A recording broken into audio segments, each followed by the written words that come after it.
Showtime. Let's get it. Let's get it. Ron Garcia says, I don't need no tune-up for Tank Davis. Bring him on now. I'm going to spark him in two.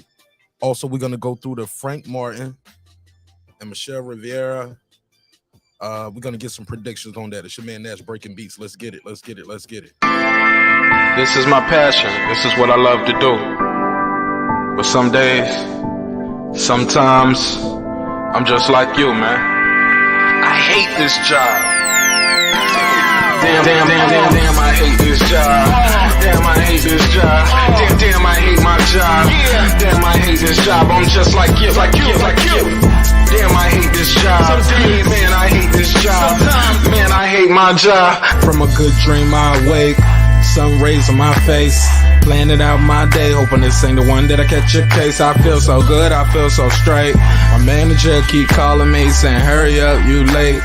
Hurry up, you lay off. Y'all, man, I hate this job. Man, I hate this job. Been trying to play it cool, but it's hard to play it off. I've been hanging on to this bullshit, cause my car still ain't paid off. I know I'm on my way up. My boy just got laid off, so y'all, man, I hate this job. Man, I hate this job. These hoes here so ratchet. These niggas here so sneaky. Y'all don't even really pay enough for y'all to only pay bi-weekly. I'm trying to double up my cash. Take this job, shove it up your ass. Yo, man, I hate this job. Sometimes I wanna say, walk in and slap my boss. This shit is getting hard. Damn, I hate this job. Gotta make it out of this struggle, bruh. And I don't really mean to take it out on you. You just a customer, but damn, I hate this job. Damn, I hate my job. Damn, I hate this job. Damn, I hate my job. Damn, I hate this job. Damn, I hate this job. Damn, I hate my job. Damn, I hate this job. We're the reason why your stockholders always stay afloat. Yet I'm asking, are they hiring? Like everywhere I go, schedule will say 9, but I think it's fine if I clock in at 9:04. I work 40 hours a week plus overtime just to be bro. So y'all, man, I hate this job. Hate that I applied. So much has transpired since the day that I was high.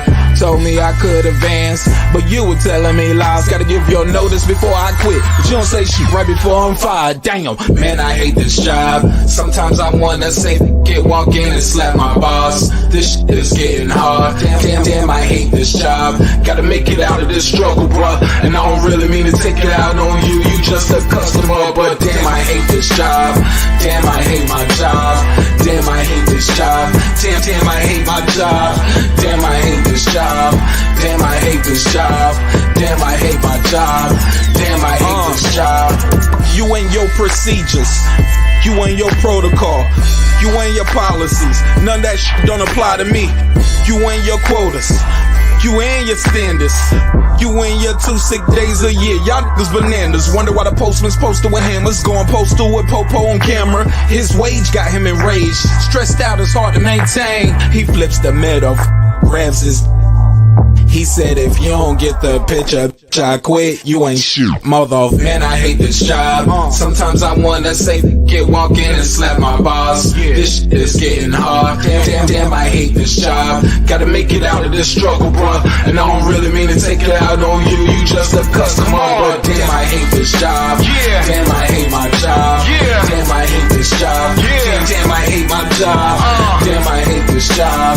Damn, I hate this job. Damn, I hate my job. Damn, I hate this job. Look, man, I hate this job. I put my pants on one leg at a time, just like you. I'm out here trying to take care of my family. Damn, I hate this job. It's not always glamorous, for real, but I do what I gotta do for me and mine, you know? Damn, I hate this job. Damn, I hate my job.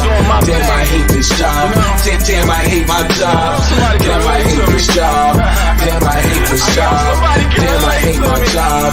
Damn, I hate this job. Damn, I hate this job. Damn, I hate this job. Damn, I hate my job. Damn, I hate this job. I'm just like you, nigga. Damn, I hate this job. Man, I hate this job. Man, I hate my job.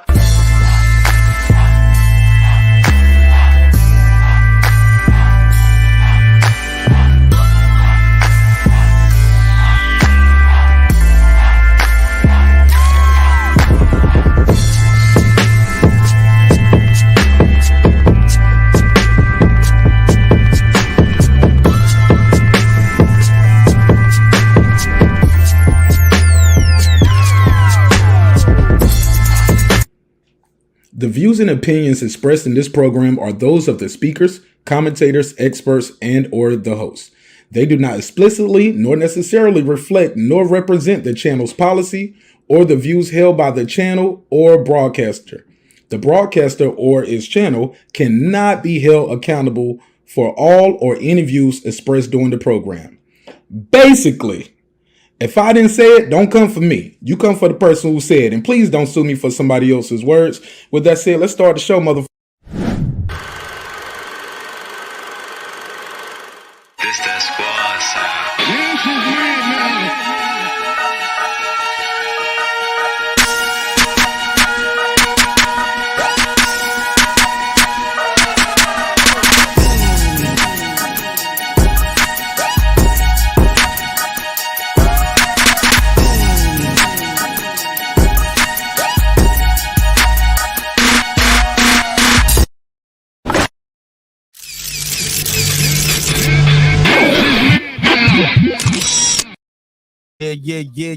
Yeah. What up, though? What's popping? What's happening? What's going on? You're back in the lab with your favorite neighbor, your man, Mark Nash. He is I am he. Another great episode of Breaking Beats. Make some noise for yourself. Oh, man. This should be a good one, man. Should be a good one. What's popping, man? What's popping? Man, I'm excited about this episode. We got a big fight going on tomorrow. It's going down in a major way. Michel Rivera versus Frank Martin. Two young, hungry challengers. Well, I guess you could call them contenders. I think they both be a little past the prospect area at this point, right? This is a title eliminator. So this is, this going to be something. These guys are contenders. They're going for it, man. Two undefeated guys, too. Very rare we see this in this day and age of boxing that we're in. Unfortunately, live in a day and age where we don't get the big fights, so we get them past the time we ask for them. So I'm gonna do this members only roll call. I'm gonna drop the link out there, and we're gonna just jump right into the smoke. You guys can pull up. It's Friday, so I'm gonna drop the link early. We're gonna have a good conversation, and you can click the link, or you can. I don't have the phone line open yet because I'm doing a screen record of somebody's IG live right here for that Megan Tory case. So I'm doing a screen record for Milagro Graham. So I'm doing a screen record of that, and I'll drop that later. All right, let's jump right into this neighbors only roll call. Without the neighbors, the show wouldn't be the show at this level. So shout out to you all. Thank you guys so much for your unwavering support. God knows we need it. Need more of you. Need more people like you, man. Thanks for rocking with the kid, all right? Let's roll through it. Let's shout them out, because without you guys, the show wouldn't be the show. You guys keep the lights on. Shout out to my guy, DJ. What up, though? What up? Tony Boswell. What up? Karma Serene with the Serene Saturdays. What up? Kansas City Mac. What up? Ill Status Boxing. What up? Ace Retro. What That up? guy Eclipse 330. What up? Tank the Sweet Science Examiner. What up? Beyond Above Media. What up? Pittsburgh T. What up? Shannon Briggs, a.k.a. Ben Adams. What up? Juan Epoxy Magic. What up? Kevin Brower. What up? SF City Slicker. What up? I Know Boxing. What up? Stephen Bateman all the way in Australia. Mama, we made it. What up, gangsta? Deuce Times. What up? Boxing Lounge. What up? It's Max. What up? Mike from Boston. What up? Rider of the Storm. What up? Here to there. What up? Miss Queen Snow Bunny. What up? Taylor Bell. What up? Matty Yoel. What up? C. Jones 0224. What up? Cliff Bailey. What up? Con Shonery. What up? Lisa Bell. She never fails. What up, gangsta? Cooking with the champ. What up? On the mic with Terrence Bailey Sr. What up? New Media Today USA Boxing. Excuse me. That's my guy, Coach Malachi Williams. What up, gangsta? HL Daisy. What up? Cooking with Sir Senior. What up? Brandon Washington. What up? Born Supreme. What up? Lady Shan done them season, my UK girl all the way in London town. What up, gangsta? Dub right side. What up? Puro. What up? D Bevel the champ. What up? Rob G Films. What up? And of course the big fish, my good brother, Derek Lincoln. What up, gangsta? Make some noise. Make some noise for yourself. All right, so the link is out there. Let me pin that to the top so I don't have to drop the link all night. And if y'all want to join this conversation, try to get in early, because I didn't get a nap before the show, so I ain't going to be up here all night tonight. I didn't get a nap. I'm getting old, shorty. The boy need a nap. I need a nap before I do these things. And I did not get a nap today. been dealing with these people in this damn vehicle, and it's just a lot going on. My wife went to a concert tonight, and then so I had to fend for myself for dinner. And by the time I ate dinner, I looked at the clock and I was like, dang, gone, dang. I don't have time to take a nap. I got to get right into the show. So we're going to get right into the show. Ryan Garcia. Here we go. King Ryan Garcia has taken to Twitter in regards to his upcoming match. Not that one. That's tomorrow. His upcoming match with Tank Davis. As y'all know, Tank Davis has a fight on January 7th, which is a tune-up. Getting a little getting a little tuning in before the much anticipated bout between Ryan Garcia. As you know, these guys been going back and forth for years at this point. Years. Put a case on that. But now it seems we are the precipice? Whatever. We're at the verge. We're at the verge of this fight. And Tank Davis has a tune-up. Ryan Garcia is supposed to have a quote-unquote tune-up. But now Ryan Garcia has taken to Twitter this evening, and he has said, F the tune-up. Bring on Tank Davis now. Bring on Tank, sparking him out in two. Uh-oh. Shots fired! Shots fired! And that's that talk we need right there. I like that talk. I like that talk from Ryan Garcia. He said, F the tune-up, bring on Tank. I'm sparking him out in two. He follows that up. Now y'all know I had already replied. I was early on this one. I had to go back and get the screenshot. I probably was the first comment on that second tweet. I was like, hey King Ryan. Nah, but seriously, I was like, hey Ryan. I said, this is breaking news. Is this legit? Are you not gonna do a tune-up? He left me on red. Never heard of it. He ain't say nothing back. But all right. But that's where we at with it. Ryan Garcia is saying, F the tune up. Bring on Tank. I'm sparking them. He follows that with, been thinking about it during the time they were figuring out this fight. So he's been thinking about this sometimes. He said, I've been thinking about this during the time they were figuring out this fight. And I feel the fans and everyone who supports boxing have seen these tune-ups already. It's time that we give the fans what they want. Also, he requested the tune-up, not me. So let him handle business. Let's go. Okay.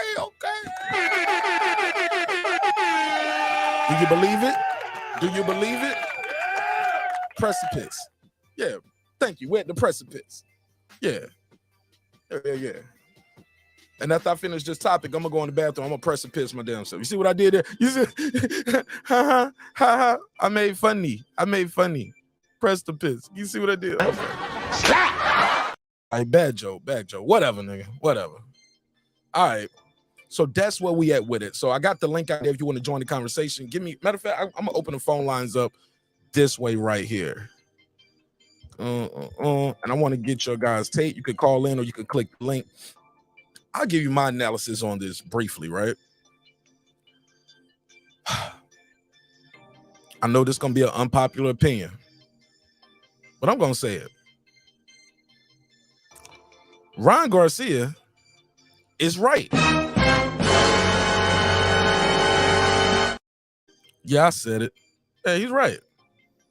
He's right on this thing. A lot of you guys do not want to see a tune-up anyway, right? The guy he's fighting, is it gonna get him prepared for him? No, is it a stay busy fight? He just fought not too long ago, right? So does he need a quote unquote stay busy fight? That's where we at with it. Some of these guys feel like you got to stay busy. I get it. If you've been out for a year, probably want to get warmed up a little bit before you go into the biggest fight of your life, right? But if like, hey man, but other than that, like, what? How is that the Garcia preparing him for Ryan Garcia? And who's Ryan fighting? Because we was told it was gonna be Abner Mares, but then it came out with a different name. Let me see. Next fight, Ryan Garcia. Next fight date. Okay, they said it was gonna be in April 23rd. No. They said he might be fighting Ryan. He might be fighting Tank in next 23rd. Let me see. Let me go back. 6 days ago. Who is it? Who's Ryan's next fight? Damn. Do we got it right here? Tank Davis and Garcia now. Head to Garcia. Before head to, okay, I don't have it. I forgot because it switched. It switched from Abner Mares to somebody even less worthy of what we wanted to see. I thought Abner Mares would have been a good test for him, 3-division champion, being unified. So thought that would have been a good test. He's shorter, but I don't think he has the pop to keep Ryan Garcia honest anymore. But even though he had a good outing in his last fight, I think he kind of lost that one. That's me though. Got to go back and rewatch and rescore. But yeah, that's what we get with it, man. I'm trying to remember the name, but long story less long. I'm with Ryan on this. If Tank wants to a tune up, have at it, Hoss. Have at it. But if Ryan Garcia is saying, hey, I don't need no tune up, I'm ready to fight Tank. I don't even want to go in there. I just want to train for Tank Davis. I'll spend this time from now to April. I'll just focus on Tank Davis. I'm not about to fight somebody else, then fight Tank in April. Forget that. I'm all for it. Now, see, Tank can't pull out of this shit. Tank, I'm sure they already got some shit. That shit is already in the works. He's not going to pull out of his January 7th card, I'm sure. But this is something I was telling y'all the other day when he was like, yo, when I'm done with these next two niggas going to see what's up. And nobody didn't want to hear that. No, look, nobody wanted to hear this tune-up shit. I want to hear that. Nobody wanted to hear it. I want to hear that. But yet here we are. We here with the tune-ups. But Ryan is saying, F the tune-ups. Ryan Garcia said, this is what I think of your tune-ups. Open hand slap. Slap! And I love it. I love the energy from this kid, man. Let me see what they're saying in the chat. I know some people ain't feeling it. They ain't feeling it. I get it. It's easy to not like Ryan Garcia, you know? I get it. Shoot. Your favorite fighter ain't on the Gatorade commercials? Huh? It's easy to not like the kid. It's easy to not like him.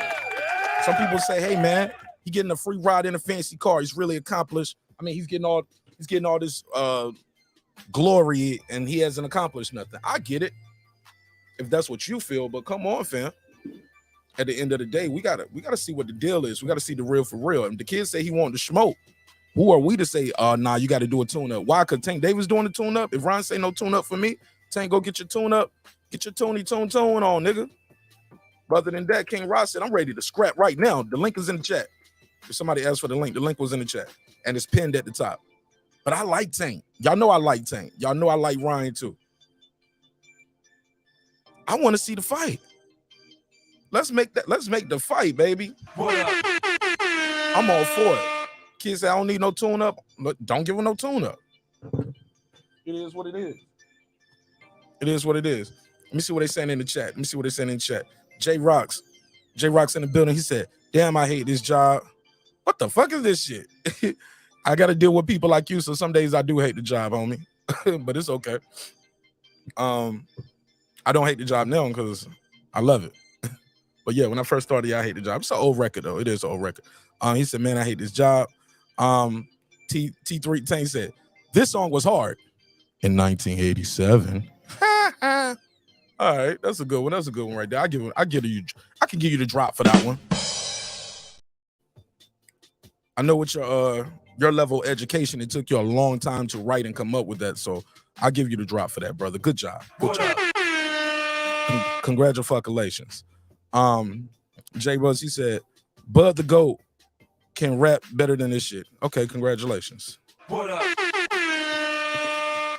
And your mama can wrap her mouth around my, you know what? I'm gonna just leave it alone.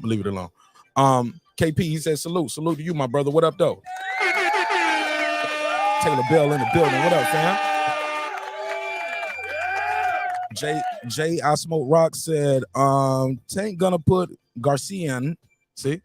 Can't even say his name is Garcia. What is Garcia? This nigga about to call him Gracia. He said Tank gonna put Garcia on Bambi legs. Okay. That's your opinion. You're entitled to it. T3 said, can't wait. Okay. Well, you can leave if you can't wait.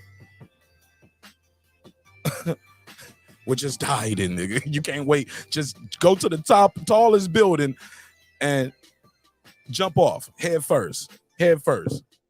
Matter of fact, you ain't even got to find the tallest building. Just go to the top of your roof if you got a house. Just go kill yourself. You can't wait. Kenny Porter's right here. He says, salute to Mark Nash. Salute to you, Kenny Porter.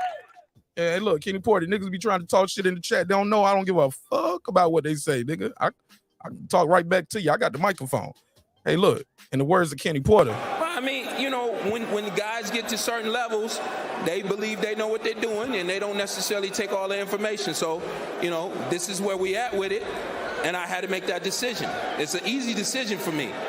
It's easy. Easy. It's an easy decision. Also, I got a survey in the chat. Got a survey in the chat. Okay, that live is in it, so I can take calls on the main line too. Cool. So yeah, call the main number. Call the main number if you guys want to call in. Let me put that main number on the screen.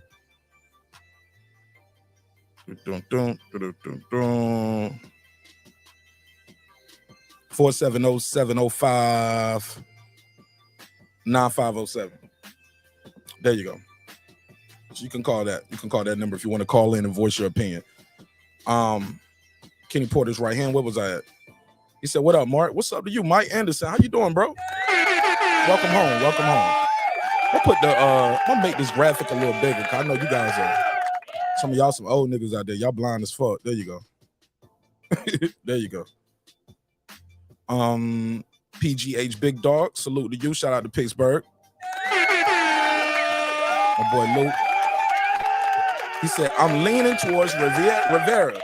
Yeah, me too, bro. I just think he got so much experience. I think the experience is going to be the key. I'm kind of leaning towards Rivera because of the experience. He got almost twice as many rounds as Frank Martin. You know what I'm saying? So, yeah, I might be going with the experience on this one. Frank Martin can crack. He got a lot of skills, and he is working with one of the best fighters in the world, and Errol Spence Jr., and one of the best trainers in the business in Derrick James. Yeah. Oh, y'all didn't expect me to say that, huh? Oh. Yeah. Yeah, I gave him his flowers. Yeah, I'm going to give him his flowers. Derrick James is a hell of a trainer, and Errol Spence is a hell of a talent in that boxing ring. In the boxing ring. That's it. I wouldn't let that nigga drive me to the corner store. You heard? Fuck you, man. What up?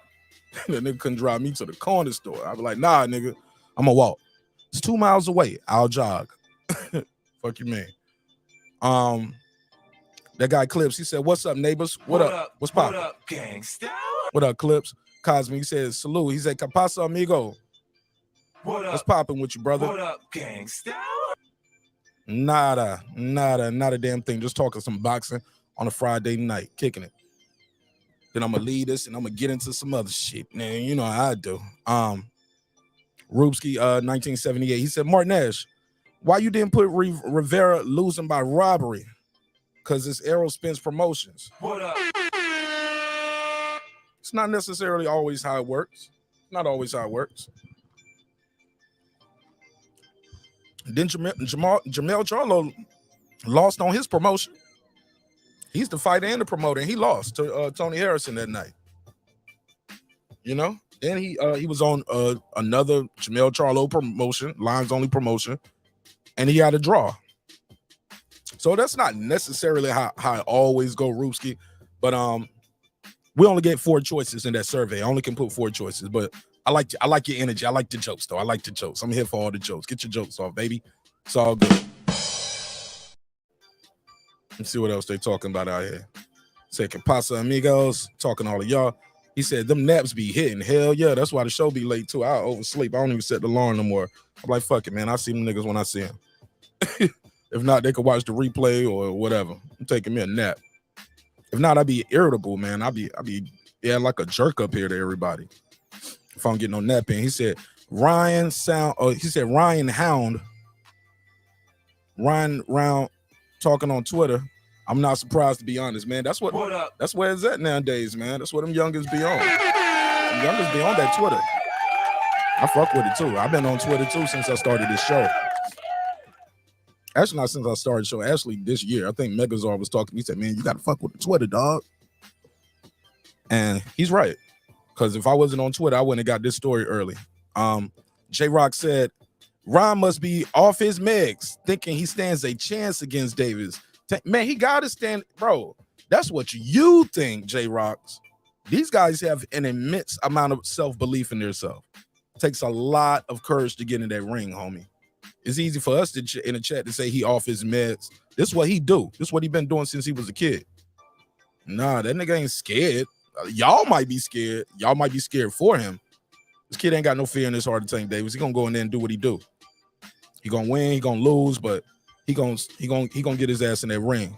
He gonna give it his best, and might, according to some experts, surprise a lot of people. According to some experts, somebody in chat said, according to sleep experts. Fuck y'all. Y'all ain't shit, man. Ryan, man, why y'all be hating on Ryan? Ryan about to duck the tune-up and Tank fight. Oh my God. Hold up. Now that ain't what that. God damn. Come on, bro. PGH Big Dog. That's what y'all really on? That's what type of time y'all on? Let me share this link out. That's what y'all on? So when the guy say, I don't want to do the tune-up, I want to go straight to Tank Davis, he ducking the tune-up? He ducking the tune-up saying, I want to go straight to Tank Davis. What if he gets injured in that tune-up fight, hurt his hand, hurt his shoulder? Then y'all gonna say he was lying about that. He ain't injured, he faking an injury to duck Tank. You can't win for losing with these niggas, man. I be like, do y'all even like this shit? Come on, PGH. We ain't gonna do that. He ducking the tune-up because he want to go straight to Tank Davis.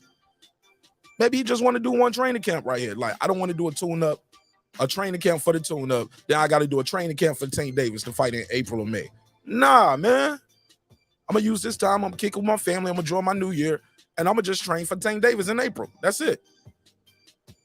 There's nothing wrong with that. I'm not mad at it. I'm not mad at it. Taylor Bell said, I actually believed Ryan Garcia. I believe him too.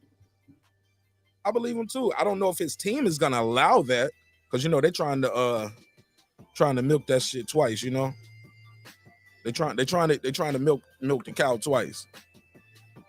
Trying to rob the bank twice, I guess.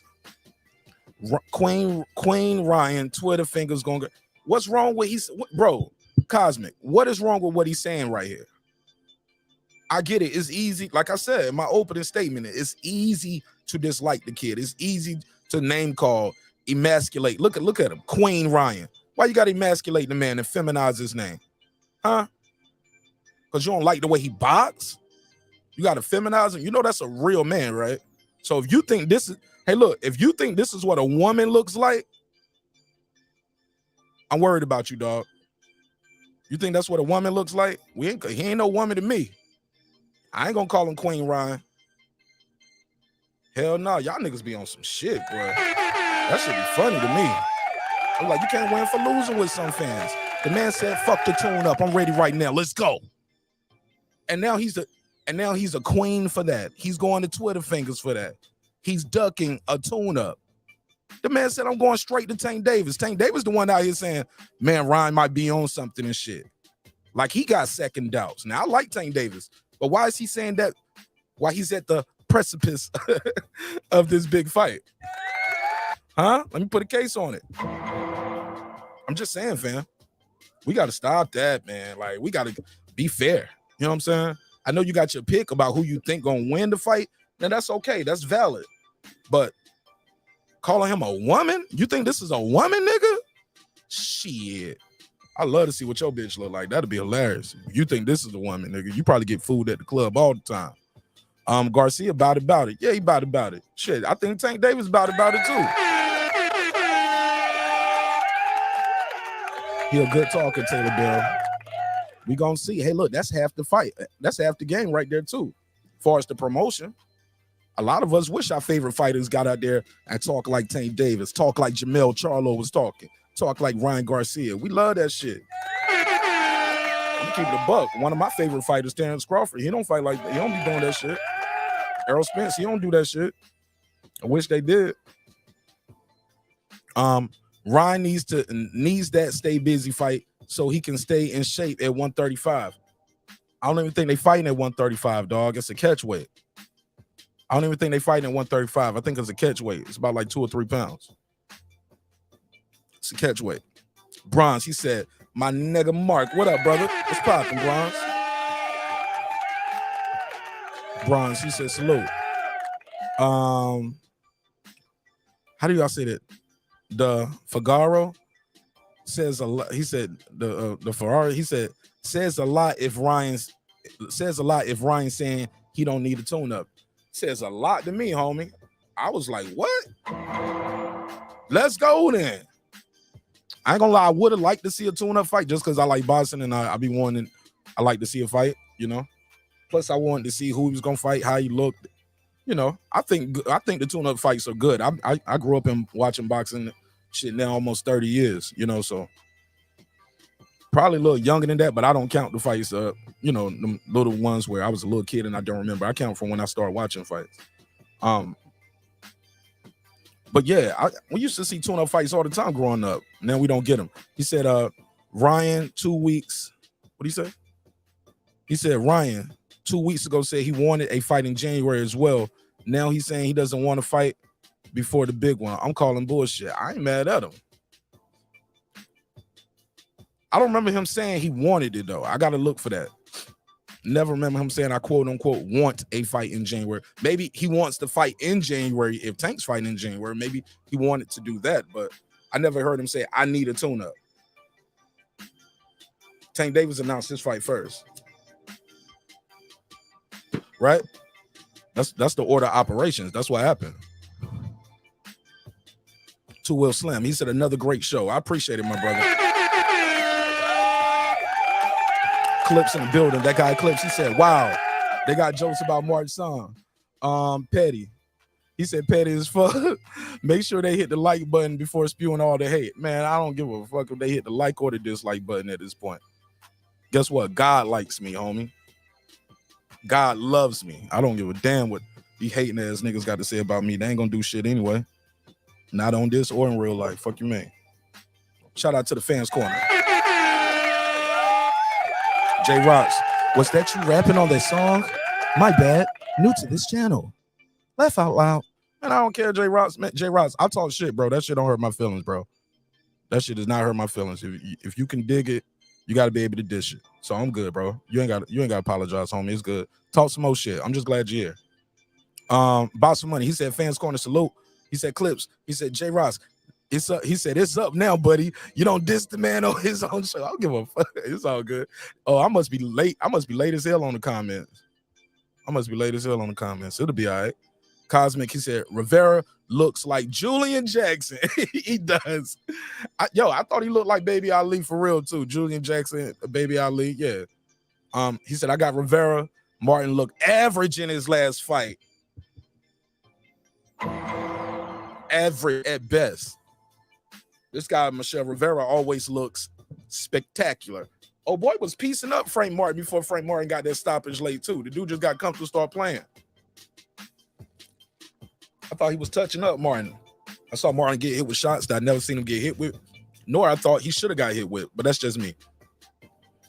Phone number is on the screen, 470-705-9507. Oh, I got the do not disturb on. That's why y'all can't call. Somebody, sorry about that. Y'all had that do not disturb on because I was, like I said, I was recording something. Let me save this for later. All right, let me see this. All right, so the phone number's up and the phone line is open. I do apologize that the phone line was off, man. I had do not disturb on. There we go. Now we lit. I'll take some calls on this topic though. Also, again, I got a survey in the chat. Who do you guys have winning? Who wins on Saturday? Michel Rivera by KO, Frank Martin by KO, Michel Rivera by decision, Frank Martin by decision. Already got somebody in the chat told me Martin Nash, they're gonna rob Michel Rivera. He's gonna get robbed. I don't think he has those kind of fights where you can rob him, bro. The way Michel Rivera performs, it'd be hard pressed to rob that man in this fight, bro. Because he's just so dominant.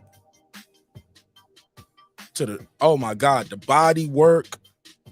Oh, the body work is crucial, bro. He's gonna do something crucial to this kid's body. I don't think Frank Martin gonna be able to take it, and especially after seeing him on the weigh in and how Homie blows up after the weight. Psh, this nigga's gonna be huge. This nigga might come in there damn near 150 on tomorrow. Where we at though? Where we at?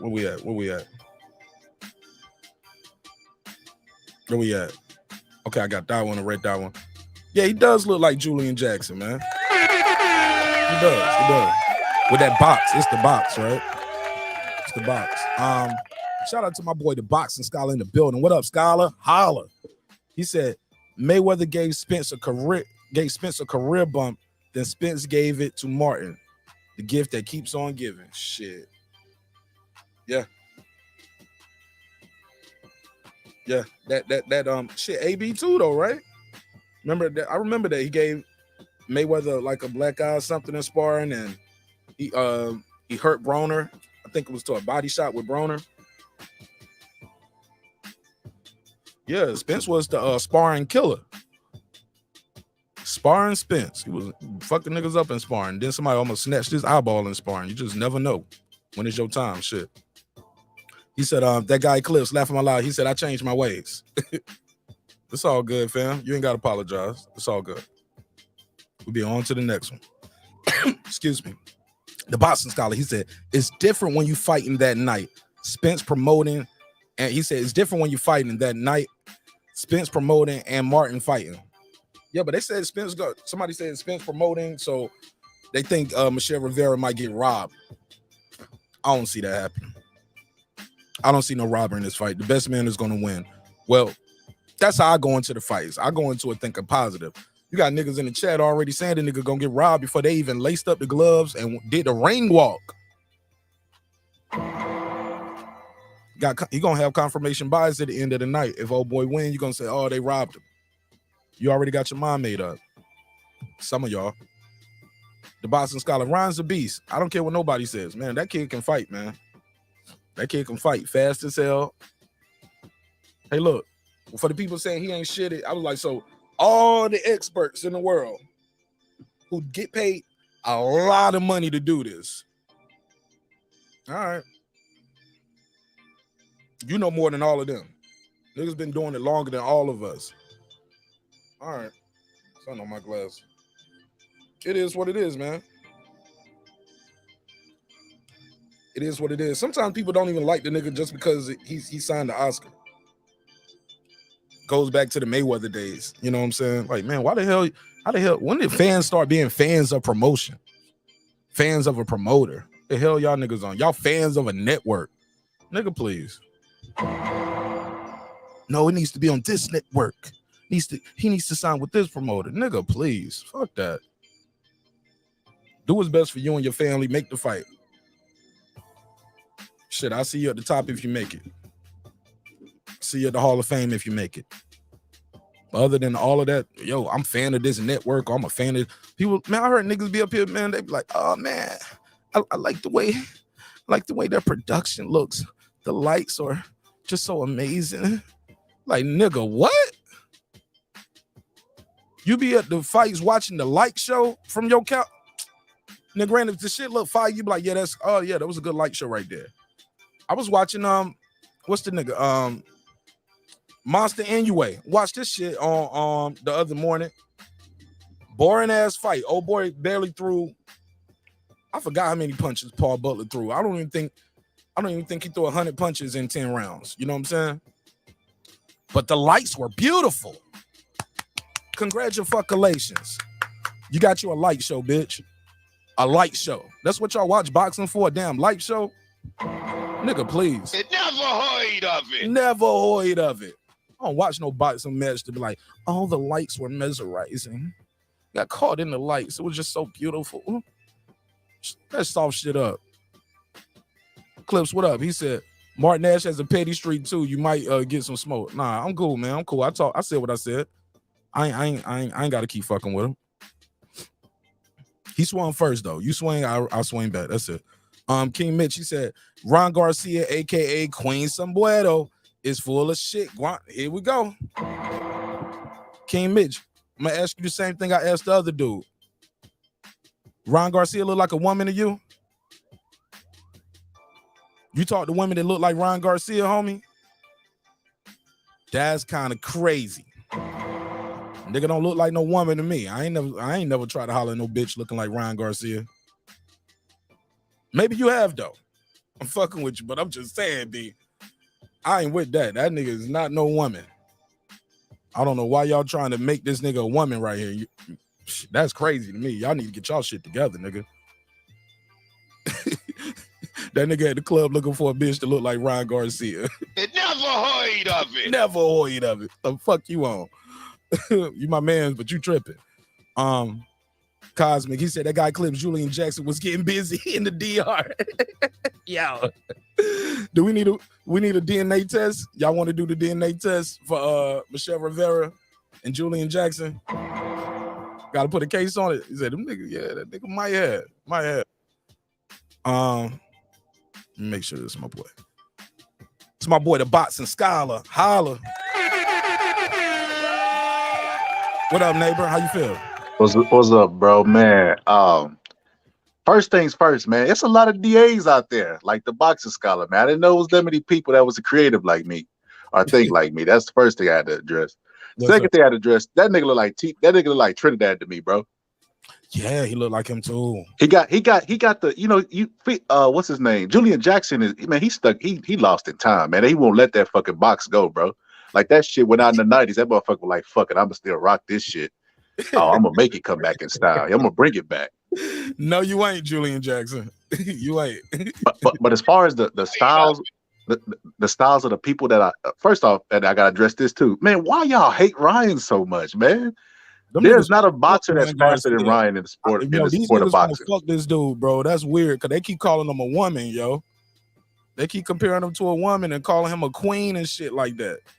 You know what the interesting thing is, Mark? He's managed and well, I ain't gonna say managed. He's promoted by Oscar De La Hoya, and it's the same thing. Oscar De La Hoya used to receive hate from nobody for no reason, no apparent reason at all. He has speed like Oscar. He has a lot of similarities to Oscar De La Hoya. Like even the mental stuff that he had. Oscar De La Hoya didn't have it during his career, but after his career, he admitted that he had like a lot of mental lapses, and his dad wanted him to force him to box. He didn't have a real childhood, et cetera, et cetera. But it's just crazy how identical they are as far as careers go, and like the big fan base, because they got a lot of haters, but they got a lot of people that love him also. And it's just really weird that like he's his promoter and he's like a little mini version of him, Oscar De La Hoya. But as far as styles go, outside of insults, this fight 50-50. Sorry, I didn't mean to cut you off, but I'm sorry, bro. He ain't no Oscar De La Hoya, homie. No. I mean, yeah, Oscar's great, bro. I mean, he has the potential. I mean, he has a lot of similarities to where he could end his career where Oscar ended it. Like Oscar De La Hoya, say what you want about him, resume second to none. He may have came up short in the big fights, but he fought everybody. Yeah. And I think Ryan has that potential. Fast hands. I think Ryan's definitely faster than Oscar. But I just see a lot of similarities between the two. Not that they're completely identical, like it's a carbon copy, but I just see a lot of similarities in their careers. But only reason I say that because Ryan Garcia is 24, right? At this age, Oscar had what? Let me see what was Oscar doing at age 24. Oscar was moving, bro. He was fast track. He was the gold medal, and he had the goods. But that motherfucker, man. Let me see. When was he fighting Felix Trinidad? That's the fight I want to see. How old was he when he fighting Felix Trinidad? Shit, when he fought Sweet Pea, he fought a lot of greats early. I agree with that, bro. I agree with that. But I don't want to stray you too far away from your main point though. But go ahead, bro. I was just saying it's similarities that I see in their career. Like also you got to take in the factor that we live in a different time. Like you said, social media didn't exist back then. Sometimes you had to go the Olympic route just to get you a bump. That was the equivalent of having an Instagram. You had to go through the Olympic program and get the endorsements. That's why Sugar Ray was so popular, because he was he got like a Pepsi commercial and shit, because he was like shit the golden boy his time. But like the Olympics was equivalent to social media back then. Ryan Garcia, I mean, I guess just different times. He just adjusted for the times. But I see what you say. I'm not saying as far as greatness goes, Here we go. I would never put him on that level. But at age 24, Oscar was fighting guys like Hector Camacho. You know what I'm saying? Shit like that.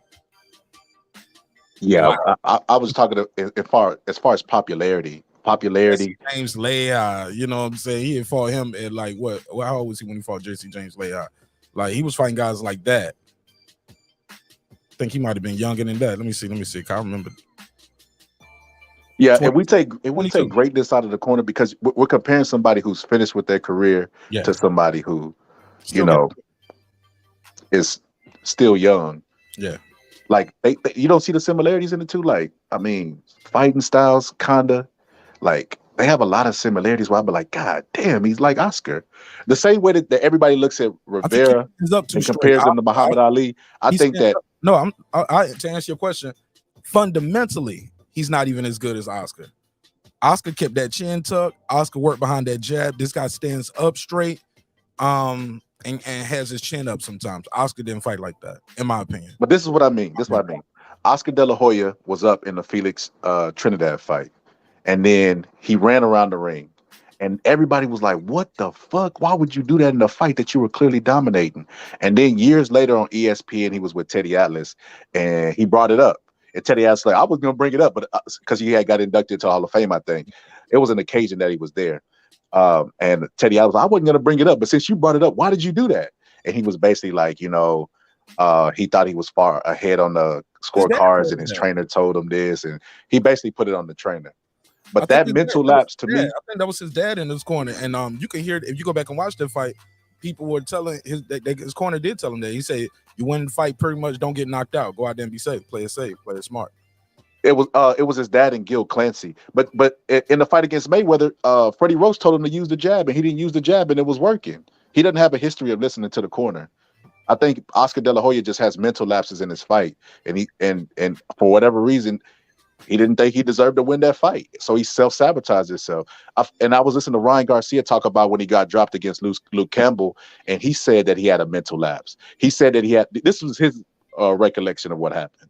He was thinking about, he had wore some new shoes and he didn't break them in, and he said during the fight he started thinking about it, and then all of a sudden, that mental lapse, he ended up getting caught and dropped by that punch. So they both have mental lapses in fights. They both struggle with depression. Like the only thing that Ryan Garcia ain't did outside the ring is cross dress, and everybody's still calling him queen and shit. Yeah, I'll say this too. He has potential though. The kid has potential. What do you think of this right here with the with him saying no tune up though?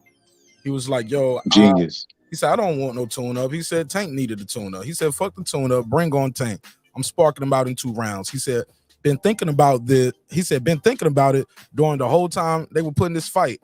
And I feel like the fans and everyone who supports boxing have seen these tune-ups. Now, that's what these niggas were saying about Bud last week and all this other shit and tune-ups. People don't like tune-ups, but when Ryan say fuck the tune-up, he's a queen. Total disrespect, yo. Total, look, contradicting. Because they YouTube daddy probably don't like Ryan. And they look, and so they gotta say shit about him. But what's wrong with him saying no tune-up? He said, y'all seen these tune-ups already. It's time to give the fans what they want. That's what y'all want, right? Then he throws in the caveat. Also, he requested a tune-up, not me. So let him handle business. Let's go. Now, I don't know how true that is, but Tank didn't deny it. Let me pull up Tank Davis' response. Tank Davis had a little response. He won't let this shit slide. Tank Davis replied with, he brought up some old shit. He was like, remember me and you was gonna fight back in the day and you was telling people you was gonna fight Manny Pacquiao. I get it, it's funny, but that has nothing to do with what the kid is talking about now. Like, man, fuck them tune-ups. And come to find out, Manny was trying to make that fight. Manny wanted to do that shit. Manny was even trying to fight Conor McGregor around that time, but then Conor McGregor got his ass kicked. Or actually, he snapped his leg in half in that fight. Remember that? I can't stand a remember when ass nigga, Mark. Address what's in front of you right now. Did you say it or didn't you say it? Don't. He turned into Michael Jackson. Do you remember the time, man? Fuck all that bullshit. Did you say it or did you not say it? And what's so funny about it, shit, Tank might delete it in 3 seconds. Did you screenshot it? He known for doing that, putting the tweet up and backtracking. But yeah, man, I think it's genius on Ryan's behalf. That is a genius move, and it's genius because Us as fans, bro. like when I see a knockout, they be like, "Man, that knockout was easy." They don't know that fighter sparred all the way up into the fight, and even though the fight made it look easy, like Mayweather used to always say, shit, this shit it is was not gone. easy. This shit is gone. Let me go to Ryan Garcia's shit, man. This shit gone. I knew it. Notorious Tank. Notorious Tank doing what he do best. Let me see. Let me see if it's still on Ryan's page. Let me see. Oh no. This nigga don't deleted this shit, bro. Let me see. Let me see. Let me see. I don't wanna. Nah, I don't see it, bro. I don't see it.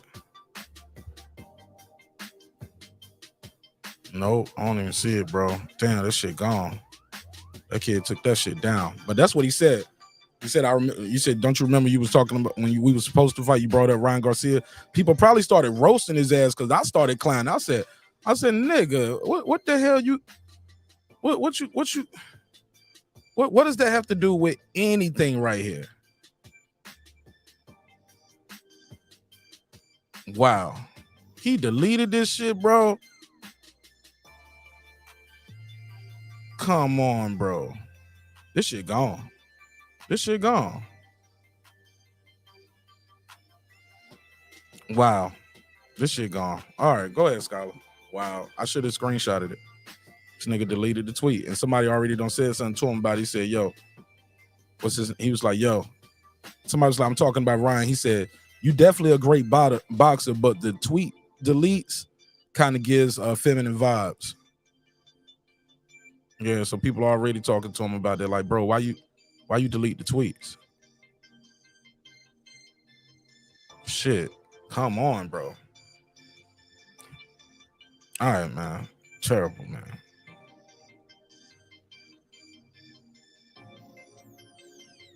Terrible. Terrible. Go ahead, man. You still there? Or did I lose him? Okay, I lost him. Wow. Terrible, man. That nigga deleted the tweet, bro. Okay. He said, "Bring on Tank now. No tune-ups." Let me see what he's saying in the chat. He said, my boy Joey Chaz in the building. He said, "Ryan is the A-side, no cap." I cannot believe Tank Davis deleted that damn tweet. You added the boxer. Y'all going to fight. Why would he delete that? Y'all think it made him look bad, or he just don't want to get that shit no light? He hope it go away? Because you replied to it, but you didn't address the fact that he requested a tune-up. He was just like, "Remember when we were supposed to fight and you was telling people you was gonna fight Manny Pacquiao?" Like, nigga, what that got to do with this? What that got to do with? I've been thinking about it during the time they were figuring out this fight, and I feel the fans and everyone who supports boxing have seen these tune-ups already. It's time to get the fans what they want. Also, he requested a tune-up, so let him go handle his business. Shit. Disappointed, man. Okay. Oh shit. Oh shit. Oh shit. Hold on. Damn.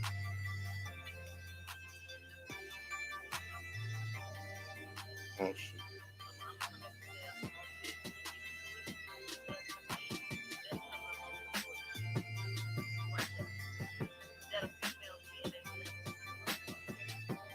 Okay.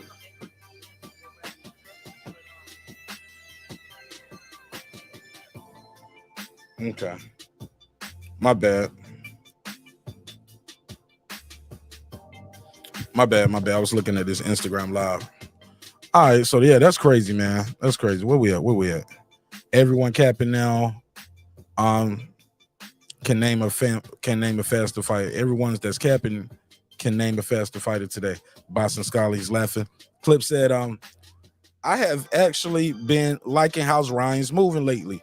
I still think he's zesty, but he is definitely with the shits. And I don't think Ryan is scared of Tank at all. I don't think he's scared of Tank. I don't think Tank's scared of him neither. I don't think these dudes scared of each other. Does he win the fight? Only time will tell. But is he out here moving like he shook at this dude? I don't see it. Absolutely not. And I'm all for the smoke. I'm all for the fight. I want to see it. And the kid saying, I don't need no tune-up. Who are we to say, yo, nah, he got to have a tune-up. We need to see the tune-up. Man, forget that tune-up.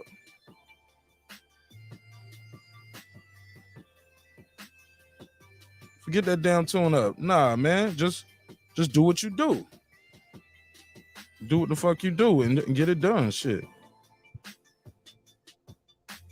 Hold on one second. Who is this? Oh, congratulations. One of my friends just graduated from nursing school. Congratulations, sis. The Boston Scholar, he said, damn, I'm seeing a lot of duh in people's names. They following you, homie. You the leader. The Boston scientist in the building. What up, fam? How you feel? Taylor Bell, he said maybe he was talking about Tank in January. Nah. Oh, I don't know. I don't even know what you mean, though. So I can't say, I don't know what you mean. I know in this right here, very clear. F the tune-ups, bring on Tank. I'm sparking them out in 2. Been thinking about it the whole time while they were figuring out this fight. And I feel like the fans and everyone who supports boxing have seen these tune-ups already. It's time to give the fans what they want. Also, he requested the tune-up, not me. So let him handle his business. Sounds like he's saying, I'm not going to do a tune-up. I'm just training for Tank. That's what we're doing. I'm not about to do 2 training camps, fight, make weight, do this shit. Then for somebody I don't even like. You ever heard of the expression, yo, can you get up for this guy? Do you feel like getting up for this guy? That means getting up and doing the work, running, hitting the bat. Are you motivated? Because you got to be a self-starter. You got to be motivated to do this shit. Especially at this level, cutting weight, all of that shit. Yeah, you got to have a desire. And I guess he ain't got no desire for none of these tune-ups. And he was like, you know what? Fuck that. Fuck the tune-up. Just bring on Tank. I'm training for him. I'm gonna work for him. I'm gonna get up for that. He said, Rolly, the special ed kid, would beat Ryan easy. Hell no, man. Ryan got accuracy, man. Ryan is too accurate. He got that reach. He knows how to work his jab. And Rolly just too wild, bro. I'm sorry, I got to disagree with you on that one. I don't think Rolly do that. Not Ryan Garcia. It's going to probably look like the Tank Davis fight or worse. Might stop him to the body or the left hook. We seen he don't see the left coming, right? And he didn't see it coming from the power hand way back. You think he gonna see it coming from that check hook right there as he lunging in? It's gonna be just as bad because the arm is gonna be longer. Yeah, and it's the lead hand too. Might be worse for him than Tank Davis. Ben Adams, she said, salute Marnette. She said, bro, everyone is ducking me. Let's go, champ. Where's David Hay hiding? T. Jones 0224, he said, this is a good step-up fight for both fighters. Kind of hard to pick a winner. You talking about Martin versus Rivera. You got to pick somebody, bro. Pick somebody. Shout out to my boy Ricky. He said, Rivera looking like a teenage Trinidad. Yeah, he does, man. He does look a lot like him. Got the Julian Jackson box, but he got a smile like Muhammad Ali. You know what I'm saying? And he's got a good personality from everything I've ascertained from the kid. Seems like a good guy. Hard not to root for him. Rivera looking like a teenage. Okay, this nigga done wrote that shit 5 times. Okay. He meant that shit. He copied and pasted, copied and pasted, copied and pasted, copied and pasted. Boston Scholar, holla. Yeah, man. What I was saying earlier, man, I think Ryan Garcia is fucking genius, bro. Man, I fuck with Ryan Garcia, dog. Huh? I fuck with Ryan Garcia. I think the kid is super talented. Go ahead. A lot of people, what I was saying is a lot of people don't, because from the couch, everything look easy. You know what I mean? Like we don't get to see the physical or wear and tear unless you're really in tune with an athlete. I hear some people get in there and they be like, man, that fight was easy. Errol Spence is the eye snatcher. Guess what? Errol Spence took punches in that fight. Errol Spence was sore when he went home because that's the art of fighting. Even if you go up, Scholar, somebody snatched Errol Spence's eye in sparring. That's why he didn't fight Manny Pacquiao. True facts. Can't argue with that. That nigga had to get his retina attached. And the fact that like I said, like, you know, they taking punishment all the way. Even if they blow a guy up in the first round, like how Wilder did Hellenius, he done took punishment in the sparring leading up to the fight. Like he got hit with like 2 body shots, I think, during the fight. Like I've never ever in my life seen a superhuman. I've seen humans that are extraordinary. They could do stuff like speed, pizzazz, like stuff like that. Like they could do stuff that the average human being can. But I've never seen a superhuman. They all bleed when you cut them, and I think that fighters, fans forget that about fighters. You know that they're human, and I think that this is genius on Ryan's behalf. I think Ryan's gonna let Tank go into a tough fight. Tank is in a tough fight. Ryan ain't taking no damage. Tank's gonna come into the fight with Ryan damaged. That's genius in my that's boxing is chess with the flesh, and I feel like that is a badass chess move on Ryan Garcia's behalf.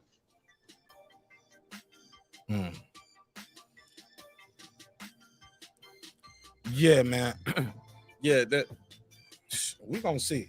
Do you think this is gonna hurt Ryan not doing the tune-up and going straight into the Tank Davis fight, or will he be fresher and stronger from not having to cut this? Because he said, "Hey, look, I'm only coming down in weight again for Tank." So obviously he wants to fight at 140 or better. So do you think this is going to hurt him or help him that he's not doing 2 camps? I don't think it'll affect him that much. And the fact that I've seen him before come off a long layoff and fight for Tuna, and man, that speed and that accuracy and timing was still there, even though he had told us, we went through depression and et cetera, et cetera. And like he never left the ring, like as far as his timing goes. So I don't think it'll affect him that much. And he's still the bigger, taller guy.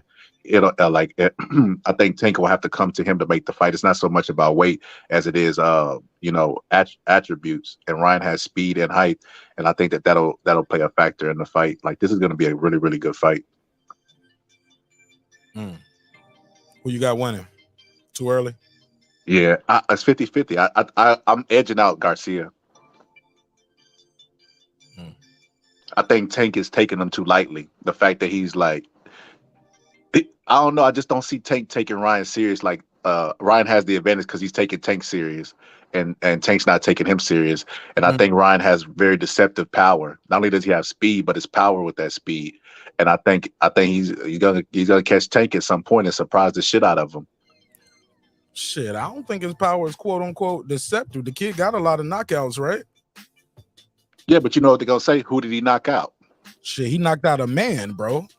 It ain't easy to knock out. Niggas can't even knock out 20 people on their block. You can't knock out 20 niggas on your block, let alone guys who are professional fighters, bro. I'm talking about the fighter. Every fighter does that. Who did he knock out? Fighters do that. Not so much the fans.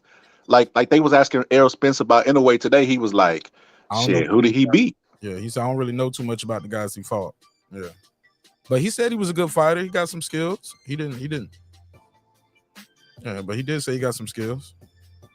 Yeah, I think like you said, I think his power is gonna be deceptive more. He has the element of surprise that Tank doesn't. He thinks it's gonna be an easy fight.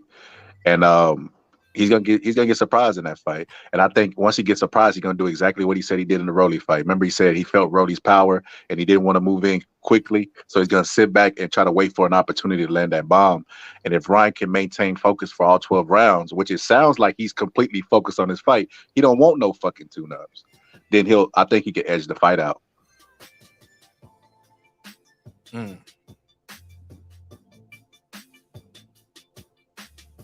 then another thing that Tank does that bothers me is I went back and watched a couple of his fights where he's talking during the fight. He's reacting to the crowd, and you lose focus with Ryan and see how that works out. Ryan's faster than Tank. Like that punch that he hit Fundora with, people didn't even see that shit. I didn't even see it live. I was like, what the fuck? That shit was like the Phantom Punch.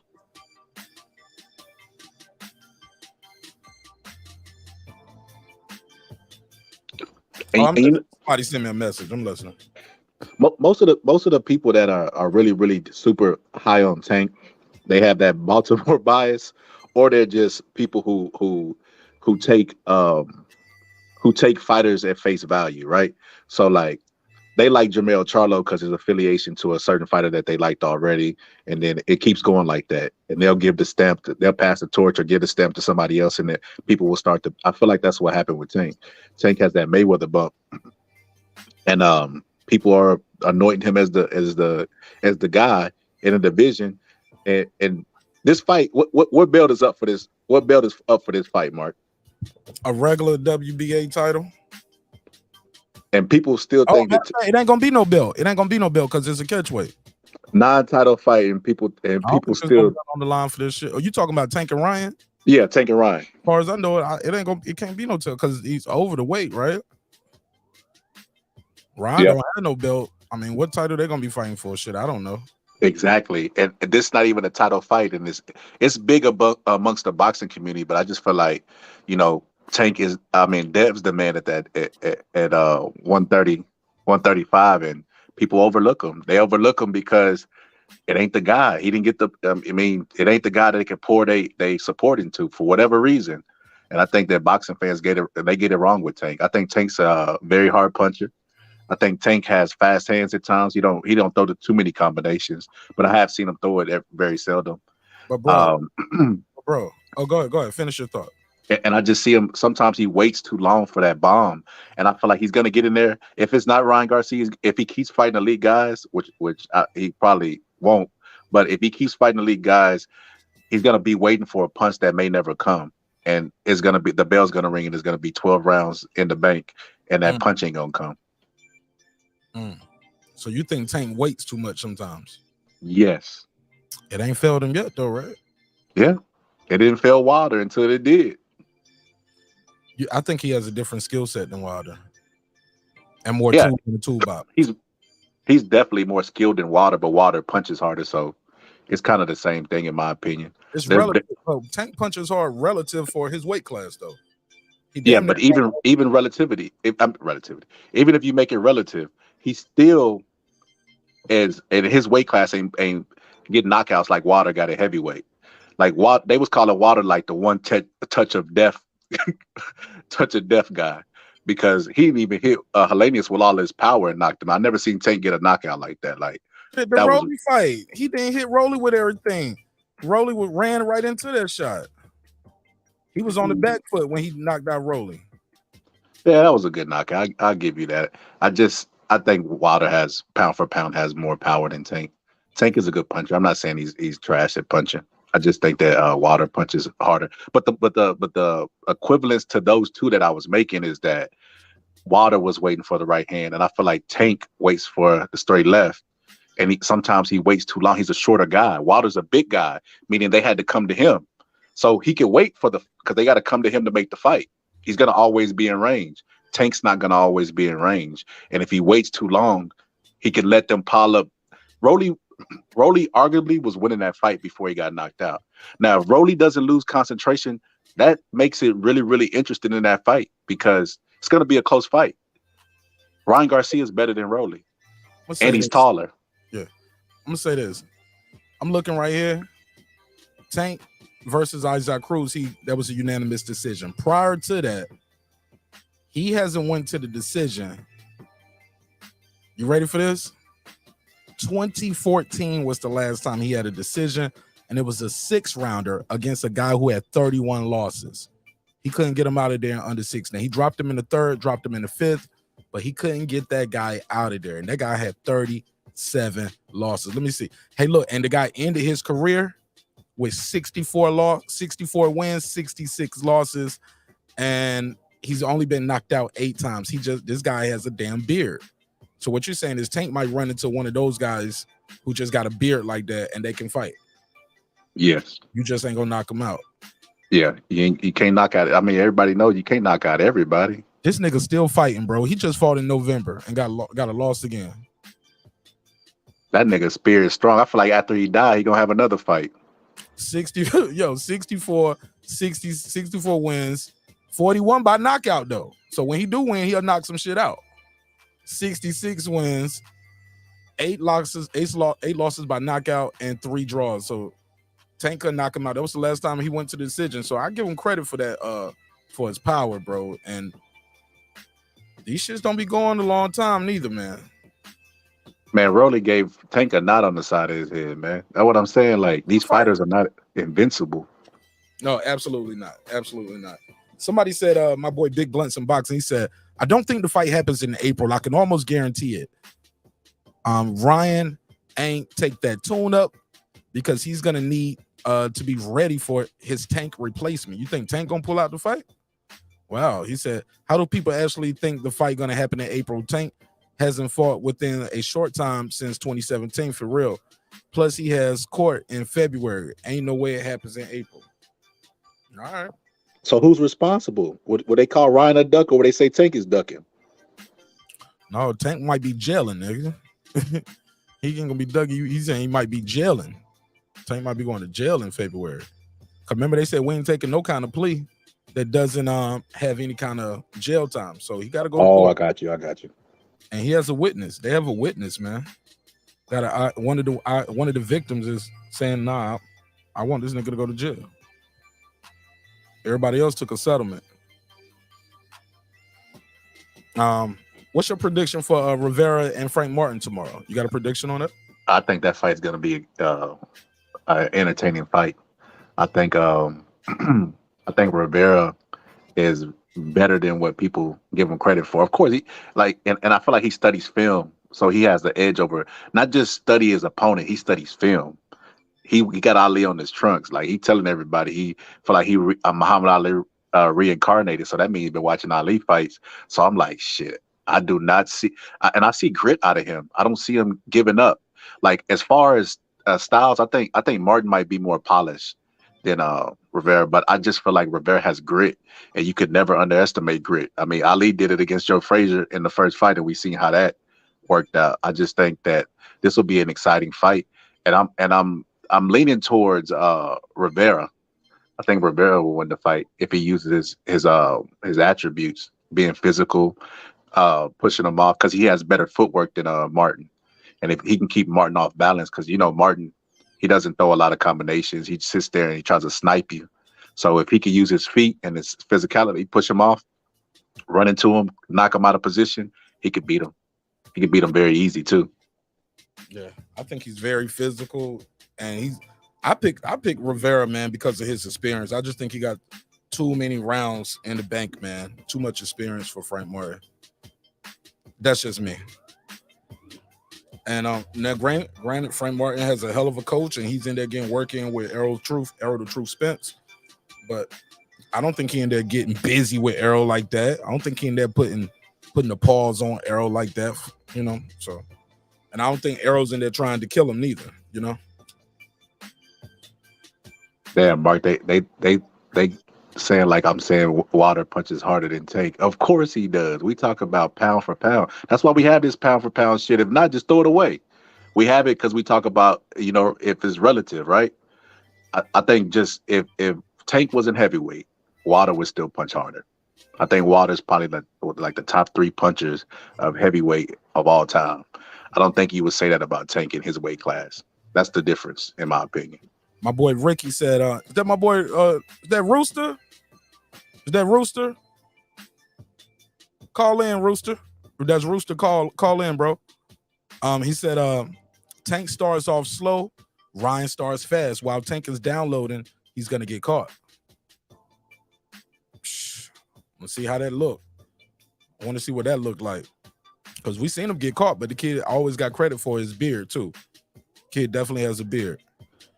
Deeply goated, he said, laugh out loud, fat scholars. There's a difference between Wilder and Tank. Nah, he said he the one that said they was very similar. I said they were different. No, I said they was no. He said that. Hold up. I said it's relative. You said, yeah, you said they were different. I said nah, power is relative for that size. I don't see nobody just running through Ryan though. Nobody just running and walking through him, or even trying to. They respect that jab coming. They respect that hook flying back. You know what I'm saying? I'll be seeing guys trying to push him back. Is Tank going to try that approach? We seen Tank get pushed back. We seen Tank fight guys walking towards and pushing back the taller, bigger guys too, though. Leo was a smaller guy, and he was pushing Tank back. That's what I'm saying. Like this, but this at the end, though, he was on that ropes, though. Like that's true. That's true, but Ryan's longer and Ryan's faster. Ryan can land punches in between. Tank landed waiting for this big shot. We all know Ryan's best punch is the left hook, and the way he lands it, You know, you got an orthodox versus a southpaw. He's going to be right there for that left hook. I think Ryan's the longer fighter. He's going to have to come to him to make the fight. And when he does it and he tries to back up and try to counter him, I think Ryan's speed is going to surprise him, because it's different looking at that shit than it is, seeing it firsthand, the POV. So I think Ryan's going to be trouble for Tank. And this is going to be an interesting fight. I'm interested to see how it goes, because I've seen Tank fight different styles. Like, I've seen him try to walk people down. I've seen him try to box. But like he does fight differently in fight to fight. So I'm just interested to see how he'll come out and try to fight Ryan. But I think that he's underestimating Ryan, and Ryan's not underestimating him. So just in a battle of mental focus, I think Ryan's beating him already. And I just think that, if we put the attributes up like you had a while ago, the height, you know what I mean, the age, the speed, Ryan has a lot of things going for him to where I wouldn't even call this an upset if he won. I think Ryan's going to win the fight. Woo! Got a prediction. He said, Ryan, hey, look, I didn't even know this stat right here. Shout out to, I think this is Ricky, man. I think this is my boy Rooster. Rooster said, Ricky said, Tank's last 30 rounds, he's lost 15 of them. I did not know that. Ryan's last 30 rounds, he lost 1. It goes back to your theory where if Ryan can take his punch, he can win this fight. He can outscore this kid, is what you're saying. Okay. He don't even have to, quote unquote, stop him or knock him out or catch him. He can just swing without getting wet. If he can get up those first 4 rounds, if he wins, let's say he wins 3 of the first 5, that might be the difference in between the fight right there. You get what I'm saying? Tank starts slow, Ryan wins round 1, 2. Tank wins 3, Ryan wins 4. Number 5 could be a toss-up. Shit, Tank Davis is behind. He gotta, yeah, man. It can look ugly. He can get out point. Because we seen guys go in there and give him some good boxing until they didn't. That punishment, man. This kid can crack, man. This kid can crack. Tank Davis can crack, bro. And if you don't think this kid can crack, you ain't watched enough of his fights. But if you think Ryan Garcia is just going to stand there and let him be standing there like Ugas and stand right in front of him all night, shit, you ain't seen Ryan Garcia fight neither. Ryan Garcia going to circle him, and he's gonna shoot. He's gonna see how fast he really can. That speed is that kid is fast, man.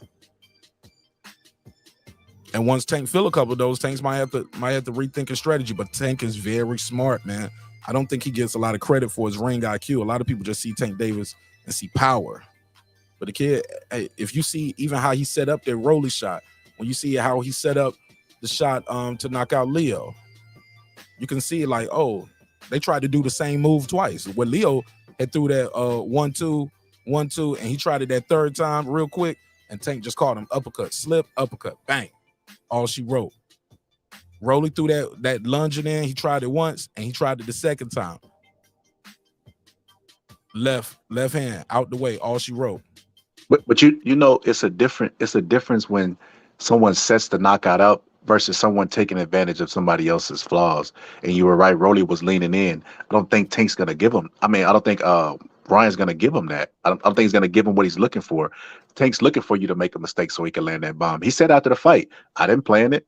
It wasn't planned. So that means he didn't come in there knowing that he was gonna do that. He was just looking for an opening. And Rolly, stupid ass, possibly winning the fight on points, lunges in and tries to hit Tank with power shots. He had already made his statement. You know, most fighters, when they're fighting a puncher, they have to go out and make them respect their power, make them not just want to come forward. He had already did that. Tank had already got it. He had already got his respect with Tank, and he still in the 6th round was like, I'm gonna knock this motherfucker out. Oh, I didn't know that fact right there. My man said Ryan has never faced an undefeated fighter. Didn't know that. Why is that stat even relevant? Because it's different when you fight somebody who never lost before. Like, you got to teach that person how to lose. How many losses did Peter McNeely have? I don't know. I'm pretty sure Peter was undefeated. At what point? When he faced Tyson. And picture Tyson being like, one of my biggest accomplishments. But picture Mike Tyson saying one of my biggest accomplishments is facing an undefeated Peter McNeely.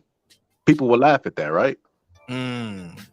Undefeated don't mean. I mean, it don't mean it's a factor. Depending on if you're at the elite level. Now, if you, it's more impressive for Bud. Bud's been at the elite level and undefeated. Spence also. I mean, Tank. Would you say your Tank is fighting the elite fighters? Nah. So that argument works in reverse. Yeah, he hasn't faced an undefeated fighter, but who has the undefeated fighter beat to make us be like, oh, this motherfucker the truth? Damn, I forgot how quick that damn Peter McNeely fight was. That shit was over quick. Damn, it was round 1. Hey, ran straight into the propeller. Yeah, he got disqualified though. He was in there wilding out. He got disqualified. No, he didn't get DQ'd. I'm looking at it right here. They got him as a DQ. He just stopped him. Oh, okay. If Boxray got that, man, we gotta put a case on him. Yeah, I thought it was a stoppage too. I thought it dropped him twice and it was over. But they got it as a DQ now. Looking at it. You know what? Maybe he might have got DQ'd. I think his father did go in the ring. That's automatically disqualification. He might have gotten in the ring before the fight was over. Yeah. Vinny Vachon entered the ring, forcing referee Mills Lane to disqualify him. 16,000 in attendance. All right. Nice size crowd there. Hey. Big Blunts, what up? What's the deal? Mark Nash, salute. My brother on the panel, salute, friend. How you feeling? What's up, bro? Ain't nothing to it. Talk to me. What's on your mind? Man, ain't nothing, you know what I'm saying? Ain't too much on my mind. You know, I'm a Maryland nigga, so I had to jump on the panel and all that, you know what I'm saying? So, you know, I had to come in here, you know, and defend my mans, and then, you know what I'm saying? From down the way, up the street and all that, my man's Tank and all, you know, your mans, I just want to pick your brain a little bit more as to, you know. Get still, whatever you're doing. You got a lot of background noise. It's picking up all of it. It's the headphones, man. I'm getting ready to roll the back wheel right now. You know, big blunt and roll a big blunt. Go ahead, talk to me. What you got? What's your question? Well, no, man. I'm just saying. I mean, I really don't think Ryan wins the fight. You know what I'm saying? I really don't think he wins the fight at all. I think it's gonna be a lot more difficult than people think for him. And I really don't see what Ryan has that Tank can't get past. You know what I'm saying? Other than his height, which I don't see how that's a factor. I mean, Tank went up and fought Barrios at 140 pounds, a taller fighter, a bigger fighter. He's known for fighting taller fighters and bigger fighters. Ryan doesn't really have footwork. He doesn't really have a jab. He keeps his chin high up in the air. I mean, we could talk about Fortuna, but Fortuna didn't even come in there looking like he was ready to fight. He looked flabby. He looked soft. He didn't look in shape. He honestly looked like he was coming to collect the check. You know, that little 500,000 or whatever it was, 300,000, 100-some thousand. That's a lot of money when he take it over to where he from. You know what I'm saying? So, I mean, honestly, I really don't think Ryan has anything that's gonna give Tank too much trouble other than that quick left hook.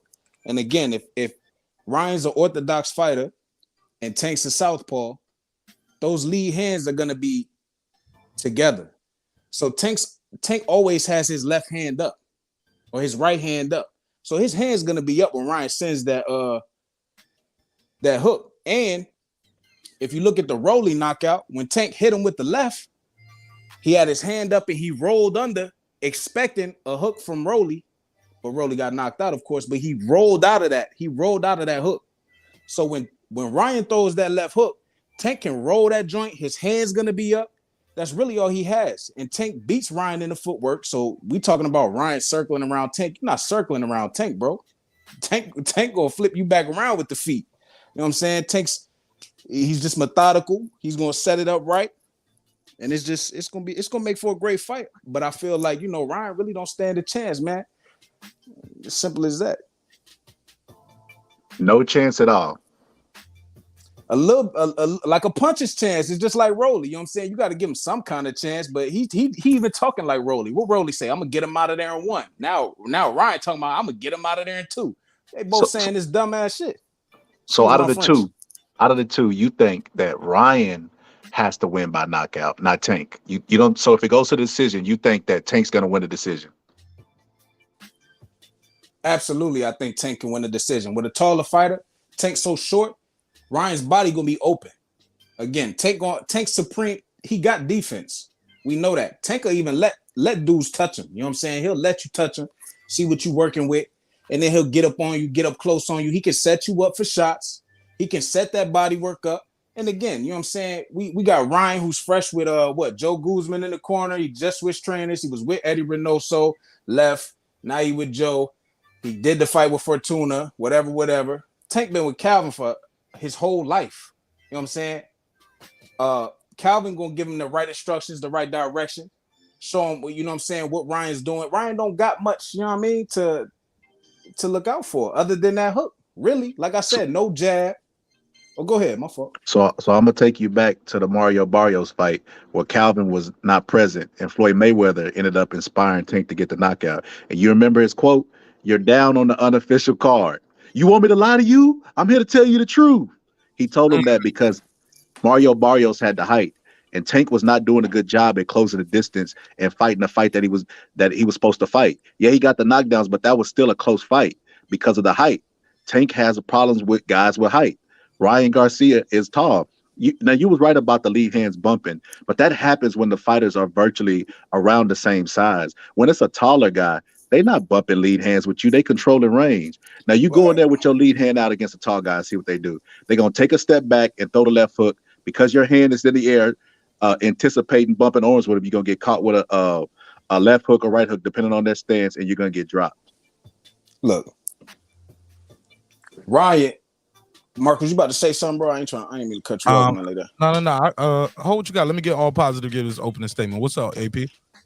What's going on, man? Look, I don't think Garcia has a chance at all. I mean, speak up. I don't think Garcia has a chance at all, man. I mean, I just think Tank. I mean, I think he'll win some rounds here and there, but once Tank catches him to the body, because Ryan Garcia is a straight up fighter. He's a straight up fighter. I mean, his chin is up in the air. When he was dropped by Luke Campbell, that did not look good. It wasn't no flash knockdown. It looked like when he hit the canvas, that kind of woke him up. But like Ryan, I mean, the guy really hasn't fought anybody. I mean, we can talk about Barrios, but Barrios had just recently fought a welterweight in Keith Thurman. And Keith Thurman didn't knock him out. I thought he fought Keith Thurman after. Oh, well, okay, yeah, that's right. My bad. He fought Keith Thurman after, but Keith Thurman didn't knock him out though. After Tank, and Tank went up to fight him at 140. Fair enough. And so I'm not saying Garcia's a trash fighter, but nah, man. I mean, yeah. I got a caller. Yeah, go ahead. After this, go ahead. We got Jerry from Baltimore. Yeah. What's up, Mark? What up, sir? Hey, how you doing? Ryan has a super quick and powerful left hook. That one fight that he got knocked down in, he stopped that guy with a criminal body shot. If Tank rushes in, as there's basic physics involved here. Tank is taller. Ryan's taller. He got a longer reach. He got fast hands. Got good power. We all know Tank has that one-hitter quitter. No problem there. But the basic physics involved is Tank is going to have to get in on Ryan. And when he does, he runs the risk of getting caught with that hook. Now, I ain't seen nothing but, and plus Ryan punches good with the right hand too. And for people who are confused about Ryan, ask Devin Haney about Ryan. He always says Ryan is a good and excellent fighter. They went 3 for 3 in the amateurs. The amateurs and no amateurs, you're not beating Devin Haney if you're some kind of bum. It's just Ryan hasn't been in the big fight. Yeah. So, but, it's the type of thing. They both got power. But for Ryan, he stands up a little straight. He doesn't keep his chin tucked. And we already seen from Tank Davis, if you let your guard down for 1 minute, he going to put your lights out. And so that's the intrigue with the fight. They're both young. They're both talented fighters. It's an excellent matchup, regardless of Ryan's lack of top quality opponents. It's an excellent matchup, but it may be who gets to who first. You know, in the end, it may be who gets to who first. And I'm a little bit of a homeboy for Tank because he's right here from Bmore. Yeah. But I kind of feel like in a 12-round fight, even a 10-round fight, he's going to get to Ryan at some point, and it'll be competitive up to that point until maybe he gets his lights put out. But what if he can take Tank's shot? Well, Because that's Isaac the Cruz thing. was able to take a shot, right? Like we've seen, ain't been many people been able to take his punches. Now Pitbull Cruz did, and I actually saw Cruz edge that fight, but not many people able to take that power. I mean, that power is real. Yeah. I'm gonna say this before we go back to Big Blunts and pass it back around. I'm gonna say this: the kid has been down and got back up, and he stopped that guy. This day and age, they call that chinny because he got dropped before. But I'm from the era of, we call that resilient. Right. You get what I'm saying? That shit builds character, homie, when you able to like, wow, I got up from that shit. And that shit, I didn't see the punch. And you know they say the punch to knock you out. You don't even really feel it. You know what I'm saying? You just like wake up like, hello? You know? Just turn your switch off. He got hit with that shot, went down, his arm was bent behind his back, got up, and he stopped that man. He didn't get up and run for the rest of the fight and just try to survive. No, he went right at him. He went right at him, bro, and he stopped that dude. Come on, bro. And like you said, you ain't no bum beating Devin Haney, bro. Even back then. Right. But go ahead, Big Blunts and Boxing. I think he's a Maryland guy as well. Yes, sir. Indeed, a Maryland guy. I'm over here by BWI. Shout out to Jerry, man. You know what I'm saying? Fellow Maryland native. You know what I mean? Talk to me. But yeah, you know, Ryan's a taller fighter, so he's gonna have to punch downward. You know, when you're a taller fighter and you're punching downward, you're susceptible to injuring your hands, et cetera, et cetera. Yeah. It's gonna be tough. Again, that body is gonna be open because he's taller, because he's rangier, because he's up and down. He doesn't have big slips, slips and rolls. He's not really extremely defensive. He just, again, he has that quick left hand. And I said it, you know what I mean? I said it already. Tank's right hand is gonna be up. It's gonna be there to catch. Guard, though, Big Blunts. Tank drops his guard and lunges in with leaping right hooks. He'll drop his guard and just jump in. Right hooks to what? The body or to the head? Shit, I'll put a GIF up on the screen so you can see it. Yeah, let me see that. Yeah, Tank. It's in some of his highlight reels what he does. He Tank lunges in. He jumps in. He may very well jump in. I feel like, you know, if it does get to that point. A lot. He drops his hands. Even on his knockout reels, you'll look up, you like, hey, your hands are down. You ain't even got no hand up. Look at this right here. Boom. His right hand is down. Ryan Garcia. Hold on, I don't see nothing. Hold on. Let me share the screen. My bad. Oh. Let me share the screen. But yeah, the guy drops his hands a lot too. He's so confident in his power, as he should be, though. He's phenomenal. But this right here, he could have got caught with the left hand instead of the left hook. Instead of Leo being out of position trying to throw that right. Ryan, I think in that left hook. Let me show you another one right here. Yeah. Lunging in, hand down. He's lunging in for the big left. But look at these are finished. Look, that guy threw a left hand, but that guy didn't have no pop. Look at his left hand. He got that left hand did nothing to Tank, but he got hit with it. Ryan gonna have more on that left hand than that. Hey, but look, it's gonna be quicker. These shots you showing, it appears as though he's doing these lunges in when he knows he's got them hurt. When he knows it's nearing the end. You know what I'm saying? I don't really see him do that. You ain't see the Leo fight. Leo wasn't quote unquote hurt. This was a one-hitter quitter. Yeah, but look at that power, man. Look at them shots landing on. I mean, those. And you got to look. Yeah, he's a good fighter, man. He's a tough dude and a good fighter. And man, that uppercut. Look at that shit. He only throws power punches, but Mark's right. That uppercut's coming from his knees. It's a big gap to land a left hook in there.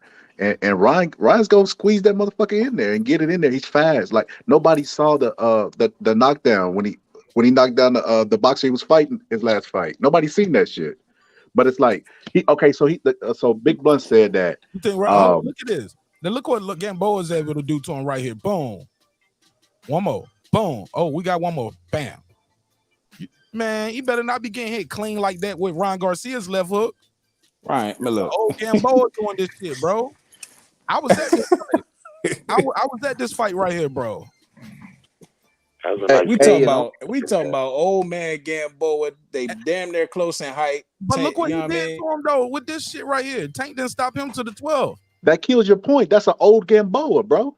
You said we talk about old ass Gamboa. Yeah, we talk about young Ryan Garcia. And my whole point is his hands. Look where his hands are at, bro. Where was Gamboa's hands when Terrence Crawford knocked his ass out? That's a different argument, bro. Oh my God. What? That's a different argument. What are we talking about? Hold on, question. We're talking the whole point of me showing this was to show you guys Tank Davis has his hands down more times because your argument, counselor, when you started this, put a case on you now. You started this with saying the height and the guy punching down. Right. And he's prone to hurt his hands. I rebuttal with Tank drops his hands, he lunges in. Sometimes he's defensively irresponsible. And I was able to pull up the evidence on the screen. Like, and your reply is, well, what was Gamboa doing to Terrence Crawford? Nigga, what? What that got to do with this and this argument? Objection. Relevance, counselor. You're right. Let me bring it back real quick. Sustain. Real quick. Pursue another line of questioning, counselor. Let me bring it back. You're right. Another thing, man. He said Ryan gonna be punching down, right? Tank doesn't squat. He doesn't get. They say when you're a shorter guy, you're supposed to be shorter. You're a taller guy, you're supposed to fight taller. He doesn't fight short. He walks people down with a high guard, and he parries their jab, and he just keeps putting relentless pressure on them. That's not gonna work with Ryan. You keep saying Tank gonna roll that shit. Bro, you gotta see the fucking punch to roll it, bro. He's gonna see that. I think will work for Tank. If I would have Tank go straight at him and try to blow him right out. Don't be on the outside where he can use his speed and his length and his height and play that game with him. Just go right to him and see if you can get him out. Yeah, because Garcia is not really a good fighter when he's backing up. And Ryan, you know that. Right. It's just one. This is one of them fights that you know that like everybody was talking about. They was giving Raleigh a chance because he had a good game. Raleigh has no chance. He might win if he run, but I like Tank's dropping him. And this is documented on a lot of people's panel. I knew Tank was gonna knock this guy out within 6, 7, 8 rounds. Everybody knew this. This is one of them things that you know the outcome. I mean, Garcia didn't have a chance, yeah, but we know what's gonna happen. Tank's gonna land. We know what's gonna happen.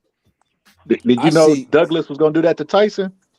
Well, nobody did. That's why he was a 42-1 underdog. Exactly. You just said we all know. Everybody knew that.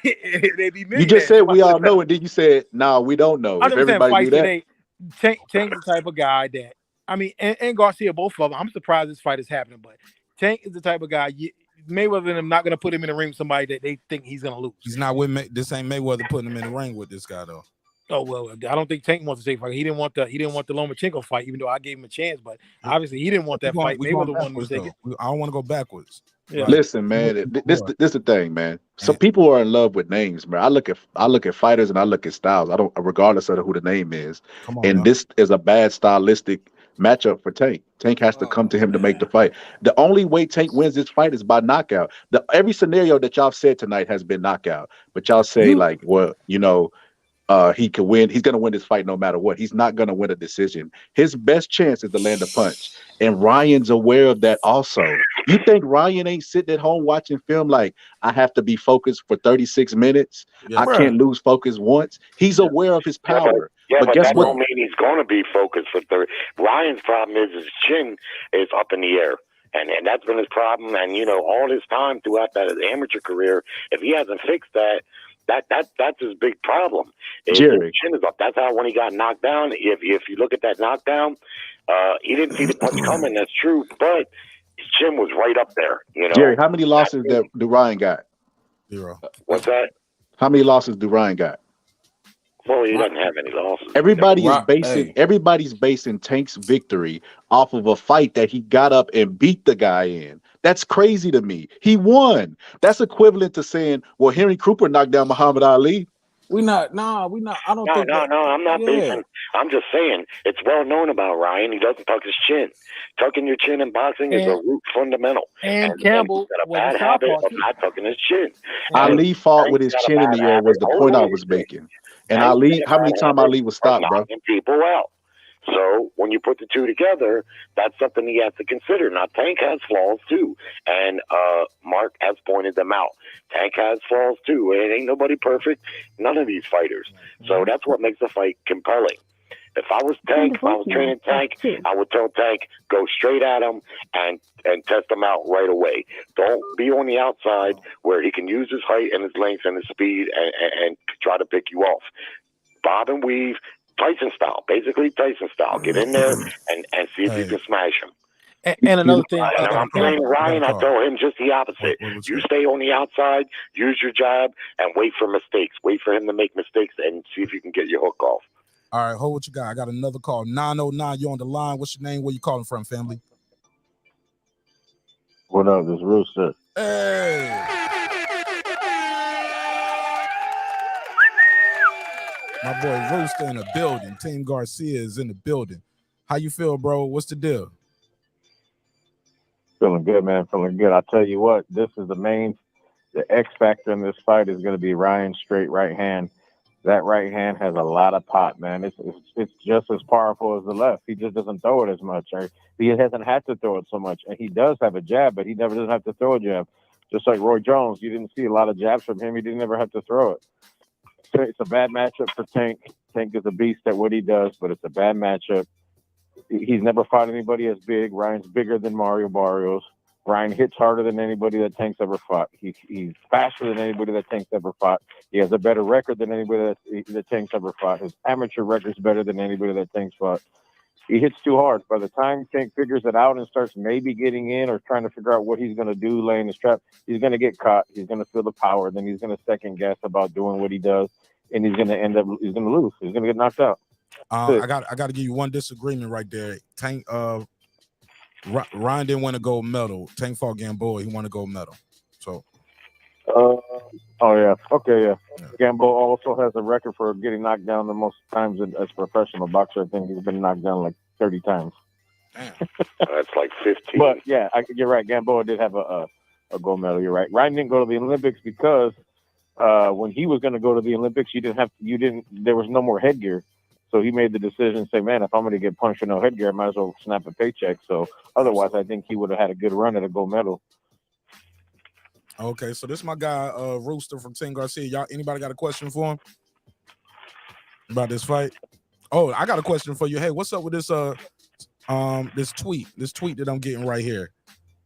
I don't know if that's Jerry or Rooster, if that's your mic moving around. Whoever that is, if you're not talking, mute your mic. While I ask Rooster this question. Rooster, what's up with this tweet right here? Ryan Garcia, he said, F the tune up, bring on Tank, sparking them out in two. He said, been thinking about it during the time they were figuring out this fight. And I feel the fans. He said, I feel the fans and everyone.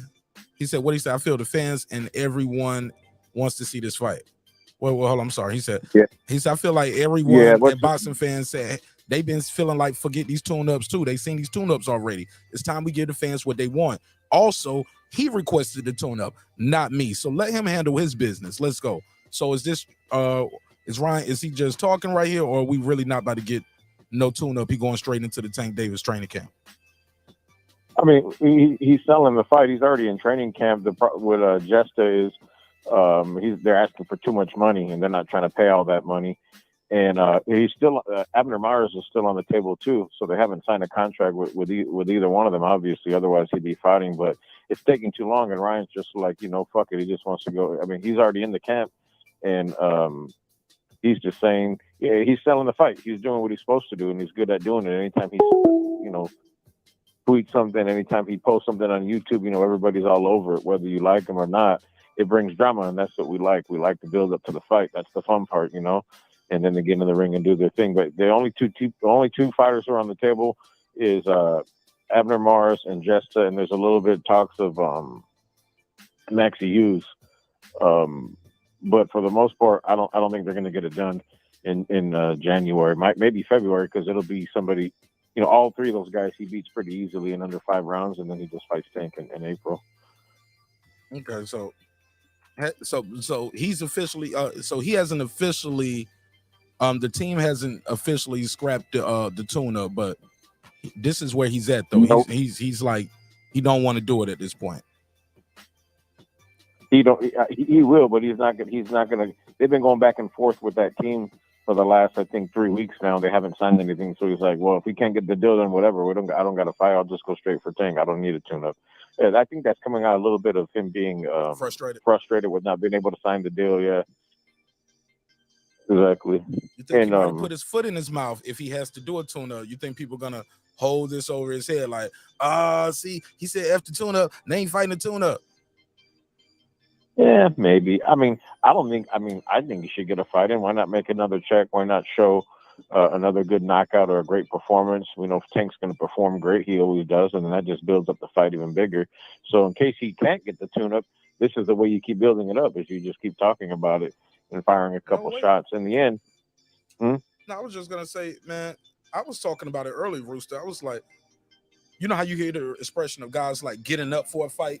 Maybe he can't get up for these tune-ups. Maybe he's like, man, I don't want to make weight for this shit. Only to have to make weight again for Tank Davis. Like, look, I'm gonna just take this time to enjoy my Christmas, enjoy my New Year's, and we just gonna work on some things, stay sharp, stay in and around the weight, and then we just gonna make weight and fight Tank in April. I don't think he feels. Marvin Hagler said it. He said it's hard to get up when you're sleeping in silk sheets. Oh yeah, you need something that lights that fire. I mean, I think he could beat most of those guys, the guys that we're naming with half a training camp. No disrespect to those guys, they're good fighters, but these guys are a little bit different. Ryan, Tank, Haney, all these guys are a little bit different than your average fighter. I just think he's going to give Tank some looks that he's never seen before, and it's going to give him some trouble. By the time Tank starts warming up or thinking he's figured out what he's going to do, he's going to be getting hit too much. He gets hit too much. The problem with Ryan is if you get hit by Ryan, you feel it. You get hurt. You get sat down, or you start second guessing about throwing your shot. And Tank, he's been hit. Mario's, I don't know if anybody remembers, but Mario hurt Tank. I think it was in the 5th or the 6th. I can't remember what round it was, but he hurt him with a right hand. Pitbull Cruz was getting to him. Even Santa Cruz was having success. He was getting to him. Rolly was getting to him. The problem is if Ryan gets to you, he changes things. You're either getting stretched out, or you're not, or you're shelling up. I think Take's a dog though. I think he's going to let it fly. I think he's going to go for it. They're both going to go for it. I just think Ryan has a better chance at landing his shot than Tank, because Ryan's obviously the longer, taller fighter, and he's good at keeping you outside. So if anyone's going to land, Ryan, I think, would land first. Okay, go ahead. Got some people on the panel. They might want to say something. Go ahead. Brewster, is this? I heard what you're saying about the tune-up fights. I just feel like it's Ryan Garcia being more strategic than anything. I feel like he knows that Hector Garcia is going to be a tough fight, and Tank mentally and physically is going to take a little bit of abuse, and it might weaken him for his fight with him. Is that the case? I mean, it could be, but no. The reality is Ryan wanted to fight. He wanted to fight. Why wouldn't he want another little $2 million check, for a walk in the park? He wanted to fight. They just can't make the deal happen. So, and then now Christmas is coming up and all that. So his mindset is like, man, we haven't made the deal yet. I'm already in camp. I'm not going to get this check. Let me go ahead and hang out for Christmas and New Year's and have a couple of meals and then get back to the camp for Tank. He wants to fight, but they can't figure out the numbers. But the fact that he can't get the fight, I think that's what he's doing there. I mean, that's great for selling the fight. Starting a little drama, talk a little shit, put it back on Tank. Why do you think Tank deleted his reply, Rooster? Tank had replied, and then Tank replied and said, "Hey, you remember when me and you and I was gonna fight? And instead of fighting me, you was out there telling people you was about to fight Manny Pacquiao." But then he deleted the tweet. Why do you think he deleted the tweet, in your opinion? I don't know. He does. He's known for that. He's been doing that. He does that all the time. He's been known for doing that. I think it's just you write something, then maybe you reread it a couple times, then you think, oh man, I don't like how that sounds, and you delete it.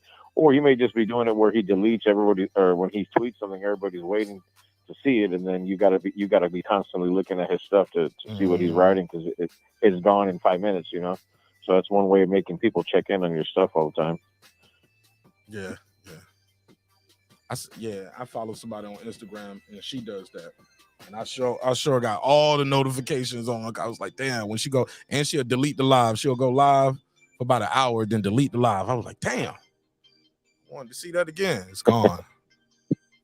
So Rooster, I know Tank is selling the Tank. I know Ryan is selling the fight by saying he got knocked Tank out early, et cetera, et cetera. Does Ryan respect Tank's power? Is he aware of what's in front of him? Oh yeah, 100%. He knows if he gets caught, he can get put down, and he knows he can be KO'd and maybe not get up. But just like Mark was saying, like everybody's saying, Ryan doesn't have a chin. That's exactly what he has. The man got dropped, got right back up, and was a dog and got that guy out of there. That's showing. We know what happens when Ryan gets hit. He can push through it and keep going. We don't know what happens when Tank gets caught and gets hurt. And it was a flash knockdown. Ryan saw the punch coming. He threw his right hand to kind of block or absorb the punch, and he put his arm down instead of up, and he got caught. And he got caught because Luke Campbell's 5'9". He's a tall fighter. He's got a good reach, and he threw that left hook out there pretty far. Tank's not catching Ryan ever in his wildest dreams with that left hook. He'd miss by 5 feet. He wouldn't get there.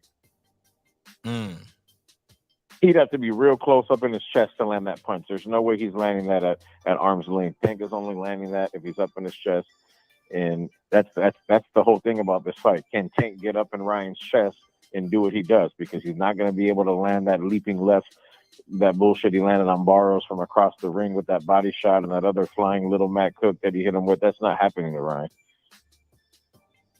Rooster, I think these fighters be more attached to names than they actually are styles. I seen Ryan in the Fandora fight throw that punch that you said is the money punch, the right hand, and then he knocked Fandora down, falling backwards off balance. Yep. Yeah. Ryan can fight off the back foot. He definitely can fight going. He's got pop going backwards. So if Tank's coming in and he leads him in like a matador, he's gonna catch him. Ryan's weakest part of his game is his inside game. The dirty boxing. He can do it. He's never had to do it, but normally the guy with the longer arms and all that isn't as good. Tank, obviously on the inside, he goes to work. He's a beast. He's a monster. I mean, they're great. It's a great fight. It's just it's why we want to see it. The tall, longer, bigger, fast guy versus the short, stocky, fast, powerful guy. It's just a great matchup. I just think that Ryan has the odds in his favor because of the attributes on paper. But in the end, we won't know till they get in there. Right. And we know Ryan's a dog because he's been caught and he can weather the storm. So I like that. I like that he got dropped. And I told him he got dropped because he came out there on that stupid ass pedestal with the king and the crown. I told him not to do that. He's like, I said, man, that's weak. You're not Jesus. Get out of here with that. And then he got dropped. He was like, you're right, Rooster. I'll never do that again. So Rooster, do y'all have a plan? I heard Virgil do this for Andre Ward. He would always train him what to do if he ever got knocked down. Are y'all doing that with Ryan? Yeah, they have a game plan. We're building. We're worst case scenario, but he's definitely going in offensive for the knockout. I'm telling you right now, he's been calling second round knockout for the last 4 years. He had a vision. He had a dream. He knocked him out in the second round. He's been calling that for a long time. And I think he can do it. If he can, at any time Ryan lands, he can knock Tank out. But the same is true for Tank. Any time that he lands, the fight could be over. I mean, Tank could be losing every round and catch Ryan with something, and it could be done. Ryan, it could be an even fight, and Ryan could just blast him with a left or the straight right, and then it's over. So that's the funnest thing about this fight is we know it's ending. Somebody's getting stopped. It ain't going 12. It's to me, it's 80%, 75% Ryan win by KO. 15-20% Tank by KO. Somebody's getting dropped for sure, and then we're going to run it back, and then we're going to do it again. Are you afraid? Are you afraid that it might go 12 because they might have too much respect for each other? Because both of them can punch.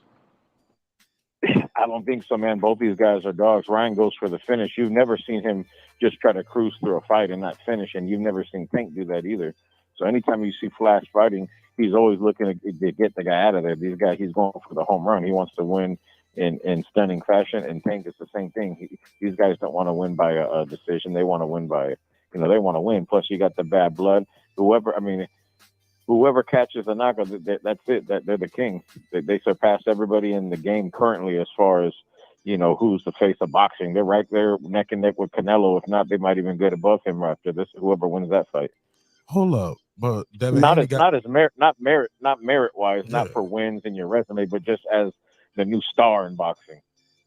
They would be a bigger star than these other guys like the Teofimos, Devin Haney, Shakur, Loma, all of those. Oh yeah, exactly. They're the king. They're the next guy in that division for sure.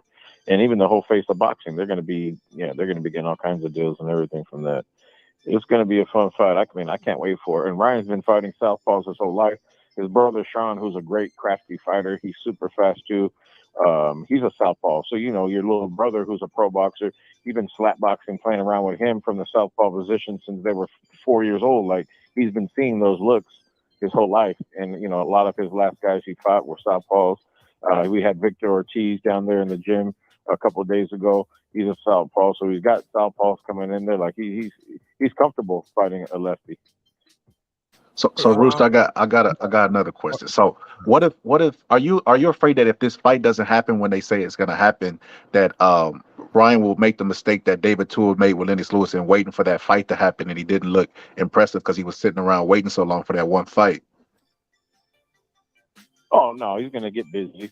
If that fight doesn't happen in April for some reason it falls through, he's gonna fight somebody else. He's not gonna go past that time, past April, and not have a fight. That's for sure. He wants to be fighting 2-3 times a year minimum. So, and now's the time to do it. He's young in his prime. From 24 to 30. That's when you should be getting busy. 3-4 fights a year. No, he's not gonna wait. He'll take on the next guy. I'm telling him if this doesn't go through with Tank, and for some reason, with his legal matters or some other, if that stuff doesn't, if the fight doesn't happen, call out. Let's get Teo. Let's go ahead and set Teo down. Oh shit! Shots fired! And Shots fired! Teofimo Lopez.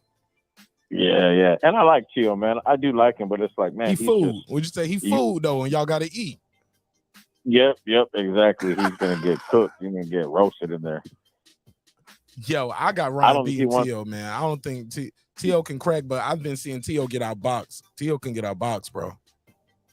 Yep, definitely. And at 140, I don't think his power carries, man. I think he's just got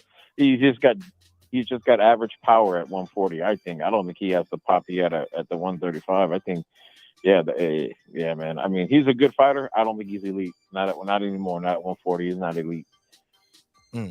I got Big Blunts in boxing. Big Blunts in boxing and all positive. They said your guy cannot beat Tank Davis, man. Big Blunts, go ahead, talk to him. Yeah. I don't think the fight happens in April. I think there's a possibility it will happen later in the year if it does happen, but I don't think it happens in April. Tank hasn't had a quick turnaround since about 2017 like that. Again, he has the core stuff going on. Me personally, I think it's a money grab just in case he has to pay, of course, his legal fees, court fees, etc., the victim, whatever, his family, if he has to go away, sit down for a year or whatever. So that's what I think as far as that, but I don't think that Ryan beats him, man. I really don't think it happens. And at this point, I'm ready to just let some money talk, man. You know what I'm saying? I'm ready to just let some money talk. Oh yeah, I bet. You know what I'm saying? I don't see it happening, man. I don't see it happening at all. Again, he don't got no jab. He needed. I think what Rooster said about the right hand, though, I think he has a point. It's all about what's in that right hand. If that right hand is going to be present and active, and come behind a good, strong jab, present jab. Solid footwork. I will say his footwork was a little bit better in the Javier Fortuna fight. Yeah. Foot positioning was better because I watched Boxing Gym's film study, and Boxing Gyms alluded to Ryan's footwork being one of his downfalls. And I did see we all saw improvements in his fight with Fortuna with his feet. But again, that chin, that up and down, Tank's gonna touch that body. I think it's gonna be body work for maybe the first 4 to 6 rounds. And then once that body starts to feel something, that all the head's gonna open up. Tank's gonna come with a jab to the body, move around, circle him around, take him here, take him there. You know what I'm saying? Bob and weave, slip and roll, get up out of there, touch him where you can. You know what I'm saying? Take your time. There's no reason to rush anything. You know, don't get distracted, talk crazy to the audience, and let Ryan sink himself. That's Hey, what look, it'll be. hey, Rooster, I got my boy Pac-Man Tay. He from Team Wilder. He was the guy been rocking with Wilder for a minute. Shit, he actually did the glove inspections on the last fight. Been rocking with Tay for a minute. He told me to ask. He said, Mark, ask him, is he putting some money up? And it seemed like Big Blunts and Boxing was trying to make a bet for, but that's weird. He want to make a bet for a fight he don't even think is gonna happen. So I gotta put April, counselor. In April. I don't think it's gonna happen in April. Okay. Rooster, I mean, are you I betting like on this what fight? Blunt's was saying. In theory, what Blunt's is saying is true. In theory, if he can make that happen, the problem is, well, Tank's reaching for that body. Bow! He's getting a left hook to the head. Bow! Right hand right down the pipe. And then he's going to think twice about coming in. But if anybody wants to bet. I've not been less than six figures on Ryan's last 5 fights. That made me close to $1 million already. I don't care what kind of money you want to put up. We'll put it up. But I'm taking like that. I ain't taking no. I'm not taking. I'm not taking, even money, like bet me $100 against 100. No, I want what the odds are. Ooh. And that's the other thing I was about to bring that up too, is you guys will know, and the world will know, that when that fight night comes out, when the odds makers have the fights out, because Vegas they're pros, they know what they're doing. They're not going to have Ryan that much of a dog. When it first comes out, yes, he's going to probably be like a plus 180, not even a 2-1. By the time fight night, he's gonna barely be a dog. He's not even going to be that much of a dog, I guarantee you, because they're not stupid. Hey, I ain't gonna lie. Blunts can't bet with no millionaire, dog. I need somebody in the chat. Shit, my bad said bet $1 million, and I want the odds. God damn, I'm gonna have to hire some mafia dudes. I don't want almost $1 million betting on Ryan. Real. Stop God playing damn, with I me, can't bro. bet with no millionaire. Hell no. I told you, Big Blunts in the chat. He made $50K off a 6-round knockout of Fendura. Yep. Hey, you had to put some money up to get that, though. Bets. He said, I'll play your peasant games. Yeah, play my pet. That's He want to bet a Jolly Rancher, Rooster. For real. Bet me a blunt. He said, bet him a blunt or bet some push-ups. I bet you a nice tickle. Ice cream man, a Chico stick. This nigga said a Chico stick.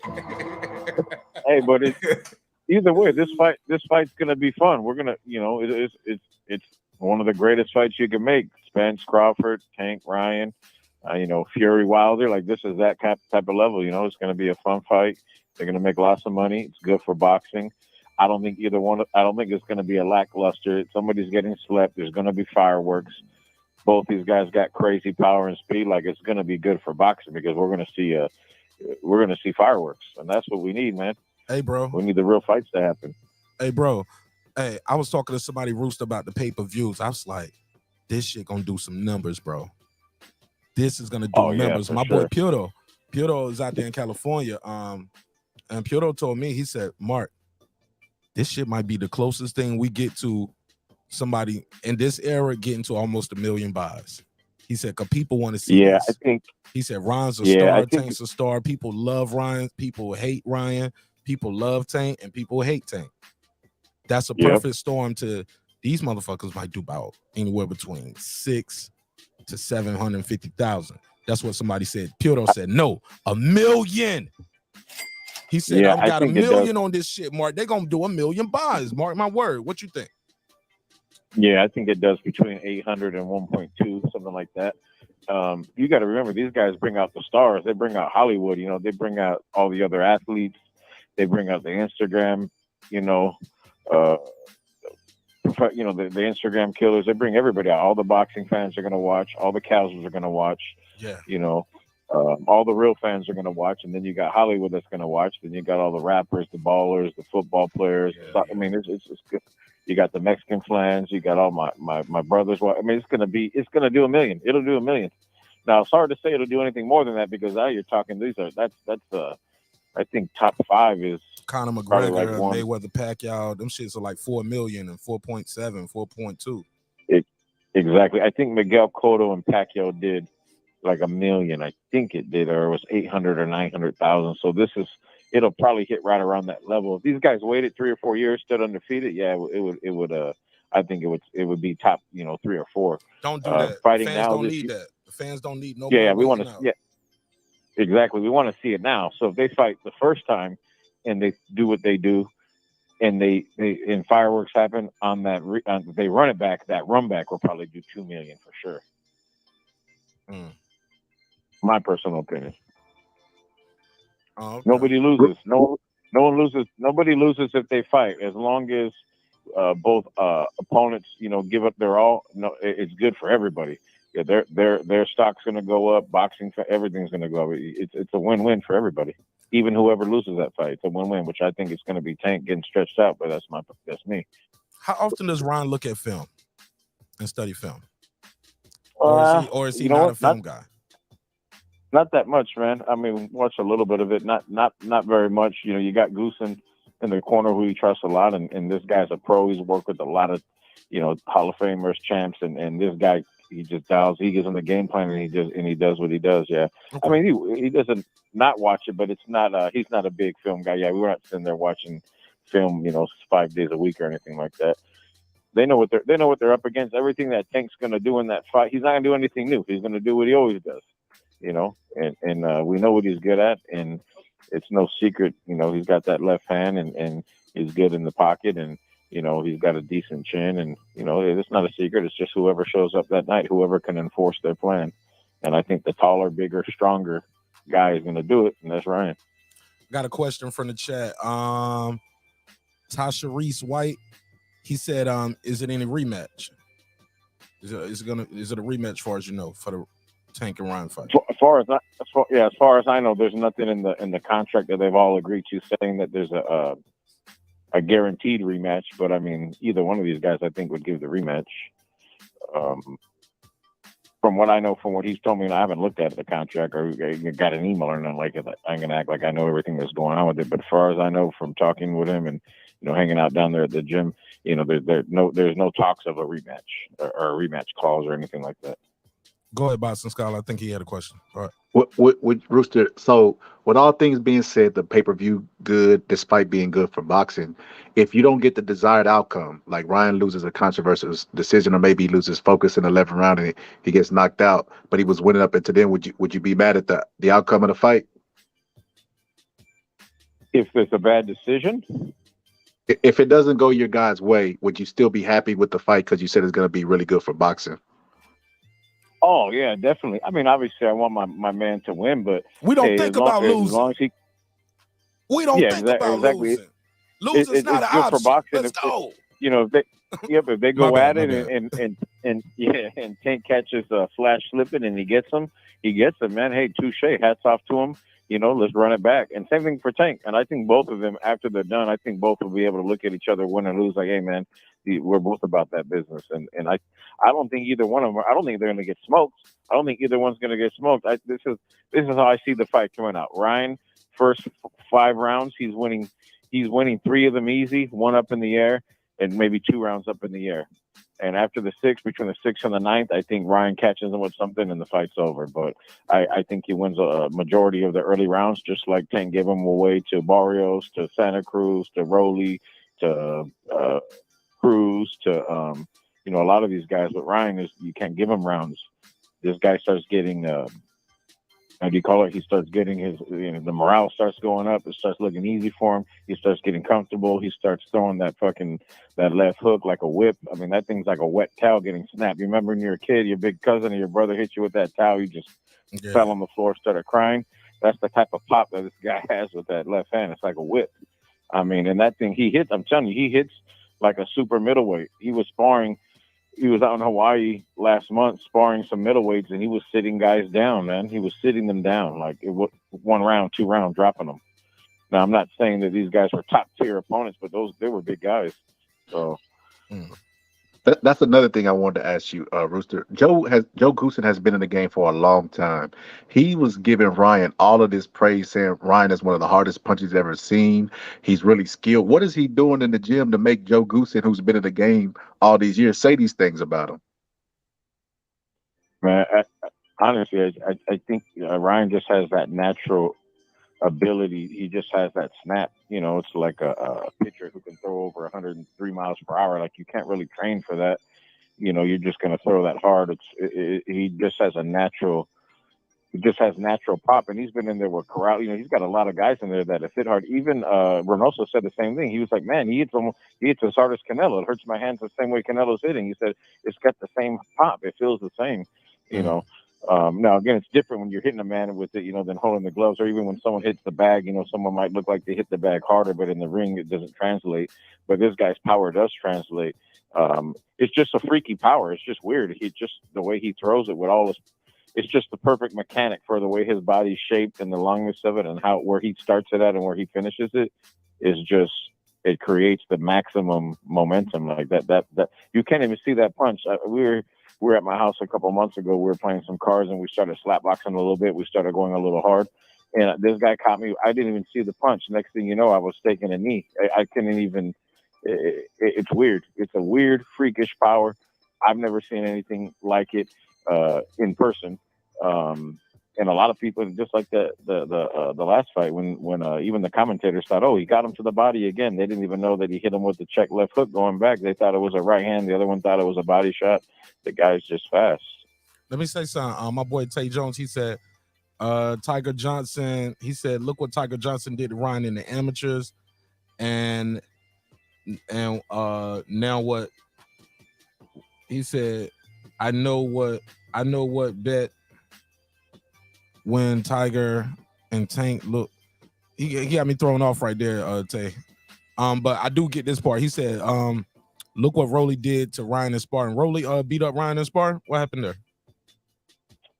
And if you look up YouTube, they show all of Rolly's highlights, which is about, 20 seconds of a part where they got tangled up. And that was 7 years ago. Rolly's about 4 years older than these. I think Rolly's 28, 29. He might be Tank's age or a year older. Ryan just turned 24. Ryan was, I think, 16, 17. Rolly's 21, 22. They're sparring. They got good work. Watch the whole film. Watch the whole video. You have two sessions. There's one where Ryan's in a black T-shirt, and there's another one where he's in a red T-shirt. Both of them, they spar, I think, 6 rounds. One of them, Ryan, I think, was 16 or 17, and then the next one, Ryan, I think, was the following year. But again, this was 5-6 years ago, both those sessions. They both did good work. I thought Ryan got the best of it. There was a part where Rolly, because Rolly likes to wrestle. That's what he does. He walks forward, he uses a lot of shoulders and arms, and that's just his style. But if you look at anything Rolly's talking about now, he'll let anybody know Ryan hits the hardest. And if Rolly's picking Ryan to win by knockout that fight too against Tank under 6.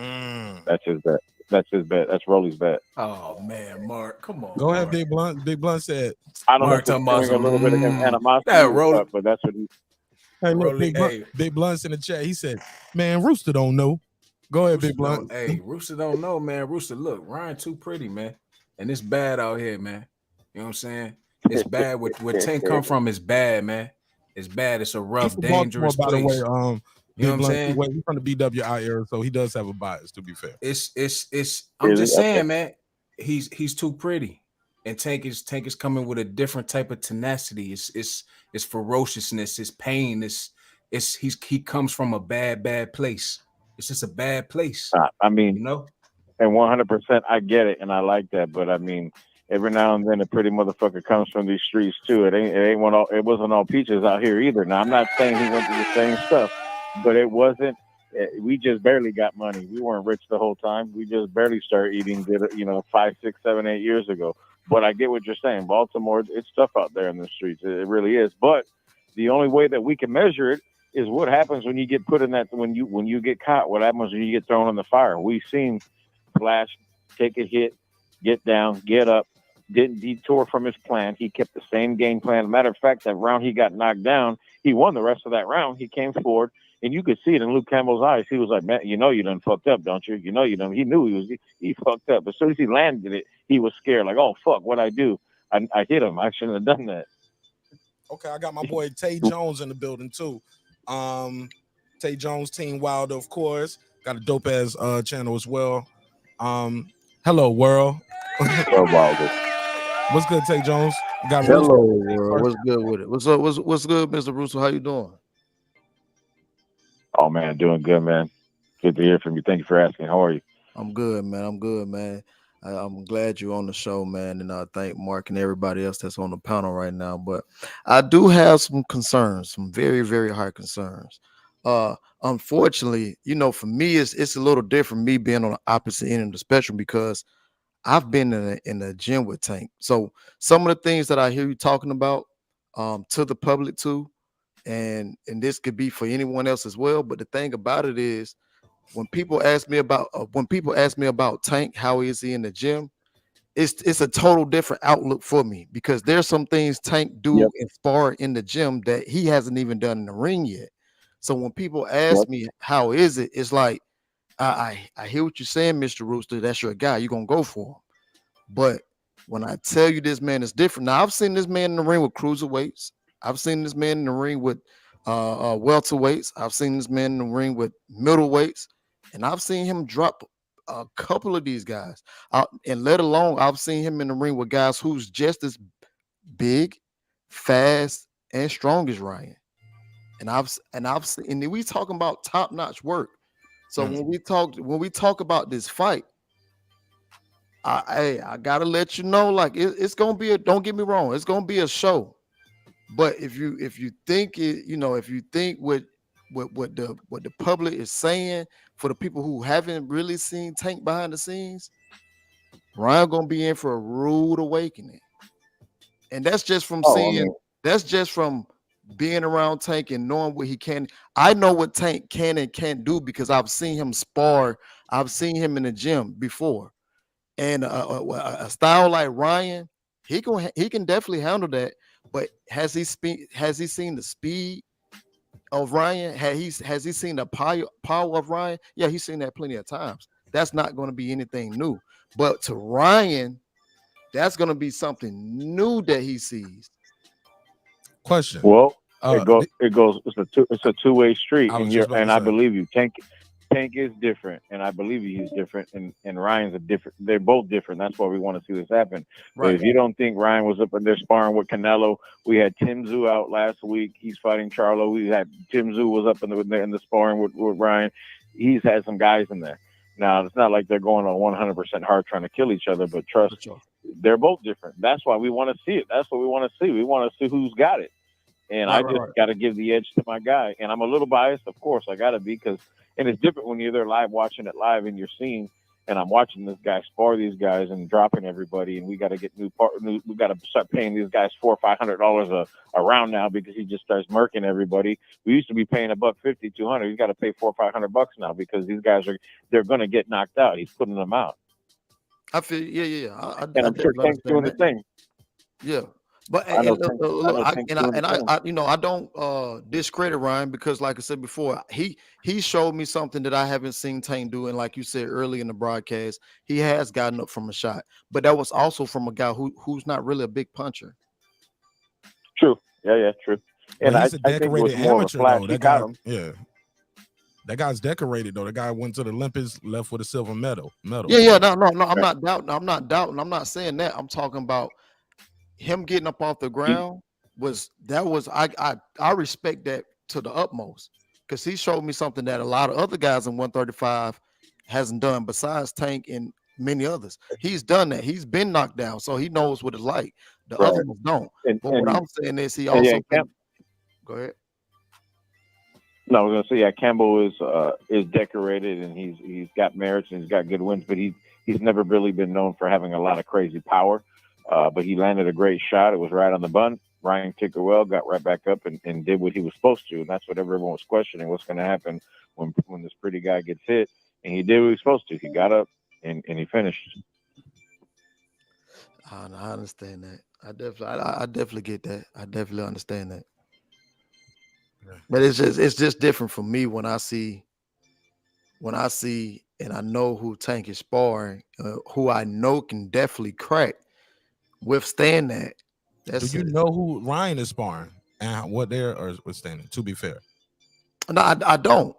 But Yeah. I guarantee you is the power is not the who he's sparring don't accumulate the same power that these guys who over here sparring. Look, How you gonna I'm guarantee gonna be that and you honest. don't even know? Look, I'm gonna be honest with you. Okay, we were in there Monday with Tyson Fury, who went 12 rounds. Okay. Fuck out of here. I'll put a case on you, man. I'm gonna be honest. We sat down Tyson Fury in the 4th round. He didn't want no more. This nigga trolling. I'm kidding, but no, you're right, man. We don't know, and that's the whole. That's why this fight is so great, because we know both these guys are dogs. They're both different. They both have God-given abilities, and it's like, all right, let's see what happens when these two guys clash. They both got very different styles. One's orthodox, one's a southpaw. They both come from two different parts of town. Baltimore down here in Southern Cali is great. One of them's got the one following, the other one's got a different following. Like this is a great fight, man. This is what it's about right here. This is what we want. Oh yeah, absolutely. I definitely do agree. It's going to be a magnificent fight, but how is Ryan going to? Because one thing this is two things that I know about Tank. He don't get a lot of credit for his ring IQ, and he definitely don't get a lot of credit for the defense that he does display when he's in the ring with someone who can't punch. He don't get a lot of credit, but when he's in the ring with someone who does punch, he don't even get the credit for his defense. Then he definitely has underrated defense. Facts. Yeah, I agree with that. Facts. He needed elite defense. What happens is when these guys hit so hard, when they got that type of power, they don't mind about getting caught a little bit here and there, because it allows them to land their punch. It's like most of the guys that hit really hard don't have that great a defense, but Tank has shown signs of having a great IQ. He's got good defense when he wants. I think against Ryan, he knows, and same thing with Ryan. I think both of them, you're going to see a little better defense, because they're both going to be a little extra precautious, I think, in the early rounds, because they're both at any moment the fight could be over. But Tank, I think, does get hit a little bit, but also I think the times he did get hit is because he's trying to lay traps and lure somebody in, just like Crawford did with his last fight. He was in there. He knew he was going to get that guy out of there. People were saying, oh, he's getting hot. He's having a little trouble. No, he's not. He's letting that guy. He's laying a trap. He's putting this boy right where he wanted him to be, and I know Tank has done that at times too. So the problem is you can't let Ryan catch you with one or two, because if he catches you with one or two, he's going to hurt you. That's fair enough. So I only got one thing to add to that, man. So y'all say that Rolly had beat up Ryan in practice, because that's what sparring is practice. He had success against Tank in the actual fight under the lights, and y'all bringing up amateur fights is y'all can't do. You can't do that, man. Ugas beat Bud in the amateurs. Do you think that Ugas would beat Bud now? Hell no. No, Ugas get knocked out. Honestly, the amateurs favor a fighter like Haney. It's a point fighting game. If the amateurs had no headgear, Ryan would have knocked Haney out all 6 times without that headgear. I promise you. Oh yeah, well, absolutely. But when you telling me I can't do that, but that fight was not that long ago. It was more. In fact, it was about 6 years ago between Tiger Johnson and Ryan Garcia, and there was on their way to the Olympic qualifying. So it wasn't that long ago. But I'm using examples because of boxing. We talking about point systems using the amateurs, just like Rooster said, and his boxing IQ. If you haven't seen Tiger Johnson box, he definitely does have a boxing IQ, which is why I said that Tank has a ring IQ. What is Ryan going to do when it comes to the ring IQ? Now, I wasn't just talking about simple old amateurs. It's a reason behind why I'm talking about that. But 6 years, bro. I mean, fighters progress in months. I've seen fighters progress fight to fight. 6 years? You don't think he got any better in 6 years? You're missing what I'm. And that was saying. That was about 7.5, 8 years ago. We're talking about like boxing. We're not even talking about who won or lost. We're talking about boxing IQ style. And then even up to now, when I look at these different fighters, we're talking about the IQ style. I'm not talking about who win or lost, because it don't matter. I'm talking about who's actually progressing as I see it. And then when I look, even like now, when I look at a Gervonta Tank Davis, when I look at a Ryan, I look at a Tiger Johnson, all these different guys, who's actually progressing. That's what I'm not talking about a win or Tiger loss Johnson got scenario. 7 fights, right?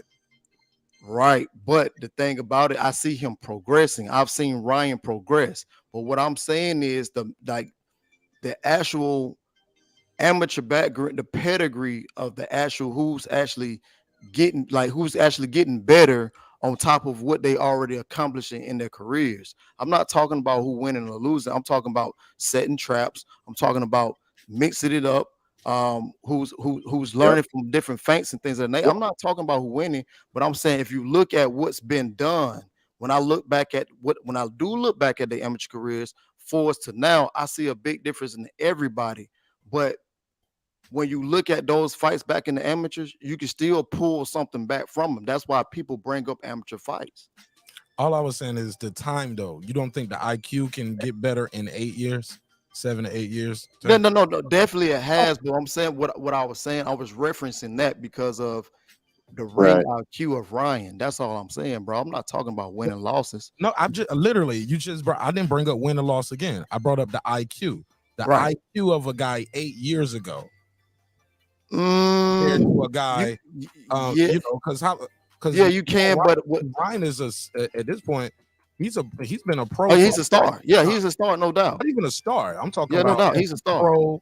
I ain't even talking about the star level. I'm talking about what he does in that ring. How he goes about handle his business. Well, so you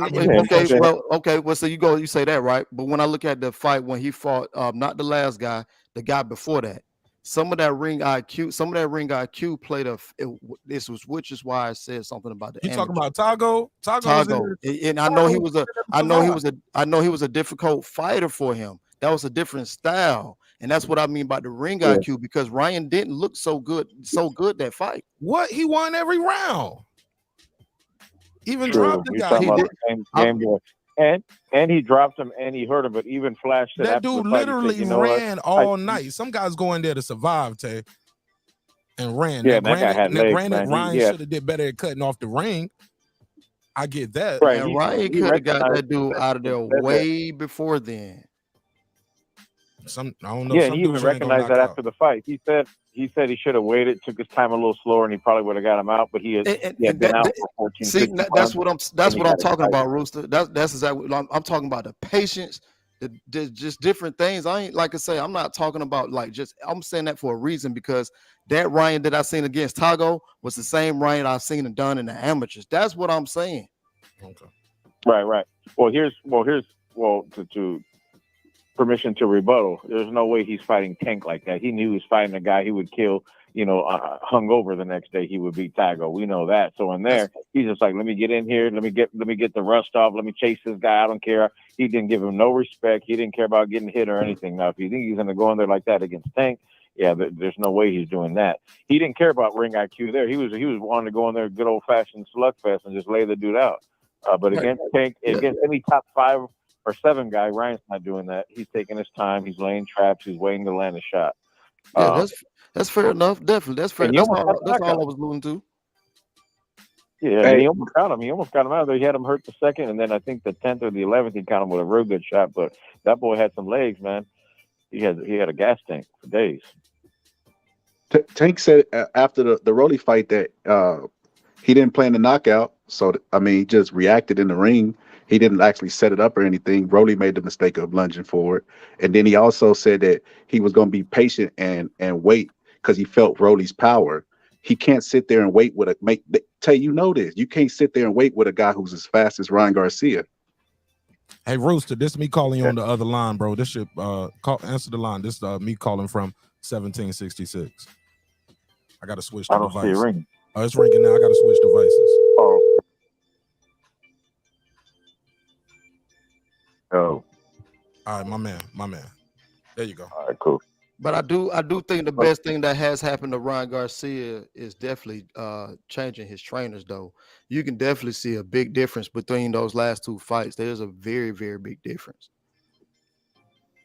Yeah, definitely. He's more focused. He's gotten some more rounds, and leaving Reynoso, his last two, he was getting first round knockouts, so we didn't get to see him display too much. But Flash ain't a dummy either. He knows Tank, just because Tank hasn't been dropped, but he's been in a couple fights where he's had some close rounds. He's gotten hit a little bit. He always can make the adjustment. He's been on the, lose a couple rounds here and there. So he knows what it takes to win. He hasn't just had his way with everybody all the time. He obviously always gets the knockout in the end, but before that, he does face a little bit of adversity. Not much, but it's in there. When he fought Cruz, he squeaked out a pretty good win. People thought Cruz might have won. I didn't think he won at all. I thought for sure Tank won, at least 8 of those rounds, 8-4. And there were a couple close ones, but Tank beat him. And then the one against Mario Barros, that was good. He had some adversity. He was able to come through.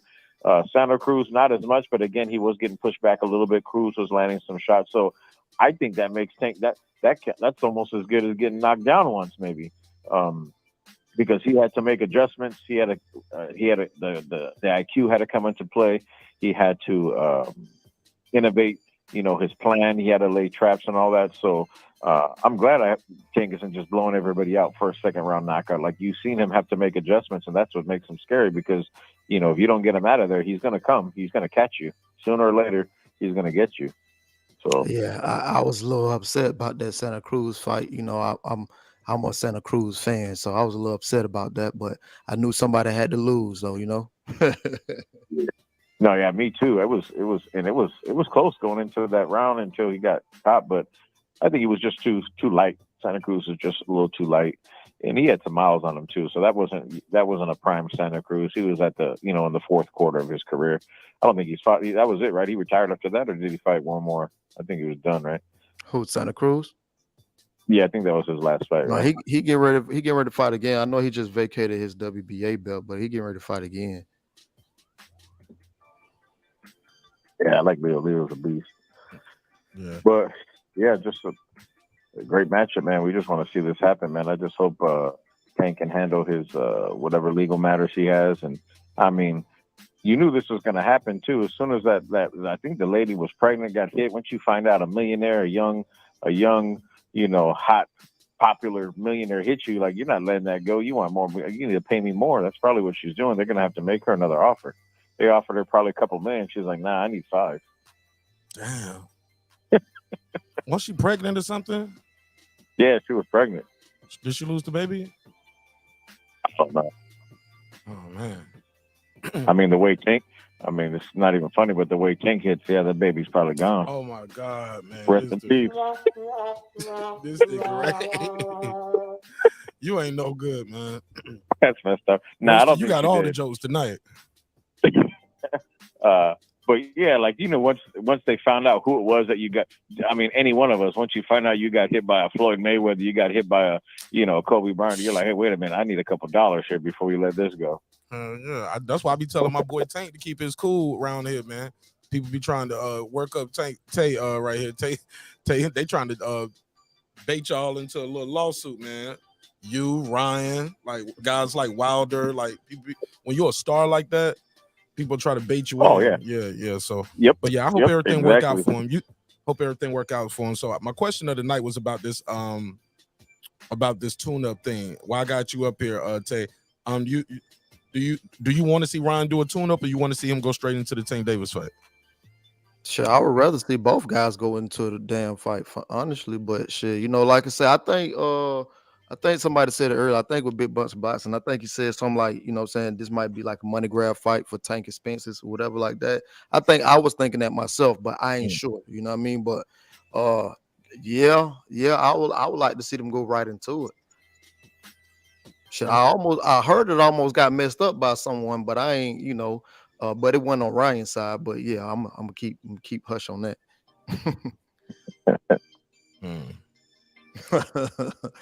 Rooster probably know what I'm talking about. Okay. Y'all keeping secrets, okay? Nah, I'm not. I just. It's all good. Everything don't supposed to be said on the airwaves. You know what I'm saying? I get it. And sometimes we can get a little far ahead, so it's all good. It's all good. All right, well, shit. I'm gonna say this, Rooster. You got your boy stopping him in 6, right? Yeah, I mean, the more I think about it, it might be 7, or I think between 6. I think it could happen at any time under 8. But I think we're going to start seeing Tank. We're going to start seeing the tide turn. If it gets past the 5th and into the 6th, I think you're going to start seeing the momentum shift 6th, 7th, 8th round, and then it's a done deal. I'm gonna say this: what I didn't like about Tank in that press conference, he was like, "Yo, niggas think I'm playing, yo. Watch after these next 2 niggas what happens." I was like, bro, that's a year in boxing for most fighters. That's 2 fights. So you get what I'm saying? So that's like saying in a different way, yo, after 2023, watch what I do in 2024. Like, bro, you get what I'm saying? That's 2 fights. The judge might put off those 2, put off the sentence and say, let him go do them 2 fights and let him do jail after that, after the Ryan Garcia fight. You know what I'm saying? Maybe. Yeah, maybe. Yeah, it might happen. So that means he might be in jail for the rest of the year. So why is he saying like he gonna go after Devin and all? Like, yo, niggas gonna see like all of this other shit, man. You got 2 fights lined up for 2023. Exactly. It's almost like he's trying to catch up, take another path, and he's trying to take, because obviously, who's the less risky fight? It's against Haney, right? Because Haney, is not a big puncher. Obviously, Haney's a great boxer. He's great at what he does, but in there with Ryan, he's potentially he's probably getting knocked out. If he loses to Ryan, it's probably a knockout, and if Ryan loses to Tank, it's probably by knockout. We know that's probably what it's going to be. That's what I'm thinking. Against Haney, it's low risk. You're not scared of getting hit. You can take a couple shots. Haney has a questionable chin too, and he's got all the belts. Of course, he might be trying to wiggle out of Fighting Flash and go after Haney. You've seen him already try to accuse him of juicing. It's like he's laying all these other game plans, like planting seeds here and there. So just in case he doesn't fight Ryan, he can say, "Oh yeah, I was already planning to do that." Yo, what's the theory with that too? Why I got everybody here. This is the first time I even talked about this on air, because I don't give stuff like that no light. You know what I'm saying? Unless we got evidence. We're not gonna call nobody, say nobody using, because that's the quickest way to get sued. And I don't need nobody putting no case on me. What was the response from the team when you guys heard that the Tank Davis words? I don't want to call them allegations, but with the statement that he made. Yeah, it's just funny, and just like how Flash had responded. He doesn't even take supplements. The guy doesn't even take vitamins. Damn. He doesn't even drink that much water. I'm not lying. The guy doesn't eat that much. He's not a big eater. He's a big guy, but he doesn't take any no vitamins, no supplements, no protein, no glutamine, no amino acids. He doesn't take anything. It's weird. Yeah, he doesn't take none of that stuff. What do he eat? He hasn't had to. What do you eat? Tacos and Coca-Cola and shit? Like, man, McDonald's? Hey, honestly, I'm not going to even lie to you, Gatorade. boy. That's what it is. So, he drinks Gatorade. See how I did that? You see what I did there? Yeah. Yeah, that's what he drinks. He drinks his Gatorade. Go ahead. So if it's he'll eat Italian, like he likes pasta. He'll eat a decent sized plate of that.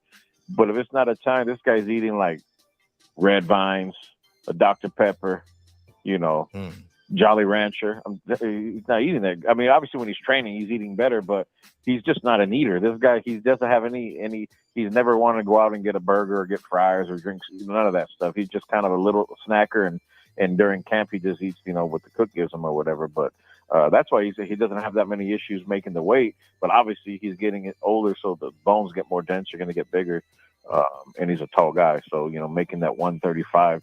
That can't happen for, 1 or 2 more times max, and then he's got to have to stay at 140, and I don't think he's even going to be at 140 for more than a couple years either. Yo, the chat. Tay, what's your take on that? About that when Tank said the kid might be juicing?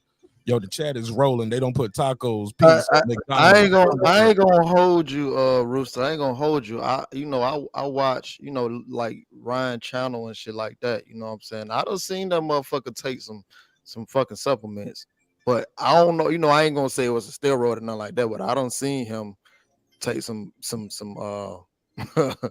I done seen he him. drinks a caramel macchiato from Starbucks every day. That's for sure. Yeah, but I'm saying I did see him. His what's his cook? I think it was his cook, something like that. It gave him a smoothie, some shit like that. But that's neither here nor there. That shit was about 2-3 years ago. But when I first seen it, because I of course I went to school and studied exercise science K through 12, with, with a master's in biomechanics. So I know a lot about the body. It's really tough because I remember me personally, the first time I heard something about Ryan, when someone started saying like, I think it was before. I think he was when he was to fight Javier Fortuna before, like once before, a while back. Yeah. So it was right around that time. I think he was getting ready for the fight or something like that.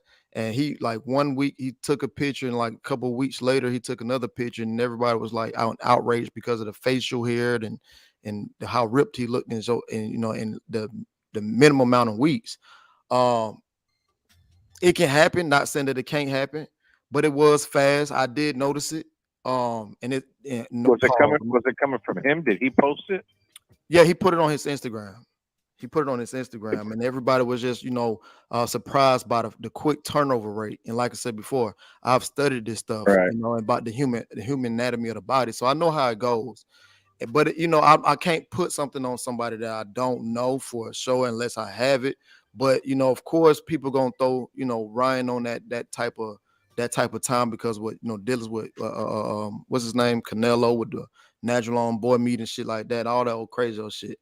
And but for me, it was more so like he could have worked and done it. And then at the same time, I seen Jerry Anderson body transform very quick too. So I was like, I'm not saying that it's not possible, but maybe those guys have put in the work. Right. That's how I saw it. He's a hyper responder too. Anyways, I mean, you see him, he can put some muscle on pretty quick, but also in the defense, the pictures don't have to be actual real time. You got to just put another picture up from when he looked good before. Not everything's in real time. A lot of times they'll say Ryan Garcia is back in the gym training good, and you look at him like, man, that's like 4 years ago. What do you mean he's back in the gym? That's old shit. Right. Like, it's not even, hey, Mark Nash, you can pull HLD up here because he always got a lot to say. But I'm gonna tell you this: since he want to talk so fucking much, go ask Chisora what he going through right now. Since he want to talk so much, you think he knows so fucking much, but he always come at me. You see what I'm saying? But he don't never. We got each other contact on how to hit each other, but he don't never want to hit me man to man though. You see what I'm saying? And I don't fuck with niggas like that. But I always gave him respect every time I came over here.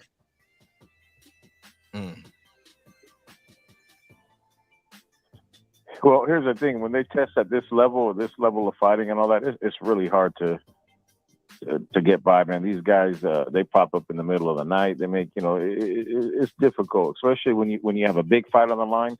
It's very hard to get by with a, juicing and be able to not get caught. Do y'all got drug testing for this fight that you know of? Oh yeah, for sure. They're going to be drug testing from A to Z. Yep. Okay, because the WBA, I didn't know it was mandatory like that. Also, somebody said, about how much do you think you weigh now? What is Ryan weighing right now? Yeah. I think he's about 152 or 3 or something like that. Okay, 152. And he got to get, what's the catch weight for? 136 is what it's supposed to be. Oh shit, he can make that. That's easy. Now, what happens if Tank comes in overweight, or if a guy comes in overweight? Can they, if they miss that 136, do they just pay for a certain kind of fine, or what? Or is it a fine per pound? Yeah, exactly. For that, it's just going to be a fine. Or just going to dock the purse. And but I think either opponent can choose not to fight either. If they don't want to, they come in an ounce over. They can choose not to fight either, and just take the penalty money. But in this case, they're thinking, I don't think Tank's going to come over. They're banking on Ryan not making the weight, but he should be able to make the 136. There's nothing on. What is on the line for this fight other than a big ass check? Their name, respect. Okay. Who the dog is. So it's no kind of WB. Tank doesn't have a regular WBA on the line for this. I don't think he can compete for it at the 136. I didn't think so either. But anything he has wouldn't be on the line. Yeah, I didn't. Ryan think doesn't have any belts at 140. I don't think Tank has. Does he have? What does he have at 135? He got a secondary belt. You got a secondary belt. WBA. Yeah, it wouldn't be on the line. Yeah, at the catch weight. So, Ruth, let me ask you a question. It's going to be their credibility. It's going to be their name. Their brand is on the line. Yes, sir. But again, as long as both guys put up a good performance, it's great for both of their brands. Both their stock is going to go out great the roof. For boxing too. Go ahead, Tay. I was going to ask Rooster a question. I was gonna say, outside of Ryan being your guy or whatever, what can both fighters do to each other that something that we haven't talked about? What can both fighters do to each other? Something not Yeah, the obvious. So, yeah, right, not the obvious. What can both fighters? Not the obvious. I mean, Ryan's got a great jab. He doesn't use it a lot. He doesn't have to, but I think he's going to be pulling it out in this fight a little bit more to keep Tank at the end of that punch, to keep him at bay, because he's got a nice jab. He's got a great, stiff, crispy jab. You just don't see him use it a lot because he never really has to. So I think Ryan's jab is going to be good in this fight. That straight right, which I think Tank and them already know that he has a mean right hand, a straight right too, but I think he's going to be popping that jab a little bit. And I think they're going to see that he's more of a dog than they think. I think they're counting on him folding or giving up, or maybe, getting confused in there and not knowing what to do. But Ryan's a dog, man. He's in. I've seen the guy spar many rounds. I've seen him, tired, hungry, and still in there and just grinding it out. So I think his resilience, I think they think that he's a little bit softer. They know he's good because everybody knows everybody from the amateurs growing up, who all the top tier guys are. But I think they think he's a little too pretty and a little softer than they think he is, and I think they're gonna find out. So I think his resilience and that jab is gonna be something that Tank is not that he's not ready for, but something that he's gonna be a little bit surprised with when he's in there. As far as Tank, I don't know. You said he's in there knocking out cruiserweights, so I guess. Yeah, he has. But yeah, no, Ryan has a fan. I always thought he had a nice jab, but I just never knew. I never understood why he don't use it as much as he should. Yeah, he never does, and not to compare him to Roy Jones, because that's a long shot, because Jones is the most talented, but he had a great jab too. But we never seen him really use it because he didn't have to, and he didn't like to use it. He liked to be flat. He liked throwing the big shots. Ryan's the same way. He's all power shots. He likes to get in there and get a guy out of there. But there's been times where you'll see some of his fights where he does pop the jab. Even against Fortuna, he popped a couple good solid jabs. He was jabbing a little more than usual. Maybe that's something that Gooson's been working behind that jab, and then fire that left hook, because now you don't know if a jab's coming or the left hook's coming. It's so damn fast already. But yeah, I mean, I can't wait for this to happen. This got to happen. Man, shit, me too, bro. Me more than you, bro. Probably not more than you, of course, but hell yeah. I mean, just in general, it's just it's a good time, man. There's a lot of good fights lined up next year, man. If we can get some of these bigger fights to happen. I mean, I like MMA too. I follow MMA too. I just love the fight game. But when they try to say, "Oh man, this is better than boxing," or "This is bigger or more popular," man, this has been around 150. This ain't going nowhere. Boxing's always going to be here. We just got to keep putting on the big shows. Yeah, man. I can't get with that. Now I love my mixed martial arts, but boxing, that's my first love, bro. Exactly. If I got a title fight, a boxing match going on, and the UFC's on, I'm always watching the boxing, and then I'm going back to the recording to watch the MMA. Right. Go ahead, Tay. No, I was just listening. I think it's fair enough, man. It's fair enough. Sure. Fair enough. I can't complain and argue with that. I mean, it's fair enough. All right, well, shit, that's it, Rooster. I ain't gonna take too much more of your time. I appreciate you pulling up. Yeah, definitely, man. I appreciate you guys. Yeah, I'm gonna get off. Appreciate the channel, man. Every time I pop on and do my little research, I always check the channel, see what you got going on, peep out the videos. Appreciate you having me, man. Good luck to everybody and with their bets. Blunt, if you want to make that bet, let me know. I think Tay wanted to make a bet with you. Yeah, we can make a bet. Shit. They want to make a bet. Tay, what's your bet? Well, he said he want to bet the odds. We gotta see what the odds is. Okay. Yeah, we'll see what the odds are the day of the fight. We can lay the bet there. I'm thinking, like I said, I think Ryan's going to be like a plus 135, 140 max. Yeah, because I can't see if he's less than plus 120. That's free money on Tank. Yep, that's not a bad bet. It's about even money. Because and the other way around too. If they're going to give you, if Ryan's going to be a 2-to-1 dog, that's a great bet too. You put $1,000 down, you get back 2,000. That's not a bad bet. Now, I ain't gonna lie. If I can catch Ryan, which I don't know. It could possibly, it depends on when you catch the line, because they always when they come out, they start high and then come low. So I don't know. Yep. Now, if I see a 3-1, and I'm like, hey, that's too much, because I got to ask myself, what the fuck has Tank done to make him a 3-1? You know what I mean? So then in the opposite end for Ryan Garcia as well. Then now I'm thinking between 3. No, I'm gonna say 3. That's disrespectful. I'm gonna say between 250 to 280. Now, if I see them eyes, I might have to reconsider some shit. Yeah, I think it's gonna come out starting at close to 2, maybe like a 2-1. I think come fight 9, he's gonna be like a plus 135, 140. You're gonna see it drop. It's gonna be closer to almost not even, but they're gonna have Tank a favorite by like a 0.5 to 1 or something like that. They're not stupid. I mean, Vegas isn't dumb. And a lot of people are going to be bombing Ryan. The more money they put on the fire, they start shaving the points down too. So I think there's going to be a lot of money betted on Flash for the knockout. Late money, late money gonna come in for Ryan, bro. That late money does change the line. I think something like they say like every couple $1 million that's bet, it goes down like 5 points or something like that. I can't remember what the theory is on that. Yeah, that's true. Yeah. Anyways, guys, man. Oh, no. One question. I got one more question. I'm sorry, Rooster. I'm sorry. Tomorrow we got a WBA lightweight title eliminator.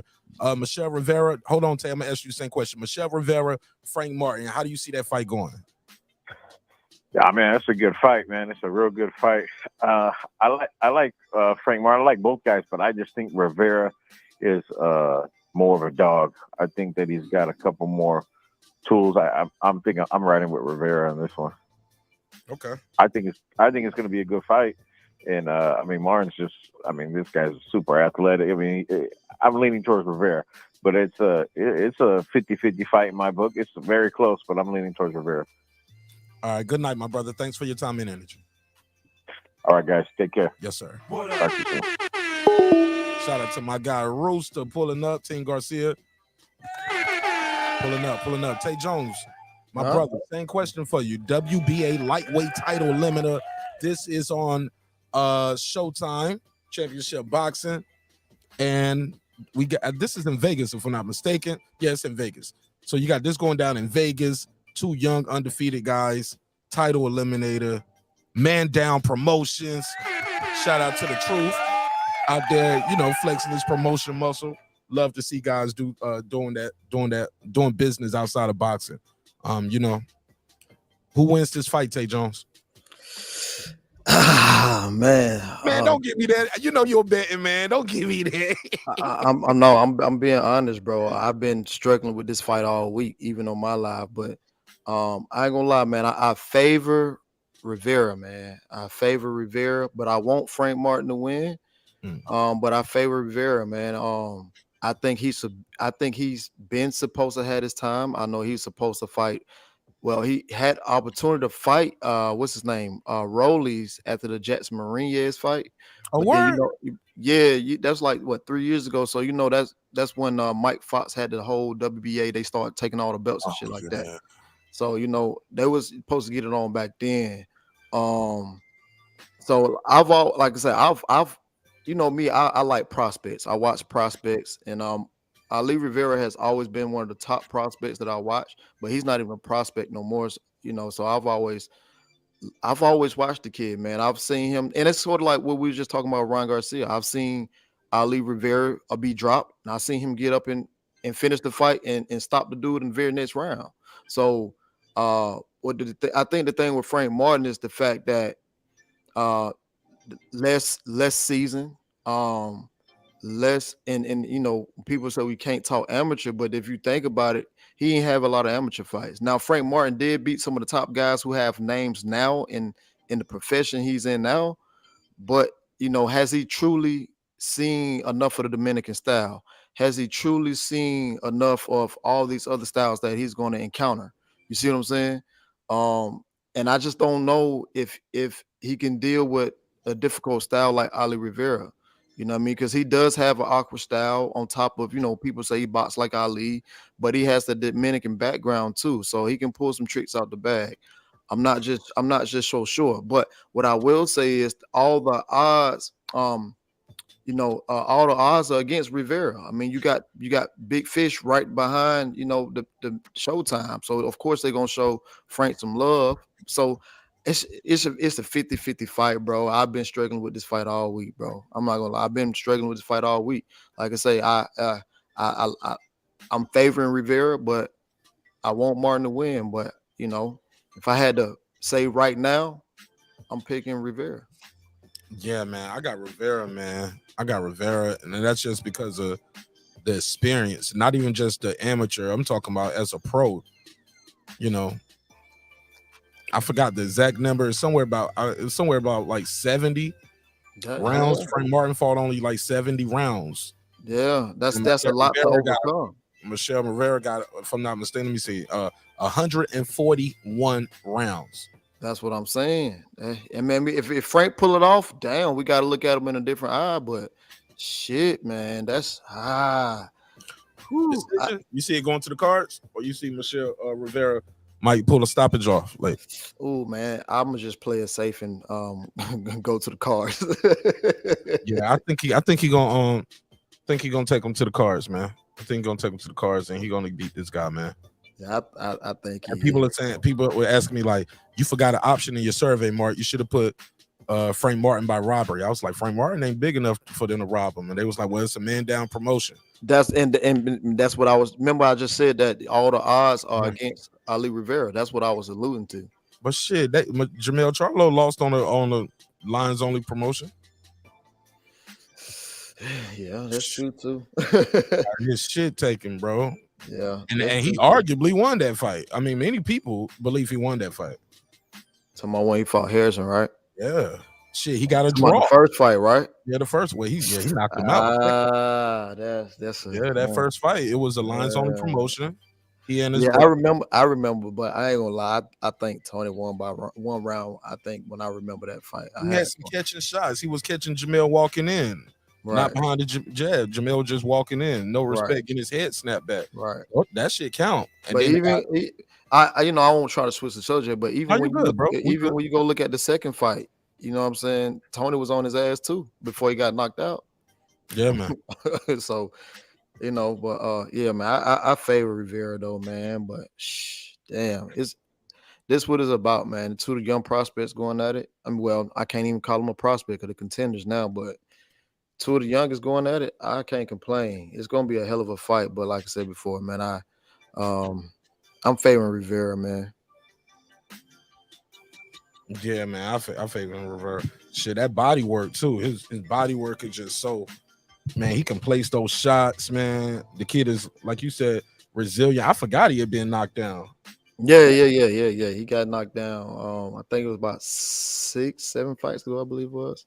Because he fight 3 times a year, 3-4 times a year. Must be nice.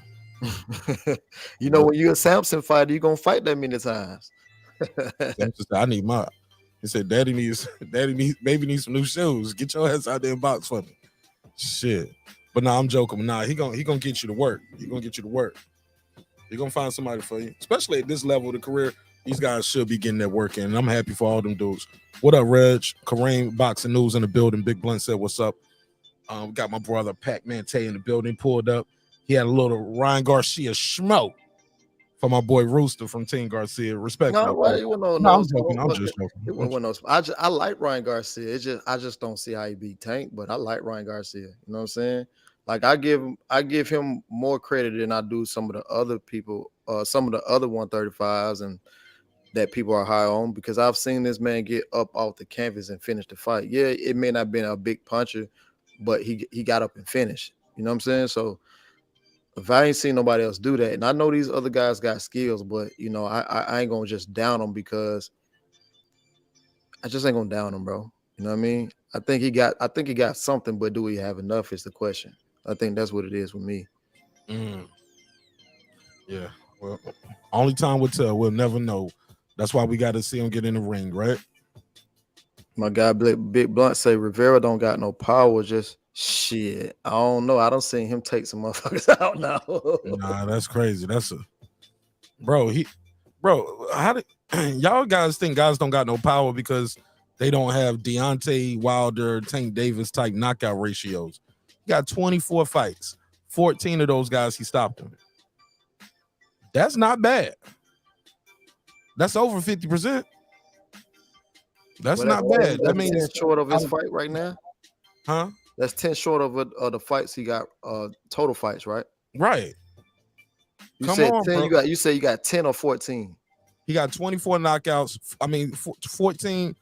14 knockouts, 24 fights. Oh, that's 10 less. Yeah, that's 10 less. Yeah, bro. That means this nigga could crack. I don't know what y'all be talking about, bro. Like that's impressive. You know what I'm saying? When people be saying that, I be like, bro, you can't knock out 14 dudes on your block in your city. I mean, you might win the fight, but you ain't gonna stop them. You know what I'm saying? That shit ain't easy to stop a man like that, bro. It's not, or make him quit, beat him in submission. This is my guy, All Positive Network. His name speaks for itself. Is always positive. Yeah, I went away earlier, man. I was cooking some chicken quesadillas, man. I had it on the stove, so that's why I stopped the thing. Yeah, I want to burn them up, bro. Oh no! I had the cheese and stuff in it, man. And let my sauce coming out. But I was enjoying what y'all saying about the show, man. But that's the fight I was talking about, Michel Rivera, man. Like, yo, we got to give both of these guys credit for making this fight in their career like this. You know, in an era where everybody's trying to protect their zero to get a title shot later. So we got to give these guys credit for making this fight. And just like you guys, I've been telling people, because like I'm seeing most of the YouTube boxing community picking Martin. I gotta go with Rivera, man. I really don't know who's gonna win. So I'm not saying, oh, I know for sure Rivera's gonna win, but I've been siding with Rivera. I think he's gonna pull it out in the decision. Man, I ain't gonna lie. When they first announced that fight, I said, oh shit. I said, man, Rivera might win that. From the very first day. And I've been, like I said, I've been equally on both sides. Like I said, I favor Rivera, but I want Martin to win. But why? It's going. So why? Why do you want Martin to win? What's your interest? Just because I see. I mean, he worked hard. He worked hard. Then of course the American. You know what I'm saying, I'm gonna ride with the guy. But I've seen what he's accomplished and how he's doing it. Like I said before, he don't have a lot of experience. See what I'm saying? I'm gonna root for a guy like that because that's like myself. I don't have a lot of experience, so I'm not gonna root against that. But he don't have a lot of experience. He's been beating some of the top, some of the guys that he shouldn't be in the ring with at this point in his career, and he's doing that, and he's exceeding with his high expectations, and but I just don't see him beating Rivera, man. I just don't, bro. You know what I mean? And one thing I got to give Rivera props for, he rocking the Julian Jackson haircut. You know, I got to give him props for that, man. Yeah, man, it's a tough fight. I've been, like I said, I've been back and forth all week. I'm like, damn, this shit here now. I'm going with Rivera, man. I'm going with Rivera, bro. Yeah, these guys they're fighting, like I said, they're not protecting their O's, and they're fighting out of a division where everybody likes to protect their O. So, like I said, that's why we got to give them credit for this, man. Absolutely. We don't like I said, we used to see this all the time back in the day with two up and coming guys early in their career undefeated. Like we saw it with Chris Bird and Ike Biabuchi, and before that was Ike Biabuchi and David Tua. You don't see guys early in their career undefeated that are projected to be future champions facing each other when they're undefeated nowadays. You just don't see that. And and that's why this is a big fight to me. This is like pay-per-view worthy to me. Just my opinion, because I'm a boxing purist. Like all of us here are boxing purists. Go ahead, Dub. We got my boy Dub right side in the building.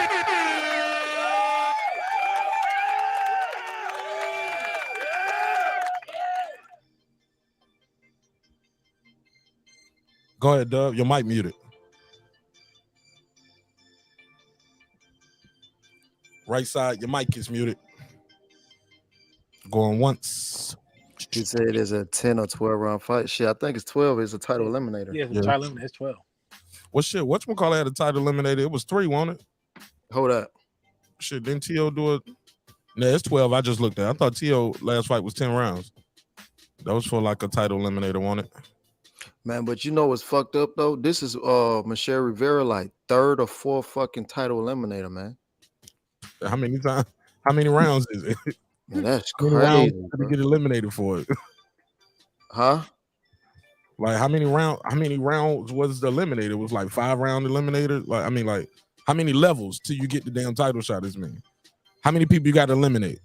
I don't know, but I've always seen people have two title eliminators, and then you know what I mean, something big pop off for them. But it ain't never had. Like I say, it was supposed to happen for them, but you know they took away them secondary belts and stuff like that when you know with the Mike fight situation.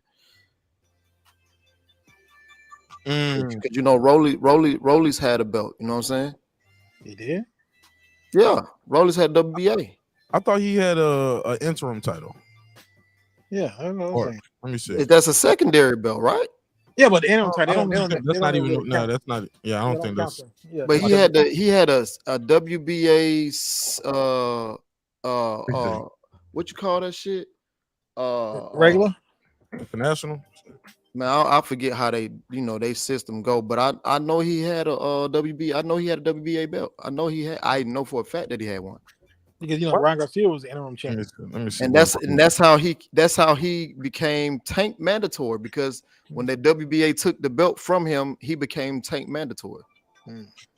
Yeah, see, HLD say Rolly had a regular belt. I knew I wasn't tripping. It said interim. I see he had a WBA interim world lightweight title. Anthony Legit. And I see interim. I see interim again versus Jackson Martinez.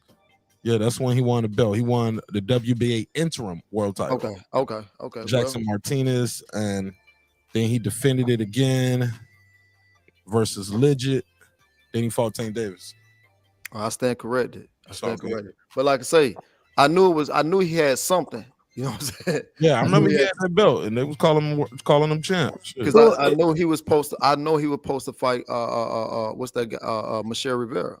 You know what I'm saying? But then when that stuff happened with the WBA, that's when they took all the belts and stuff like that, and that should never happen. Well, it's okay. It's okay that they get confused, man, because the whole thing is really confusing.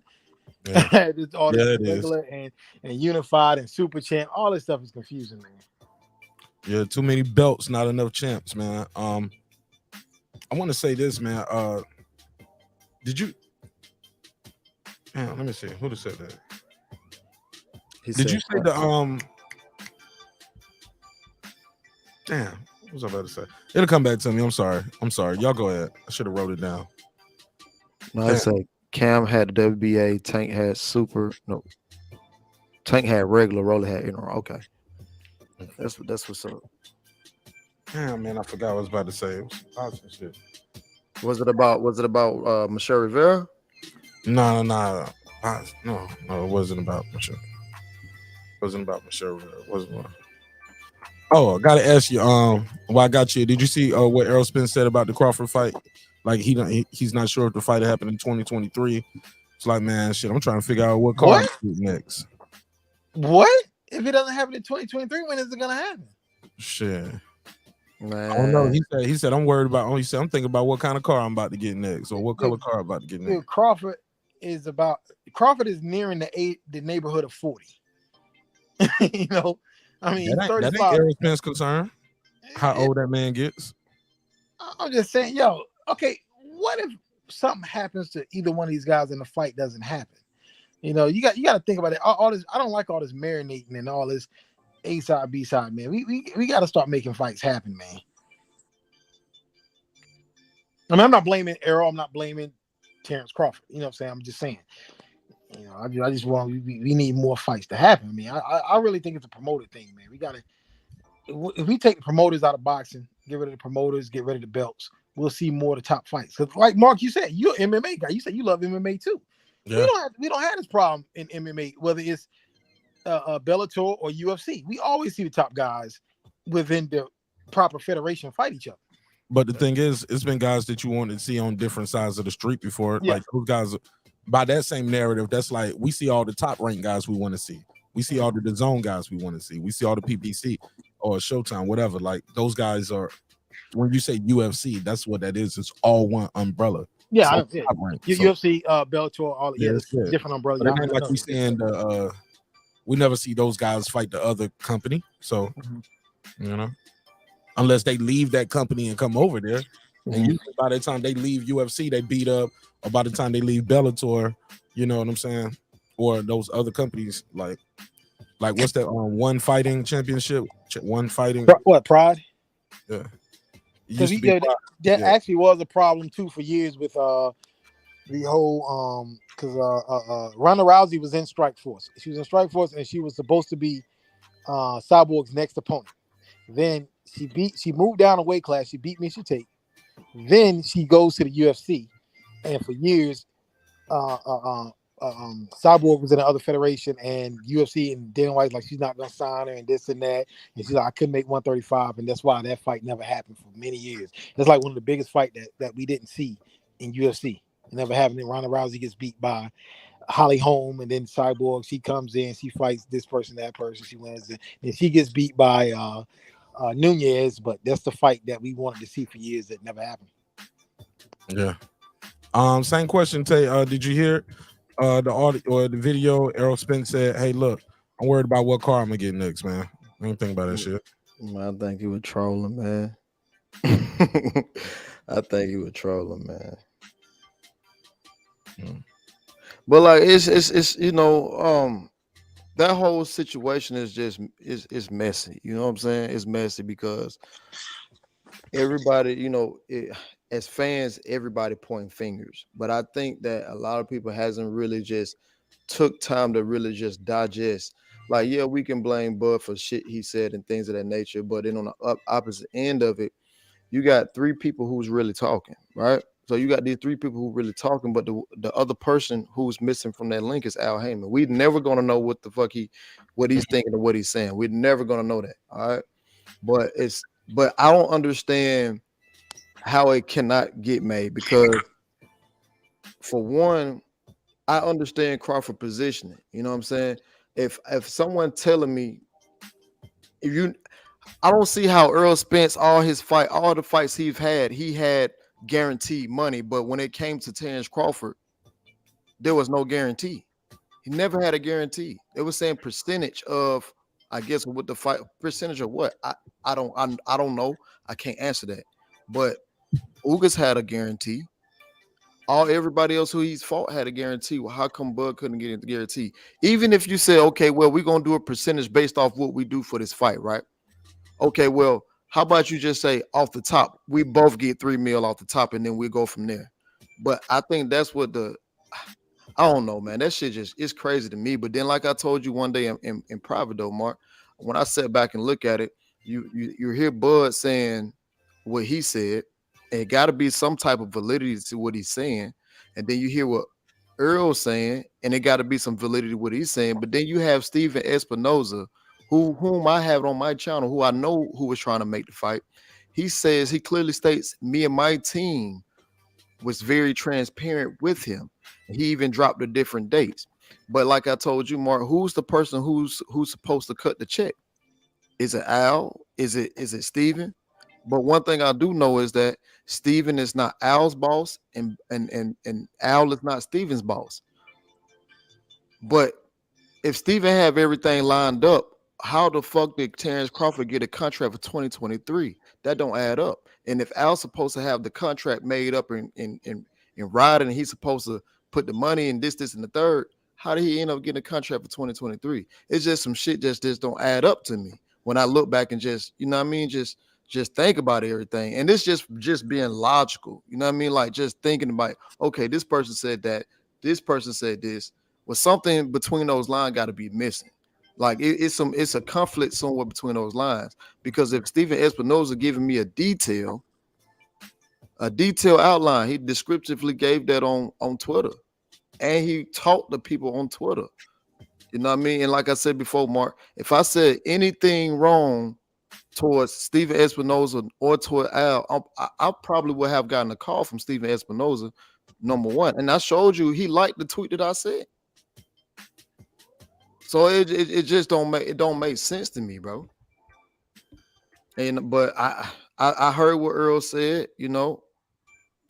I heard what Earl said, and I think he's just trolling, man, because you know, my thing is if they was gonna fight in 2023, in which they sent a contract for 2023, well, if Terrence Crawford went and did what he did, now what's up?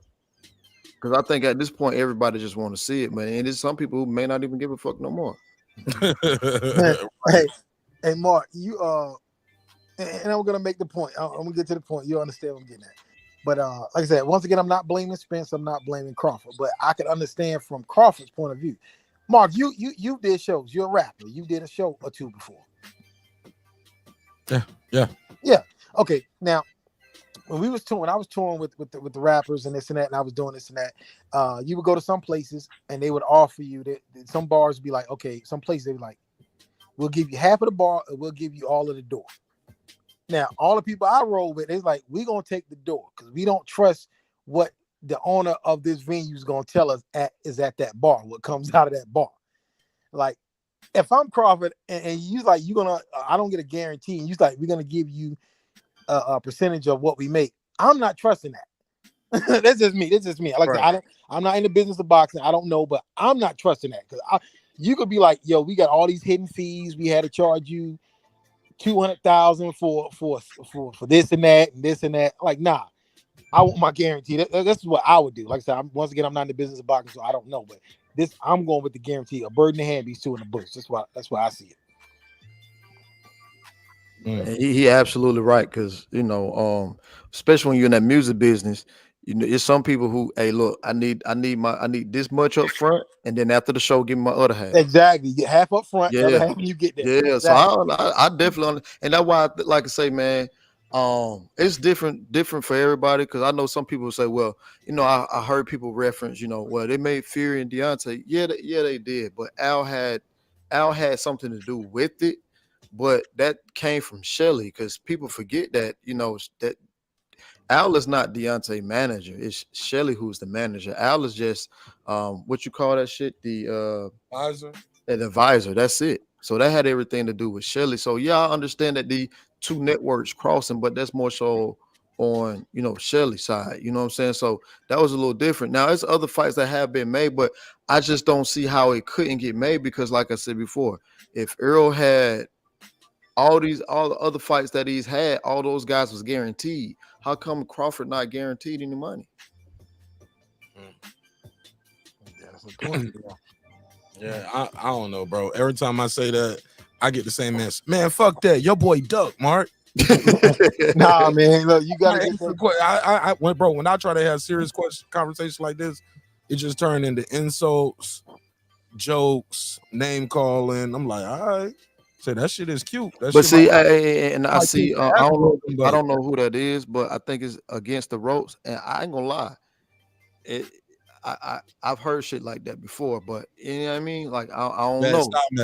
The style matchup. But my thing is, how does that work with that between your man? Because who's Spence's manager? Who's his man? Is Alice's advisor or his manager too? Because some people are actually managers, right? I can't speak on it because I don't truly know, but I think it's a light-skinned guy who's the manager. I don't know his name though, and I could be wrong. It's a man, I'll have to show you next time we go to an event. But you've seen him. I know for a fact you've seen him. I know for a fact. So my question is this.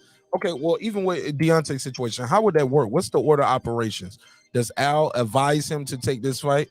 And then the manager puts it all together and does whatever he do with the business and contract, or does the manager say, "Hey, come to Deontay first"? Shelly would say, "Hey, we got the Tyson Fury fight," and then from there, Al looks over everything.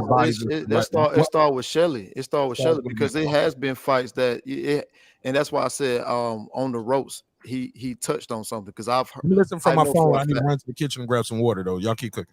No, but that's why I kind of gravitated to what On the Ropes had said, because there's been some fights where I know Al said that he didn't want this fight for Deontay, and Shelly like, no, fuck that, we're doing this fight. You know what I mean? So I don't know, man. It's crazy, but I just don't see how the fight didn't happen, bro. Like I said before, every person that Spence fought has had a guarantee. Mike Garcia had a guarantee. Everybody had a guarantee, but nobody, when Bud get there to the table, ain't no guarantee for him, right? But then even go back to what I just said though, how is it that if Al's supposed to have the checks or the money for this fight, or even something to do with this fight for us to, distributing contracts and shit like that. How is it that Steven Espinoza publicly puts on Twitter his timeline of trying to get this fight made? You hear what Bud say, you hear what EJ say. Well, I just don't understand if they had everything lined up, right? How does he get a contract for 2023? That doesn't make sense to me. Mm-hmm. Yeah. And once again, like I said, I don't think anyone here is blaming Spence. All right, I gotta keep saying this. We're not blaming Spence or Crawford. We're not signing anybody, but I would want that guaranteed money. You got to put yourself in the position of the fighter, like Bud. And I'm not taking Spence, I'm not taking Bud's side, but you got to put yourself in the position of the fighter. Like, you want that guaranteed money. You want, because if Crawford gets in there, let's say Crawford gets in there and get beat up, and then Al Heyman tells him, well, we only made $10 million for this fight. Here's your cut of it. What can he do? Crawford's not a lawyer. He's his own guy right now. What can he do? So you want that guaranteed money, man. You gotta have that, man. You gotta have that guaranteed money, man. No, I did, that shit crazy, bro. And man, it's I just don't see how. I really don't see how everybody else had guarantees. I don't see how everybody else guaranteed, but you can't guarantee this man who's done. I'm not saying that, he's some people pound for pound. And the crazy part about it is I'm being transparent because I picked Spence to win. You know what I'm saying? I picked him to win, but shit got to be fair too, because he ain't did what Earl did, but he's done enough, as far as what he's did in 140. 47, that's totally different. I get it. So the numbers might be a little uneven, but still no guarantee. Yeah, I can't ride with that one, man. I can't ride with that, man. You know what I'm saying? Like that's and we know they can give him a guarantee. We know they can do that because the fight is the biggest fight in boxing right now. It's the biggest fight in boxing, man. I mean, I don't think Crawford's asking for like 20 million or nothing. I don't know, but I would hope he wasn't asking for 20 million. Man, well. I don't know, but I've heard that too. Because I just seen Reggie say he was asking for a large amount of money. Now, I heard that, but I that ain't really for me to say I heard that, but I don't blame him either though. Yeah. Okay. Yeah. Because this is a pretty big fight, man. I think this might be bigger than I don't know, man. I think you think this is bigger than Tank and Ryan? Hell yeah. You think? I mean, they Tank and Ryan do have some of the this is a big fight for the periods, but Tank and Ryan is guys that don't know anything about boxing, and they know Tank from being affiliated with Mayweather, and they know Ryan from Ryan's just popular outside of boxing. So that's what I'm saying. Like, the more casuals probably would know Tank and Ryan than they would Spence and Crawford. You know what I'm saying? Yeah. Obviously, this is a bigger fight boxing wise because it's for undisputed, but I'm just saying, like, for the casuals, that's what I'm saying. Reggie said, that's true though, Reg. What Reggie is saying is definitely true, but it's actually on both sides this time though. Like I say, I don't mind because I don't have, like I say, Mark already know I picked Bud. I mean not Bud, but I picked Spence. But again, I gotta be fair though, because it is on the right. Like I say, when I see like and hear both sides, it's definitely validity to what Bud was saying about a lot of things. Whether people want to accept it or not, it's definitely some true shit. But I just don't. But anytime Earl had a fight, he always had guaranteed. Why can't fucking Bud get a guarantee? I don't understand that. You know what I'm saying? But don't get me wrong, that fucking Tank and Ryan, Tank and Ryan, that's gonna be because you gotta understand they got a different type of popularity too. Yeah. You know what I'm saying? They got the YouTube, they got the hip hop world, the pop world, the pop culture. They got a different type of, you know what I'm saying? Okay. Do you think that fight actually happens? With Tank and Ryan? Yeah. Yeah. I don't know, man. I mean, That's I one. That's wanted one of to, the. man, but I still don't know, man. That's one of the fights that that was actually one of the first fights when me and Espinoza, when he came on my live or whatever. That was actually one of the first fight he was actually trying to make. He was actually trying to make Ryan and Tank, and he was trying to make Bud and Spence. He was trying to make that fight. I'm just tired of getting my hopes up for these fights, man. They don't happen, man. But here's the thing. See, I'm gonna say, because like I seen what Red say, like some people don't be want to say what behind the scenes, but I'm gonna say well I won't say. But the thing about it is, and people probably take it how they want to take it. But when I was talking to Rooster, when I had said Rooster know what I'm talking about, somebody almost messed up the fight. Mm-hmm. Yeah, I already say that. Yeah, Al almost messed that shit up. You know what I'm saying? And it ain't no secret. You know what I mean? I'm just keeping the book. Almost messed that shit up because they actually could have fought in December, and that's what the initial plan was for them to fight in December. Yeah, Tank had the whole court thing coming up, but what people probably don't know, but he got that shit pushed back. So it really wasn't an excuse for them to push. It really wasn't an excuse for them not to fight in December. Because it still could have happened. Tank got the shit pushed back, you know what I'm saying? And now and then also, Al, from what I understand, Al said some shit like they need to build it up. Why you need to build that up for? So aside from the pandemic years, the past couple years of boxing, do you think this has been a bad year for a lot of? Now I know it's been a lot of good fights, but would you say this has been a bad year in boxing, like for a lot of fights that didn't happen that should have? Oh hell no, this been a good year. Yeah. No, this been a good year. We just can't go by just because we can get the Bud and fucking Earl. You know what I mean? But when you look at it all, like from January all the way up until to how many undisputed fights we done seen? Like 4 or 5. Well, we did, we a lot. I mean, even in the women, we saw the biggest, one of the biggest women fights of all time, and one of the biggest women card of all time, with the biggest women fight of all time. Right now, it's been pretty, lackluster last 2-3 months, but I mean, shit, bro, like we was hot. You know what I'm saying? We seen some unified fights.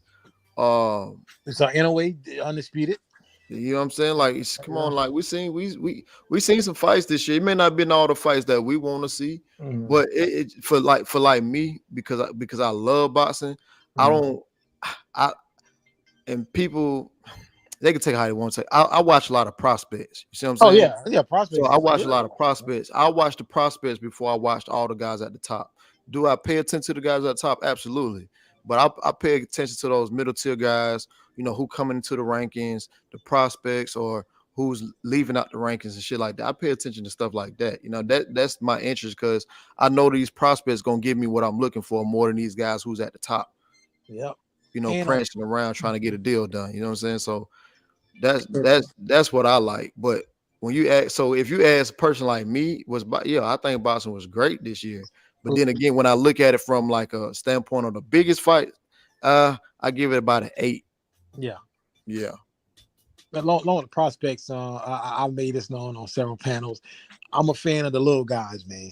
I love the smaller divisions. I mean, I'm not small. I'm not talking about 130. I'm talking about junior bantamweight, 115. I like the straw weights. Flyweights. Yeah, like even the straw weights.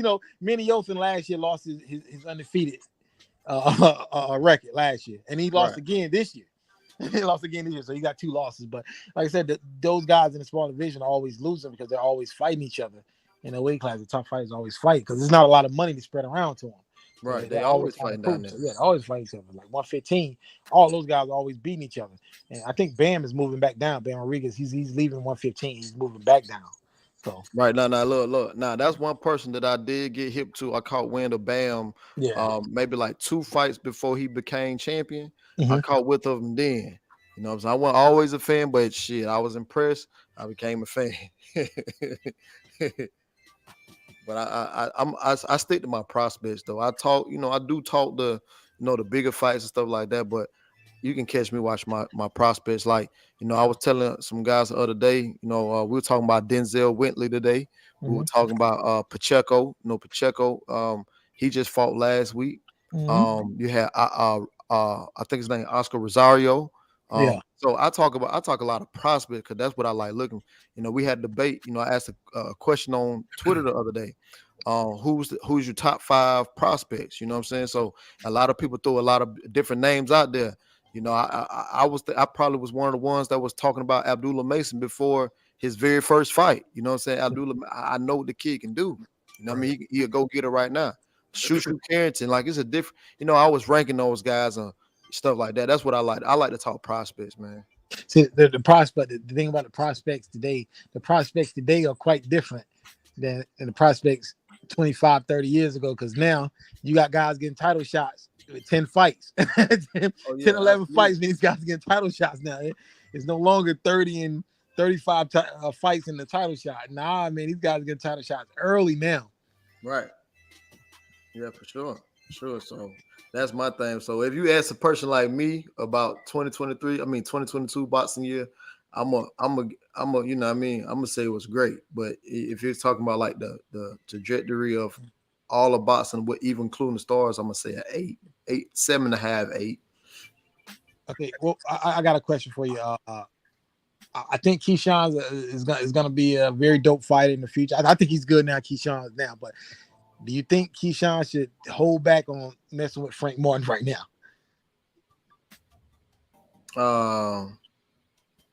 Nah. You think he's ready? The reason why because the amateur pedigree, you know what I'm saying? It's just because of the amateur. Like Frank Martin hasn't seen it all, to whereas a guy like Keyshawn, who's a silver medalist, and he could have won that fight. Could have went either way. And I was looking at it live that morning. It could have went either way. You know what I'm saying? So it's like, you know what I mean? Like Frank is just in a hard position, you know what I'm saying? Because he don't have a lot of experience. And you need that in a lower weight class. You see what I'm saying? So it's like, you know what I mean? Like I ain't discrediting him or nothing, because I'm a ride for him because he like myself. I don't have a lot of experience, you know what I'm saying? But he putting on, so I'm rooting for him. You feel me? So, but to answer your question, hell no, man, Keyshawn, Keyshawn, it'll be a good fight, but Keyshawn beat Frank though. He's a dope fighter, man. He's a dope fighter. Yeah. But those guys at 135, but man, I'm telling you, Abdullah Mason gonna be the best 135 pounder to watch. Oh no, I'm not down that. I'm not down. Yeah, you dropped the bomb on me with that one. I can't believe Al Heyman was almost the reason why the fight didn't happen. Because I was wondering who he was talking about earlier. I didn't know. Bro, I ain't afraid to say what some people say. Like I'm a free thinker. I speak my mind, bro. You know what I'm saying? So, and I'm like, damn, that's fucked up. You know what I'm saying? But what would be the reason though? Like that Tank would go in that fight the favorite. He would be the A side. Everything gonna go in his favor. Like, why would you not want to do that? Man, unless you think it's a tough matchup for your guy. But Holmes don't really talk, so I'll never know, bro. But this was just coming from people who work for PBC and shit like that. You know what I mean? Just having a normal conversation. But I'm gonna speak my mind. It's done now, so it ain't like you know what I mean? Like technically, is it done? They both got to win, right? Well, they both gonna win. They both gonna win. So who's Ryan's fight though? Who's Ryan's fight next? He don't have an opponent yet, according to his team. They was like, that's why he put that tweet out. I saw the tweet. He's going straight in, but he said he think this was done out of frustration. He said because of the guy they was gonna fight, they still ain't signed the contract. Been going back for 3 weeks, and the Abner Mares thing is still out there, but he don't really want to go in there and fight Abner Mares. He don't, it don't feel like it's doing nothing for him. Well, it's not. It ain't about with it, man. Shit, you better go get that. I'm paraphrasing. Yeah, you better go get that little money, man. That's what he said. He said he hopes he does it. Get a check, go in there, and stay sharp. But I'm like, man, same shit Crawford just did. Right, but I was like, this guy First of all, he already don't want to make that weight. He's a big dude. He already don't want to come down in the weight anyway. So what weight he's gonna fight? Whatever his tune-up is gonna be. He got to do a camp, and now we getting further and further. I mean, now we getting closer and closer to the time where he would have wanted to fight in January or late January. You said who a big dude? Ryan's a big guy. He didn't trying to make 130. Like, what weight would he be fighting the opponent at? 135? He gonna fight him at catch weight? They're not gonna fight him at 140. Man, that's crazy. So what is his tune-up gonna be? Who's Mark? That's crazy. It's like me personally. I'm not in neither one of these guys' gym, but when I met Ryan, he wasn't that big to me. So but you know, I say this all the time. Even when I met Rollies for the first time, he wasn't that big. So when y'all say big, I'm like, who big? Like they to me they be little. Big.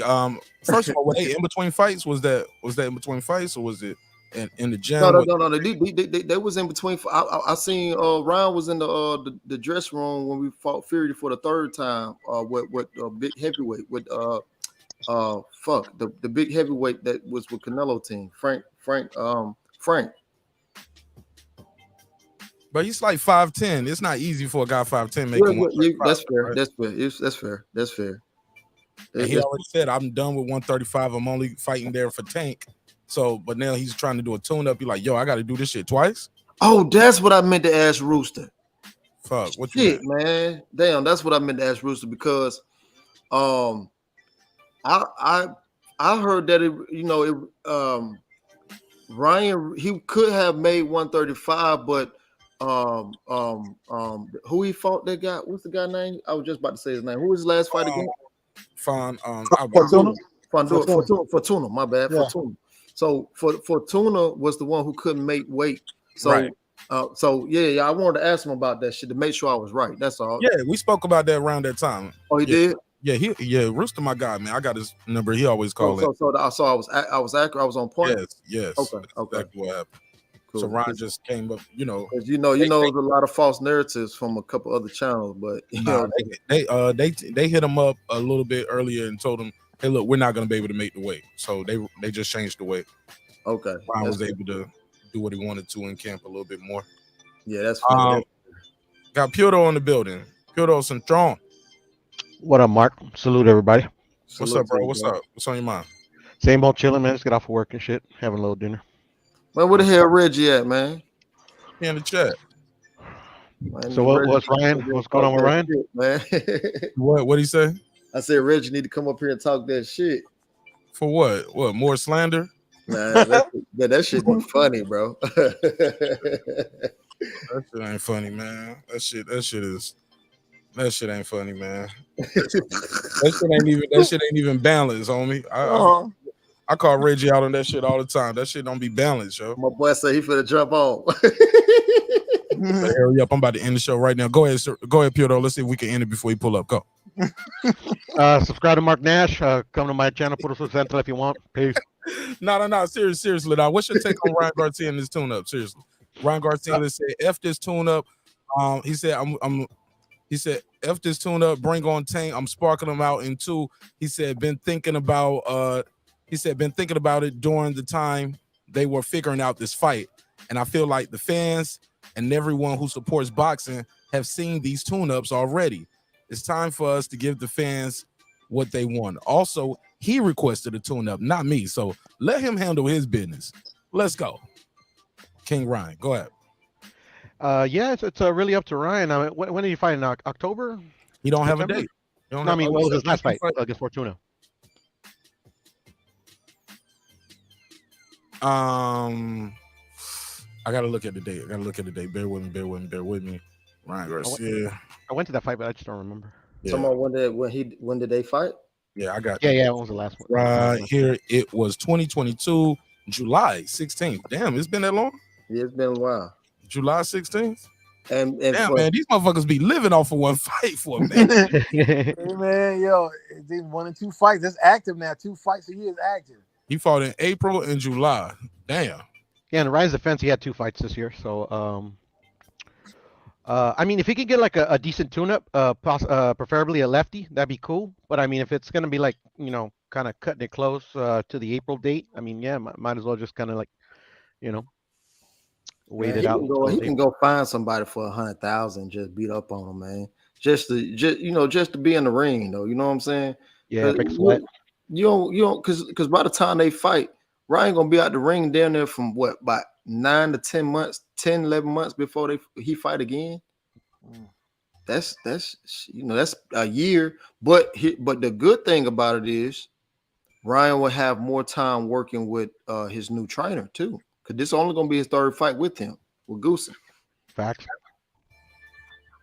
Yeah, but you don't want him to get overweight though. You want him to have a training camp instead of a fat camp though. Facts. Yeah. Got my boy Centos. What up, Centos? What up, fellas? What it do? What it do? Oh, what's up, Cento? What's going on, Tay? I missed you in Brooklyn, man. You was up there? Of course. Damn, you should have hit me. I did. I hit you on Instagram, but you were busy, man. You were busy. Man, that don't mean shit, man. That don't mean nothing. I gotta holler at my people, man. But you know how you do on Instagram, bro. Come on now. You blocked a family member, bro. I ain't gonna even say who, man. I did. No, it's all good, man. Oh, I know who you talking about. Yeah. I know you talking about. Yeah.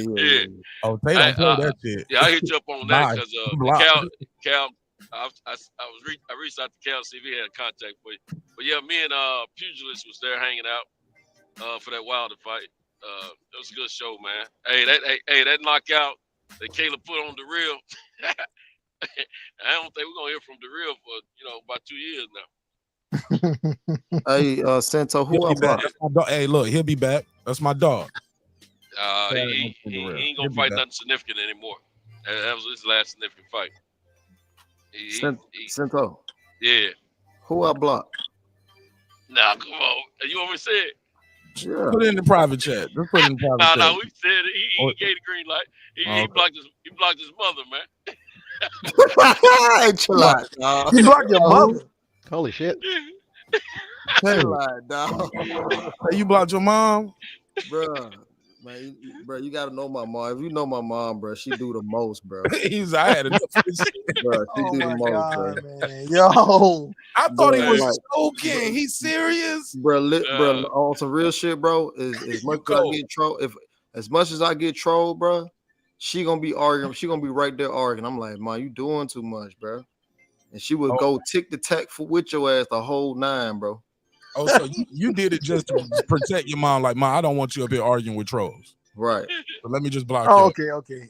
Yeah, man. She hard in the paint, bro. Like that's gonna make you want to kill somebody up there talking to your mama crazy. I get it. Bro, trust me, bro. If you met my mom, you be like, boy, she different, bro. She don't give a damn. She gonna talk shit to you, boy. I'm telling you. All right. Hey, that's a southern mother, man. Hey, look. So anybody out there, if Tay Jones ever blocked you, it's okay. Nobody's off limits. The one who gave him birth had to get the X. Even the mama got blocked. They don't play about his Instagram. I can tell you that right now. Don't play about that. I was telling somebody earlier, man. They said something about Tay. I was like, he don't really joke. He don't really joke with two niggas too much. If he don't fuck with you, he ain't about to fake kick it. He ain't about to laugh. He don't smile and laugh with people he don't fuck with. I was like, Tay very serious. He takes himself serious, bro. And he'd be like this. All right. I'm gonna holler at you later, Mark. Everybody else, y'all be good. And he gone. And he might text me up later, like, man, I fuck with you, but I ain't gonna be up there with that bullshit, homie. I ain't got time for it. He said, these niggas don't go. Man, I respect everybody, bro. And they can't fight. You know what I'm saying? No, it's not even that. It's that I respect everybody. I respect everybody, man. But you get to disrespecting me, and like I said, I'm not I'm not no internet thug. You know what I mean? So I ain't gonna pretend to be either. You know what I mean? I'd rather just get off and enjoy my day, and then don't let nobody steal your joy over the Wi-Fi. Right. Hey, go ahead. I got to get your take on this, Centos. The topic on the docket. Damn, is that Centos clicking? No, I don't know. That's what I wondered. Hold on. Let me mute for a second. Okay. Yeah, that might have been you. It left. It left right then. That's that big ass truck blinker. It ain't the blinking problem. My ears. I don't know what it is, man. It's all good. Hey, Crazy. Ryan Garcia said, fuck these tune-ups, bring on Tank. I'm sparking them in two. I've been telling people I've been thinking about it since they was figuring out this fight. I feel like the fans and everyone who supports boxing have seen these tune-ups already. It's time to give the fans what they want. Also, he requested the tune-up, not me. So let him handle his business. Let's go. What you think of that? Ryan Garcia getting frustrated, waiting for somebody to sign a contract for the tune-up, so they just said, fuck the tune-up. I agree with him. I have no problem with what he's saying, but at the same time, I don't want him to use as an excuse if he doesn't win the fight. So as long as he good and standing on what he's saying, I support him what he's saying. But because I mean, if you feel like Earl, he'll tell you real quick, I don't want no tune-ups. Put me in there with the charge. You know what I'm saying? So if you feel good about what you bring to the table, and you feel you can get the job done, you feel you're in shape enough to do everything you need to do, hey, roll with it. You don't have to have a tune-up. And I'm like him. These fights need to happen. I'm a fan first. I don't care nothing about the purses. You know what I'm saying? But if they're gonna talk about the purses, let's keep it 100. Let's give these Warriors what they deserve. All right, Reggie O with the slander show in the building. Hey, Reggie, I finally figured out why you've been on your fucking campaign. I figured it out. You knew this Martin fight was going to be in Vegas, and you had to make sure you was up to par when you shoved your camera in Errol Spence' face for the interview. I haven't watched it yet, but it says quick Errol Spence interview. What questions did you ask him, and what was his? Oh, can we play it? How short is it? Oh, yeah, that one real short because they was about to go on stage and shit. Okay. Oh, so you went to the weigh-in. I mean, the shit. Was it the weigh-in, right? Yeah. Okay, so you was there. It was open to the public? Wait, was it? But we was having difficulty getting in there, but we ended up getting pulled in there, me and Brandon Washington. No press pass? Nope. No, ain't no press pass? Okay. So y'all just snuck up, just slid right on in. That's what's up. Did Brandon Washington talk to the big fish? Oh, yeah. He was up, man. Brandon Washington was enjoying the fuck out of that shit. Talk to him. Talk to Derek James. Derek James really was over there. We talked to Derek James for a long fucking time. He came over to chop it up with us. Did you record it? No, because it's just like a raw ass conversation. It was just like some raw shit. Okay, shit. Anything that you can report to us? Shout out to Brandon Washington. What up? Really on the AJ shit, I think that probably some private shit not to talk on. Okay. Oh yeah, that shit going down. So you did, but he so it's official though, right? Did you get that part? About AJ Stanwell? Not. I think AJ's still trying to determine what trainers he wants, but I think he's gonna choose one of the American trainers. But he was going into because I had a question about AJ's mental weakness, and he was breaking it down. That's not so much of that, but it's more about experience. Like I heard Tay was bringing up about with Frank and them talking about amateur pedigree, and that playing a lot of part into it. Where you look into his career, there's not much experience as far as that the amateur background going into the dude. But it was some other shit. It was a dope conversation we was having. Dope. Did y'all talk about the Crawford and what happened with the negotiations and of course and what's going next on? Can you share any of that with us? Yeah, he said, man, this ducking ass motherfucking cat. What Ben Israel called? No, I'm just playing. But Canfish Crawford is what Ben Israel. Yeah, Canfish Crawford, man. But it was more about he caught them off guard, like they were in training, ready to fight this dude. Because Derek don't deal with much of the business, but when they thought the fight was going down, that's what their focus was. That was the training that they were engaged in. He was also speaking about how he's talking about calling out Jamel. He's like, man, Jamel is a dude he don't want to fight. He'll fuck around and get knocked out fucking with Jamel. But their ultimate focus was Crawford. And then even looking at when Earl was being asked by people there about the Crawford thing, you can almost see how it fucks with him that this dude walked away from that shit. And then going and looking at the fight that they picked, they didn't nobody know this Abiesian dude. And this is the dude you walk away from this fight. You decide you're going to fight this dude. And then there was also shit like from people up there was speaking about how the fight almost didn't go through. Like 2 days before they even go into the fight, there was issues surrounding that whole fight event. So that's where, even with the thing about the money issues, about Crawford not being paid that, a lot of that shit people are saying maybe the facts that are coming out are probably real true, because the fight almost fell through 2 days before that shit. According to who? Who said that? Somebody very, very tight in the game and shit. No, they was at the. You can't tell us who said it. No, I won't do that. What was this? Or were they at the fight? Or were they at the? You talked this. They told you this face to Boxing face. is small. Boxing is small. That word get around this shit. Was that at the Frank Martin fight? I mean, at the weigh-in. Somebody told you. Yeah. Okay.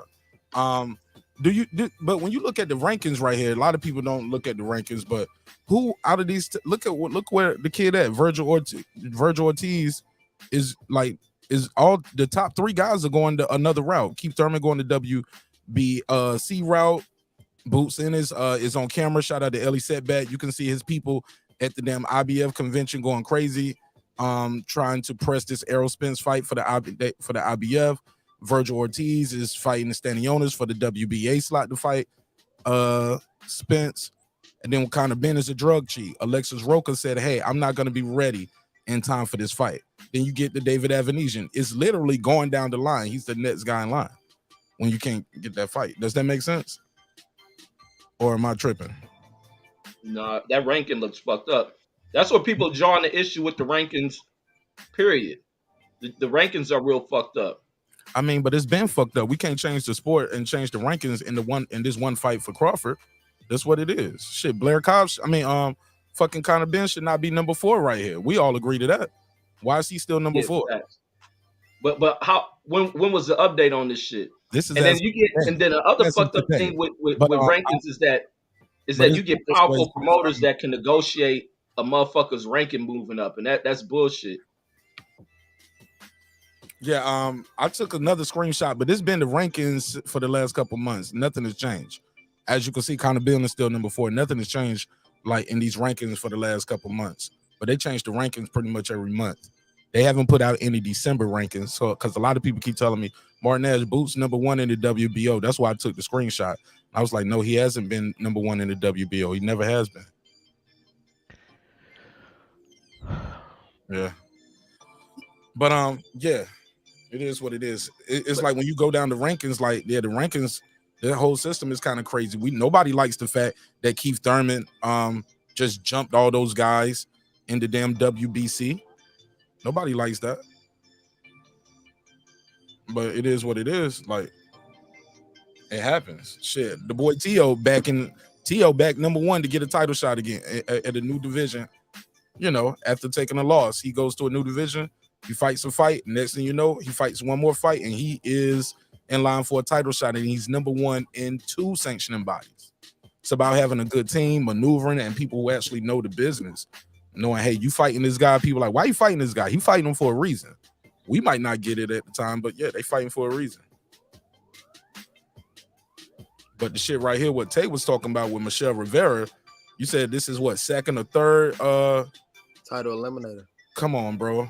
How many of them he got to do? How many people got to eliminate? Small heads. About 2 to 3. Come on, bro. That's crazy. But go ahead, Reg. Let's get some of that Bud Crawford is a duck talk in before we end this shit. We got to get some of that in. Oh yeah. I'm pissed off with this ducky motherfucker. Like I said, I like Bud. I like him. Really? You like Bud? You like Bud like you like Fred Hawthorne. Yeah, Fred, my brother. Hawthorne, my brother, man. You got sometimes there ain't nothing wrong with holding a motherfucker to task on shit they wrong at, even if it's me. You hold him to the cross, nigga. I'm real about shit. If I'm on some whole shit, call me out on it, and I'll stand true to that. You been on some whole shit, bro. I know you may think that because you part of his lieutenant squad and shit of protecting him and shit. No, I'm not. If that's the case, does that make you an aerosexual? No, because I keep shit balance on him. You don't hear me.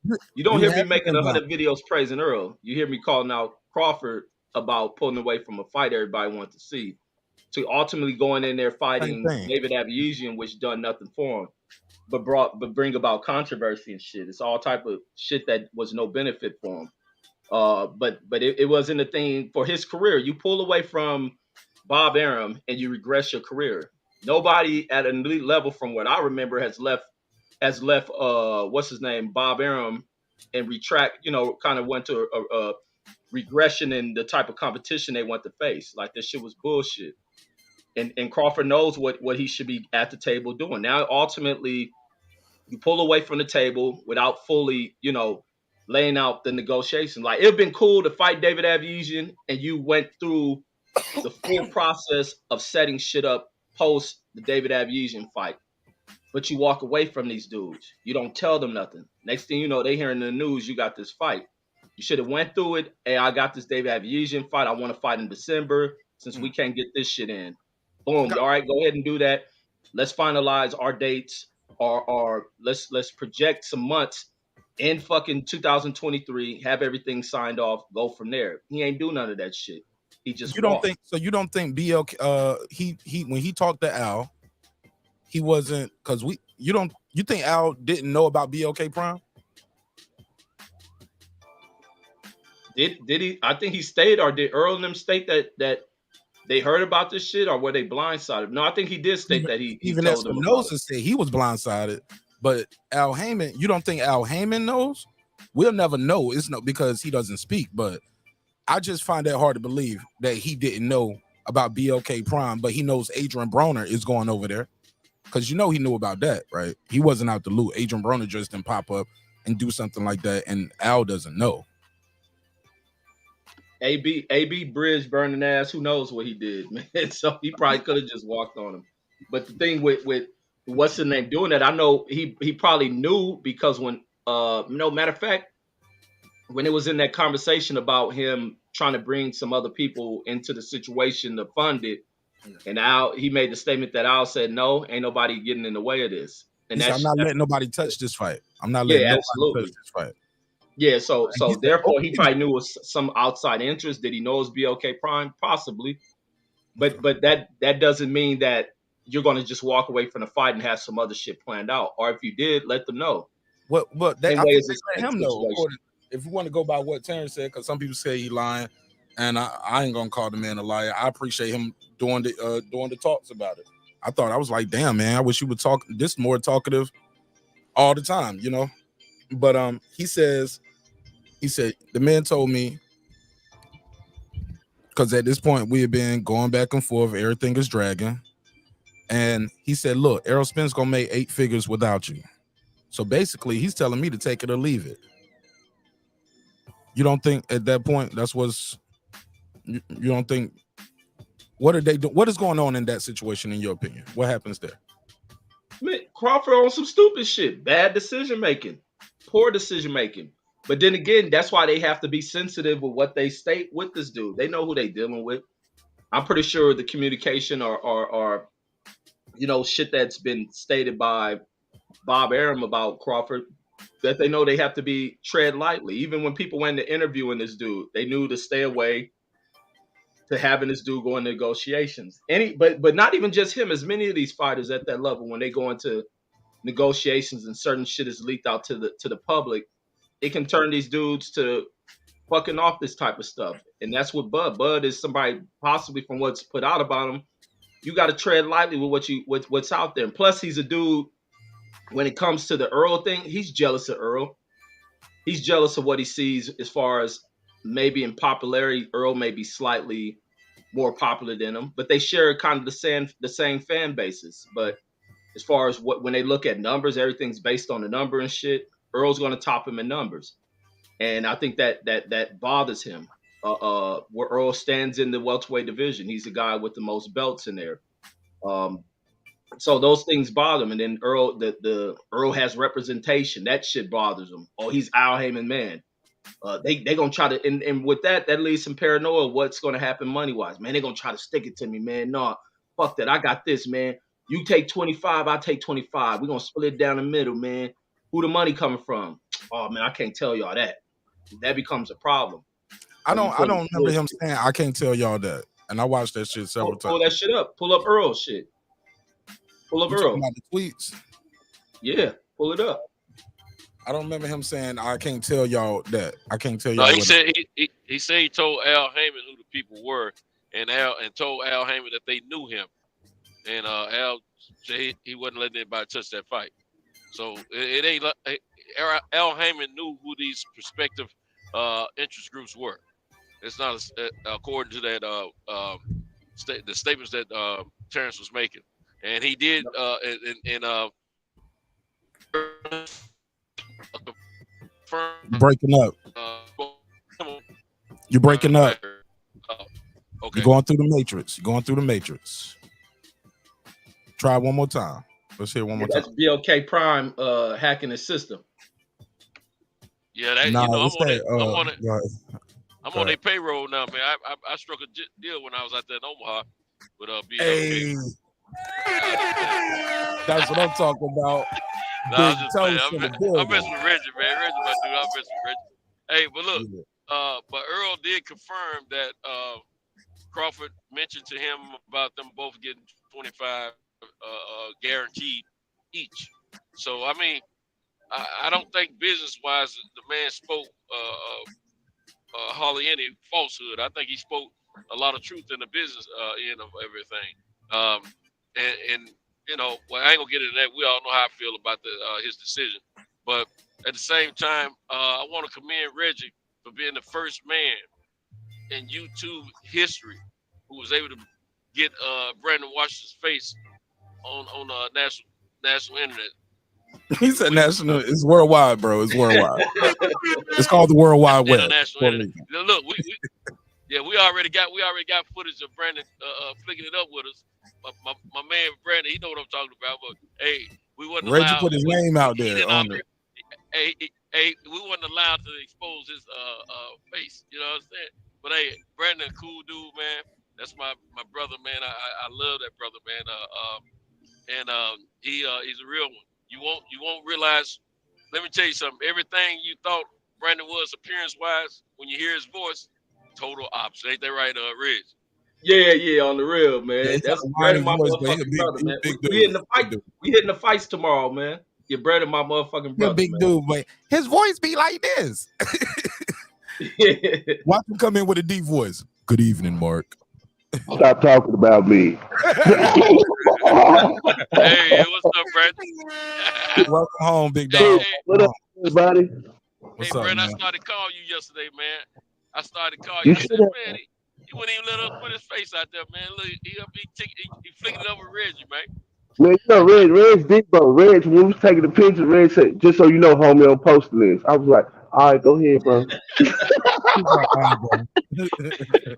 No, hey, I like the fact to see. I like seeing y'all out there together, man. I feel y'all going to the fight, man. That's what's up, bro. Reggie, that's my brother. You took away my one trump card that I knew he didn't like. You took all my power away in one picture. You motherfucker, you. I have no. Hey, how was that shit, man? Huh? Oh man, I was floating, man. Me and Reg, I mean, man, one thing about it, what I see is boxing is a fraternity and a small community. And if you in, and it's a beautiful thing. And what I realized is I had more respect for boxers than the fighters. Once I went to the weigh-in and saw how it worked and saw the movement and the shakers, and then you privy to inside information. Huh? That was your first weigh-in? Nah, I've been to Canelo weigh-in and all that shit, but I never been behind the scenes like involved. Stars and shit. Like pads go. Yeah, because everybody was right there with it being so small of a fight. You know what I mean? I was able to still be in the mix because all the big hitters was there. Stitch was there. We met everybody. You name them, we met them. Did y'all take some? Y'all went out there taking more pictures? I couldn't get my phone out fast enough. I ain't gonna lie, and I'm gonna keep it 100. Man, it was just happening now. Stuff just happened so organic and so quick. That's what it was kind of happening. And then brothers, you could tell that brothers don't want cameras or mics in their face, and they just talking freely. They talking to you based on your spirit. So if you got a good spirit, brothers just gravitate to you. You know what I mean? And just start talking to you. Hell, I mean, people from different campuses coming up to us. People, boxing inside. We got inside. I mean, it's just a beautiful thing. So I just respected it and I appreciated the atmosphere and watching them weigh in. I talked to Jaleel Hackett, Daddy. and told him I appreciated how he handled himself. This different, you just get to see people that you see on screen and you say, hey man, I appreciate the work you do. We had a dude even come up to us and tell us, yeah, I be in Mark Nash chat and I be seeing you, Reg, and blah blah blah blah blah. Like, bro, it's a beautiful community. I swear to God, I wouldn't lie to you, Mark. Wow. How about You that? know what I mean? So when we be bashing it and we be low key shooting at these fighters, what I That's why learned when I was standing you there, I gotta be said, you nice. know what? I said, man, we need to start being more nicer to these dudes, man. Like Cause the they are sacrifice, good dudes, man. yeah, And they and I saw young, their man. family, They young too. yeah, man. And you see them the way they struggle to make weight. I just had just a newfound, and I appreciate it. I was like, Reg, thank you. And then you get to see it, and you're like, man, we be up all night talking this bullshit, and we don't really. At the end of the day, we got to give them their appreciation and be like, man, we love boxing, and I let them know that y'all got a whole community of boxing nerds online that y'all should tap into sometime. I told them that. You told who that? Daryl? Everybody, Derek James, you name whoever was in my face, they got it. Like, hey man, like y'all really have a community out here, and like I don't mind saying that I'm a boxing nerd because I am. It's a niche sport. It's like people who follow different little sports. You know what I mean? They little niche sport. This is ours. I was just so happy to, depending on the fight, it could take top billing on ESPN, depending on a box. It can do that at any time. That's how beautiful our sport is. So I was just in awe and thankful of our sport and was like, man, thank you for y'all sacrifice. Thank you for the atmosphere. Thank you for being here. And thank you, Mr. Al Heyman. Woo! Nigga, you sound like you just won the title. Man, listen. He Wait, said, let me play my boy's Reggie's quick Errol Spence interview. He said, let's hear it. At this time, we present our Showtime Boxing Countdown Show. That's how you do it. That's how you started off, Reg. That's how you started it. Oh yeah. Now set this up. Now, what did you say? You said, "Hold on, Errol. Did you say, hold on? Let me say something real quick." You just click record, or did you? How did you set this up? Oh no, I told him. I said, man, hey, let me do this quick interview for the channel and shit. Did you tell him, hey man, we've been riding with you for a minute? No, I ain't do all that shit. Like I said, I met Earl Did at another fight, but they and I didn't record it because like Brandon was saying, the shit just be popping off so organically and they be cool. You just don't record them. Like it'd be like they said, like how we kick it on this shit. That's how they be regular. They be. So I don't always think to record it. Like we talked to Derek for a cool. He just walked over and started talking with us like for a cool fucking time, and I ain't think not wants to pull the camera out, and you get a lot of that shit. But I was just like, well, shit, let me ruin the record moment this shit. sometimes. You don't want, you know what I'm saying? Because they talking like, yeah, you don't want to ruin the moment. Yeah, exactly. But I was like, let me get this, cause I gotta ask you if y'all fighting still and shit. And he's like, shit, let's go. I did a fan move though. I gotta tell you about it. I ain't gonna lie and hide. I'm one. Go ahead, tell me. Let me tell you what I did. I even told Reg, I was like, damn, Reg, I kind of probably shouldn't have. Fuck it. I was in the moment. But now I'm talking to Earl. I'm like, yeah, Dallas, we support. He like, cool. Once I told him I'm from Dallas, that was my, you know what I mean? You heard, cool. Hell yeah. Like, yeah, we support you, blah, blah, blah, blah, blah. So we talking, chopping. He's like, thank you, appreciate you coming out with us. So I'm getting ready to walk off, trying to be real cool. And I'm like, all right, through. I didn't add, because I could have got the picture. I just, I had so much going on. You like, man, I don't want to be in the mix in his face like that. So I was like, all right, cool, keep hell up. Love you, bro. I was like, damn. I was like, Brandon, he reached for the handshake, got a hug. Yeah, bro. I got all that. And walking away like, Brandon told the nigga, I love you, bro. Straight up. You know what I mean? And I thought I can remember the goddamn nights I've been online arguing, and hell, I had on my strap sleeves shirt underwear. You know what I'm saying? Under my sweater. So it just lined up. You said not under my sweater, I mean. Nah, this is about to be a clip. Make it But it was beautiful, man. It was just so cool and organic. You know what I mean? One thing about it, I just had a newfound respect for boxing. You know what I mean? Because you get to see it from a different light. Like the more they let you behind the scenes, I'll say, the more you can respect it. Like if you see a dude cutting weight, you like, damn, dude could have died. Or you see these dudes, or you see their family and the struggle on their family face, or that's what I had a respect for, the family aspect of the teams. And like I saw the nutritionists trying to get in, they wouldn't let him in. I saw them catering food for them dudes, bringing food from fucking Uber Eats and shit. That's the way they gotta eat. You know what I mean? It wasn't no, you know what I mean? It's just things that you watch. And you're like, man, these dudes really getting it out the mud. Like, like you see the behind the scenes. Like we talked to Brian Custer, all that. Like everybody, you name it, they was there. We talked to them, but you really get an appreciation for what the production looked like. Everything. I was like, oh, we be talking shit. Oh, sometimes run out of money. Oh, Al ain't got this. Oh, this. But when you see, like, man, we shouldn't do that. We should appreciate the people who fund and try to take care of our sport and not take away from it. You see what I'm saying? The reason why BLK Prime got the heat that they got because they took away from our sport. They didn't add to it. They took away from it. They didn't come in and was like, hey, we offer this to you, boxing fans. They come in like, nah, boxing fans, give me. Because they had a piece of the puzzle, so they figure automatically they're going to support this because we waiting on that next fight. Nah, we're not supporting that shit. Don't come into boxing, give me. Give to boxing and his boxing fans. That's the respect level I got. Shit. Yeah, and that's a different perspective of what BLK Prime is, and you're entitled to your opinion.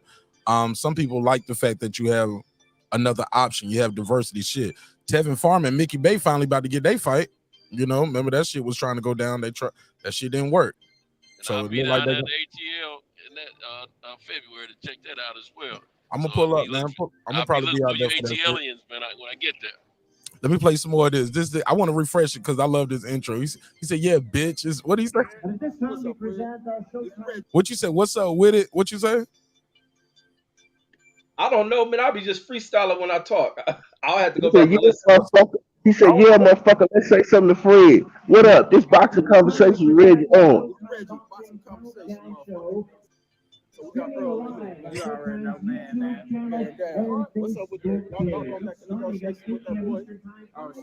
That boy. Going back to conversations with that boy. It is God, Reggie Owens. I met Bob Arum, man. Shit. Boy. Sound like Troy Grant with it. Shout out to my boy Troy Grant. You going back like a boy. Going back with a boy. Okay. He looks away. Look at that. Look at him. He looking away. He said, we'll see. Your phone must be dirty because he laughing at your phone. What's going on? The screen dirty. Nigga got on his shit. Earl looking at the phone. Earl rolling his eyes. He looking at Reggie like he stank or something, nigga. Let me run this shit back. This nigga heard me, son. He was close to you right there. He smelled that breath. He was like, yo. You'll never be that close to Bud either. This bitch. That nigga was trying to leave right there. He saw how Reggie was. Bart, you'll never be that close to Bud. Bud ain't a people's. He ain't a man of the people. So you'll never be that close. And fat ass Bo Mac, you'll never get it. You'll never be around him. So you know, when you the people champ and you the people. Hold on, homie. You don't know what my dreams are and what God got planned for me and where I'm gonna go. I go ahead and go quash them dreams right now. That man won't even. That man ain't gonna. Fat ass Bo Mac ain't gonna fool with you, bro. What we about? See why we gotta go calling the man fat and all of that stuff? Why? I'm about that. Let me be about that. You be about what you about, and I'm about what I'm about. Big fish. I'm talking about the video on the screen. So he was trying to leave right there, and he realized Reggie ain't gonna let him go. Going back to negotiations with that boy. Oh shit, I don't know. We'll see. I don't blame Errol because Reggie probably started off cool. When that camera came on, he said, "Yeah, what up, bitch?" He was like, "Man, what this nigga about to ask me?" Errol getting in position and throw a shot at you, Reggie, just in case you went crazy on him. He didn't know what you was about to do. I didn't know. He knew what I was doing. Nigga, I did not expect you to start off like that, yo. No Keith Thurman though. Hold up.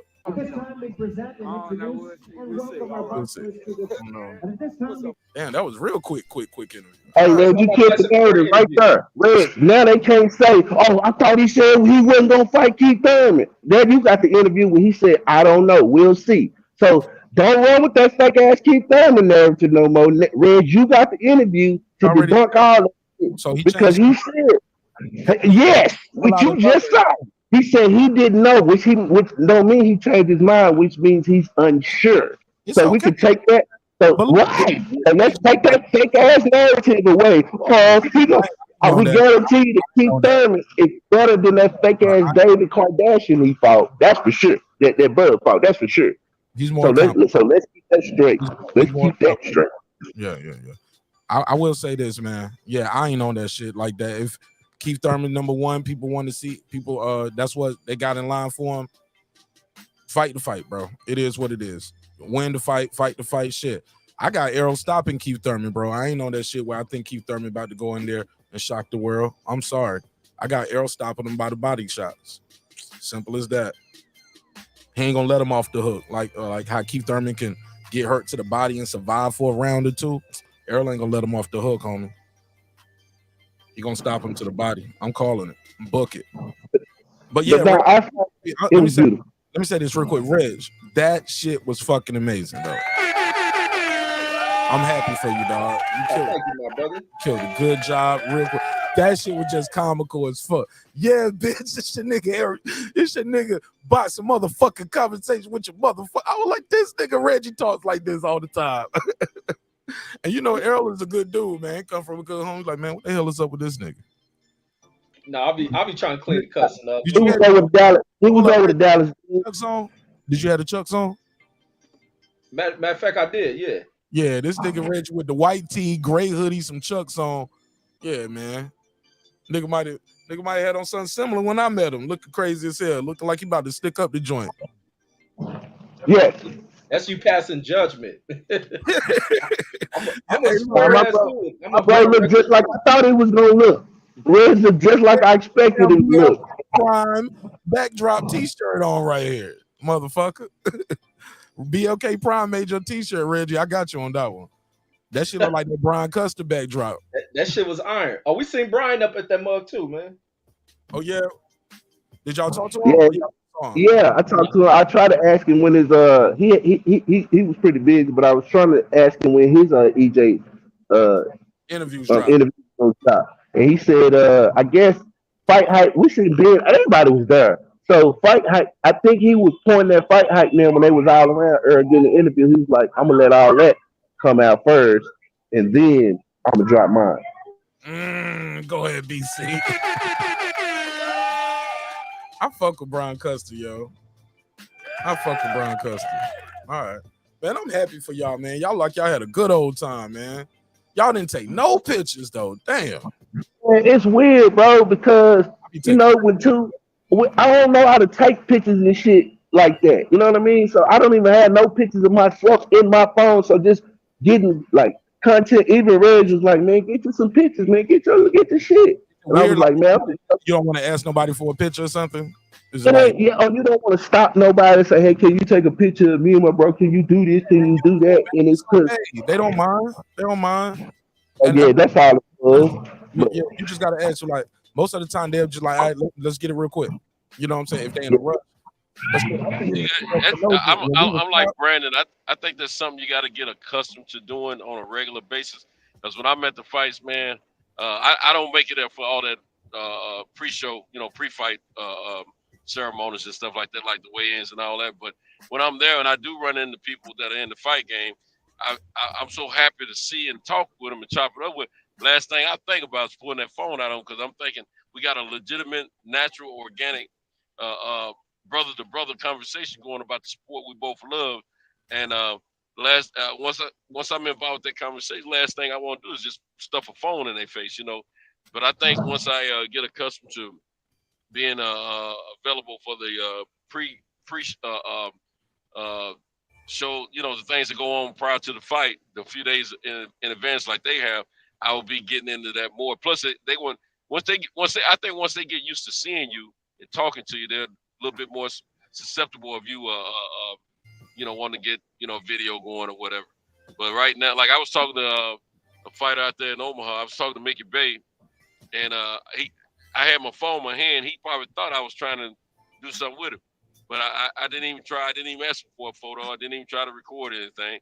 I didn't want him to feel uncomfortable. You know what I'm saying? Talking with me. But you know, once I get accustomed to them getting accustomed to me, and I'm maybe once I get things restructured, you know, business wise, I'll be available for some of those free games. Free shows of the fights, and I'll get up in there and give me something. But I just ain't gonna be thirsty on them either though. And you know what else I learned, Mark? They watch us. I didn't know that. Like they was recognizing Reg. Like once they walked up on him, it was like Reggie Owen, and he was like, yeah. And they was like, bro, you like they was just giving it up. Like I told you, your name came up. Dude told us who he was in your chat. He was like, yeah, I'm dealing with Mark Nash. I'm this in the chat. It was like, yeah, Mark, that's our bro. Da, da, da, da, da. Yeah, and I swear, no, it's just like, bro. You heard it too? Or Yeah. It was what's the name? Bo, the brother from Alabama. Bama Bo? Yeah. Money. He do media for fucking Showtime. Box for money. Yeah, Mark, that's a dude you need to holler at. That dude do actual media for fucking Showtime. He was working when we were talking to him. How about that? You said, how about that? Our boy Bama Bo, box for money. Yeah, but so yeah, I mean, they really watch. Like we think we just out here and some of this content, man. We be really like. Look, you seen Bill Haney pull up and try to, for the HLD smoke. Yeah, Mark, I ain't gonna say nothing about that, Mark, but I ain't like that, Mark. I'm just gonna be quiet on that. I let them talk. Yeah, I didn't like that you let him talk. Oh man, he came for that. I let him Yeah, he was just like he was looking for HLD. He was like, "Oh, you over here? Let me come over here." It ain't like what I thought it was. Is I can't. You think I let Bill Haney talk too much, or you think I let HLD No, talk? I don't want to talk. I don't want to talk to you in the public about. I just thought it's more of a Mark Nash thing. You dig what I'm saying? Hey, Brandon, you know him and HLD got it history though. They've been. Yeah, I found that out on Mark Nash channel. I didn't know that till Mark Nash. I just found that out. Yeah, they're accustomed to each other. Yeah, I thought it was good. We good exchange. I saw a moment. I was like, let him have that moment, whatever it was. I wanted to see what was going to happen. Told you sometimes, Brandon, I sit back and I just be a fan of the show too. Shit, like it's not no coincidence though. Like you said, the PBC pulled up in the chat. They left a comment on the Tank Davis and Ryan Garcia video I dropped and said, "You're welcome." Because I said, shout out to the PBC, Team Garcia. I was like, everybody put this shit together. They left a comment. You know what I'm saying? Yeah, but us who talk about these fights, bro, sometimes we got to get out of, we got to start going to these fights and try to go behind the scenes and really, because we talk about this shit so much. And I think with us talking about this shit every day, we appreciate it more. You know what I mean? Like me and Reg hitting the fight tomorrow. Hopefully, you know what I mean, we catch the post fight. You know what I mean? Like that's the stuff that we should be doing and really bringing. Y'all going to the official after party? I don't know about no after. To the post fight, yeah. The post fight, yeah. No, not the post fight press conference. Like they're gonna have an official after party. No, because I'm gonna bring my kids there, so I ain't gonna be able to go. Oh, okay. You bring your kids to the fight? What? Hell yeah, man! I was tripping. I know because when we watching this shit, and my daughter, man, she be bringing up the fights and shit. Like she's talking about Montana Love and shit. And she's talking about his fight, not the one where he pushed the dude out the ring, but the other one. I was like, God, like you remember this shit? Or even just talking about like history on that shit. So I was like, hell yeah, my kids are paying attention. So I was like, I'm not gonna get y'all this week. Y'all gonna go stay at your mom's. And then I was like, they was like, why? It was like, I'm gonna go to the fight. So they want to go. Like, I'm like, well shit, let me see if I get some tickets for them. But I have to find out if you can bring kids. So I'm like, I want them around that shit. Cause last time they've been around some boxing shit, they was fucking 2 or 3 or something when I took them to the boxing expo. But now they older and they always see me watching that shit or hearing us talk because they know all y'all and shit when they hear us talk and stuff. So I'm like, they interested. So I'm like, now take them, let them see people. Just have those memories that's locked in and shit. Plus they'll see these people on TV. So that's always dope. Yeah, man. Man. We got to all do better going into 2023, man. Show you guys some love, some respect. You know what I'm saying? Yeah, we all got to do better. Starting with me, I'm gonna start doing better. I'm gonna remove all my Aerosmith slander videos. And I'm not gonna call Bomac fat no more. If once you do that, I'm not gonna disparage Bomac no more. I'm just gonna find other words to call him obese. Is that That cool? nigga ain't my father, yo. We all just got to do a better You job of do being what you do. I'm fans gonna of do the what I sport do, first. man. Right, Santos. We all got to do that. Fans of That nigga Brandon had a bargaining chip for me. If you do that, all right. Hey, I want to ask Tay something real quick. Hey Tay, Yes, sir. hey, are you going to be in DC 7th of January? My daughter she should be what 1, 2, 3. She should be 3 months by then. So I should be off house arrest. Oh man, hey, congrats on that shit, Tay. Oh yeah, appreciate it, man. For sure, appreciate it. Hey, your daughter definitely come first, my brother. Yeah, for But sure. yeah, I'm already booked and I'll be there, man. So that's why I was asking. But, Yeah, I definitely want to go, man. I definitely want to go. That's not just because Gervonta fighting, but that's a stacked card. It's a hell of a Man. card, man. That's why Yeah, I it went on, is. stepped up, and hey, look here, man. I got to be there, man. But look, I'm planning to be in Atlanta, the 18th of February. If nothing occurs on my end that's more important to me, I'll be down there for that fight. But other than that, man, I'm already booked up for that 7th deal. Gotta have it, man. It's a hell of a card. I don't want to miss it. That's a lot of names close to the pole there. For It's sure. a lot of names that to not show up and check it out, man. And my flight was pretty reasonable, man. Probably below reasonable. And I didn't have to see the only thing, tank tickets always cost a little bit, you know what I'm saying? So Oh yeah, they yeah, you got to pay a little penny, but shit, not just cause Tank fighting though, but you got Boots on there, you it's a got hell of a card though. Yes, Jamar Nichols, I'm paying the same yeah. thing I paid for him and when we all bet up down in Atlanta for his last fight. Yeah. I'm paying the same thing. Seats about the same average, but look, I'm getting more for my money on this one. Right. So that card up, man, whew, I ain't regretting it at all, boy. That's a nice one. Yeah, that's a nice card. Yeah, I'm definitely gonna try to make it. Like I said, I should be off house arrest though. Yeah, and congratulations on your baby girl, by the way, man. I've been meaning to tell you that. I appreciate it, man.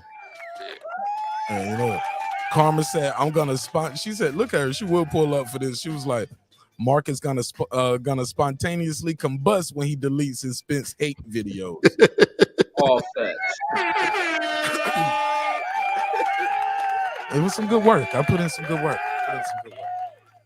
But nah, man, man, we better than that. So I just be the change I want to see out here, homie. You know what I'm saying? I don't have to be associated with it like that. You know what I'm saying? But I do want to I think Brandon left, but Brandon and Reggie, man, that's damn dope that y'all got a chance to experience that, because that's every bit of y'all said. That's how I be feeling too. Like, man, you just meet so many people, and sometimes niggas don't even want to be recorded. You just have a natural, genuine conversation. So I definitely get it. I definitely understand that. I done had my moments too, and I've been like, "Hey, damn, I love you, bro." So I done had my moments too. So I know exactly what they're talking about. Yeah, and plus, that's why I be like tripping. I hear people call them bums. Like, they far from that. And you look at what these dudes do to put themselves through that shit and get to the point to where you at that level to be able to do what you can do from the shoulders and shit. So you gotta respect it. These dudes that really put the effort. This is the way you earning money. Like, you gotta have love for that shit. Yeah, From like all levels of that shit. For But sure. even with Bud, like when people hear me talking that shit, I still got love for Bud. And I think sometimes shit I say on here people take wrong than a motherfucker, but I can understand from how it You comes hate off. your people. No, not at all. You But hate but to think of fighters, like, out of all athletes, fighters have always been the athletes I've always held in highest regards. Like, that's why I'm not. I watch other sports, but I'm not a big fan of other sports like that, like I am for boxing, because I understand what it takes to be able to do this shit as like a man, like some honorable shit. Because most people pick up a gun and shit before they fight a motherfucker. Motherfuckers that pick up a bottle before they fight a motherfucker. Motherfucker pull a knife before they fight a motherfucker. So Facts. it takes a lot of heart and courage to do that shit. So I won't disrespect these dudes on that level at all. Facts. I'm glad y'all got a chance to experience that. That shit cool. It's pretty cool though, man. You meet a ton of people, man. Yeah, man, hey, it was super dope, man. Like, but even just to have to listen to those combos, like I didn't even, to be honest, when I put my phone up, I didn't even think to pull that shit out to record shit. After I asked that shit with Earl, I didn't think to pull that shit out. You just have like they just happen so randomly and shit, and you just don't think to let me interview and shit, or even get into the media scrums. We didn't even want to be part of that shit. We just taking all that shit in. Like, and I'll probably start going to more of these events and shit. I thought I see why a lot of people go out there to that shit. Like the environment is cool, and this is just the weigh in and shit. Right. So that shit was cool. Yeah, it'd be dope though. Yeah, it definitely do be dope. Definitely, without a doubt.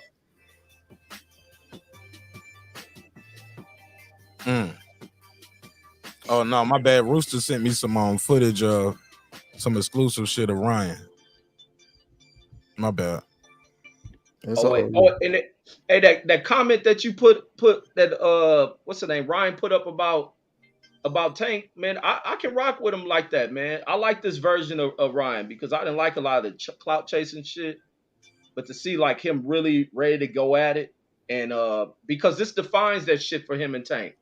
This is truly defining. I know he didn't want the tune up. I was shocked to see Tank taking the tune up, but if Tank think he need it, I mean he got it. But shit, everybody preferred him to go right into the fight. So hopefully he jumps right in the fight after fighting this dude, and him and Ryan do what necessary for where they at in the level. That's the other thing. Like with this Frank Martin one, where I want to go to that shit because hearing Frank Martin make the comment about it's the perfect timing for them to do this. Like in their careers, they're early in their careers. They two of the hottest dudes as prospects up in that division.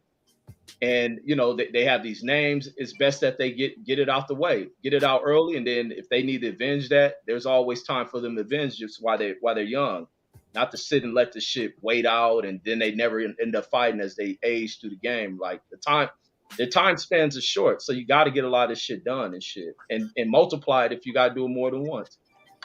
Who you got in that fight though?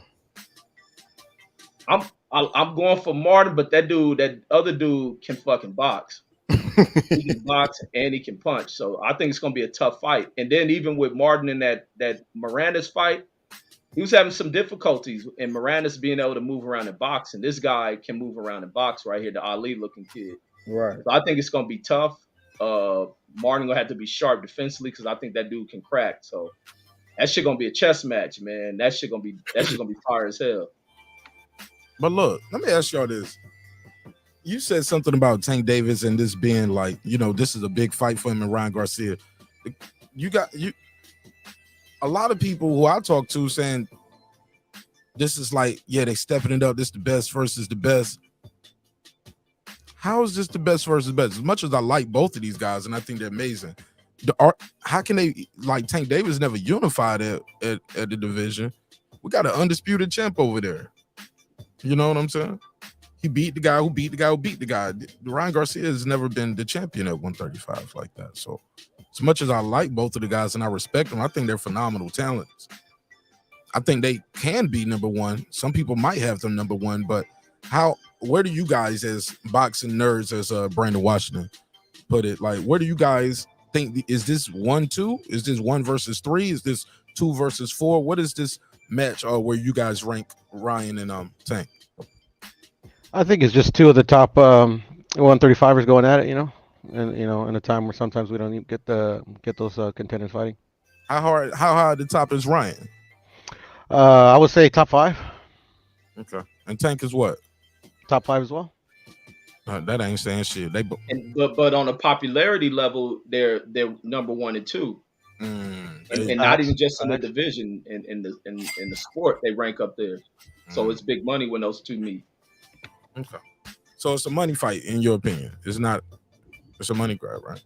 It's a money and it's a legacy fight because these are the top names up in there. When you look at any of the top 4 names in there, these dudes are in that picture, and even the undisputed champ wants to fight each one of them. So they mean something. And it's finally 2 of the 4 queens are actually fighting each other. Y'all, yo, like I said earlier, y'all keep calling these dudes queens.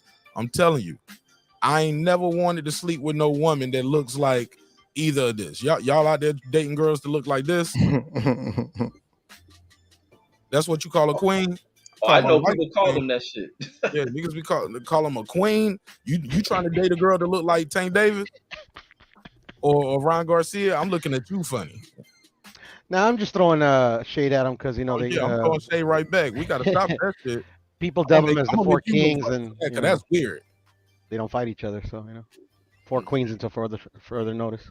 And they're my favorite fighters too. So we got to. You can't be your favorite fighters if you feminizing their name, bro. Nah, bro. I'm just keeping it a buck, bro. I can't fanboy either, bro. Even though I do. You gotta be a fanboy, but you ain't got a queen. Yeah, a queen. What's the opposite of a king? I'm saying it ain't no queen for me though, dog. I ain't gonna call these dudes no queen. All right, the four cloud chasers. You try to fuck a bitch look like this, bro? I'm disappointed, Peter. Nah. It never heard of it. I'm just saying we got to do better. That's all I'm saying. We got to do better, man. As boxing fans, the world is watching. You know what I'm saying? And I thought I asked a legit question that wasn't disrespectful. All right, but go ahead, Tay. Same question, man. Like, where you rank these guys at, man? And what does this fight do for them? Is it just a money grab? Is it a legacy fight? Can it be a legacy fight against a guy who's never won a world title? Like, what makes this such a legacy fight?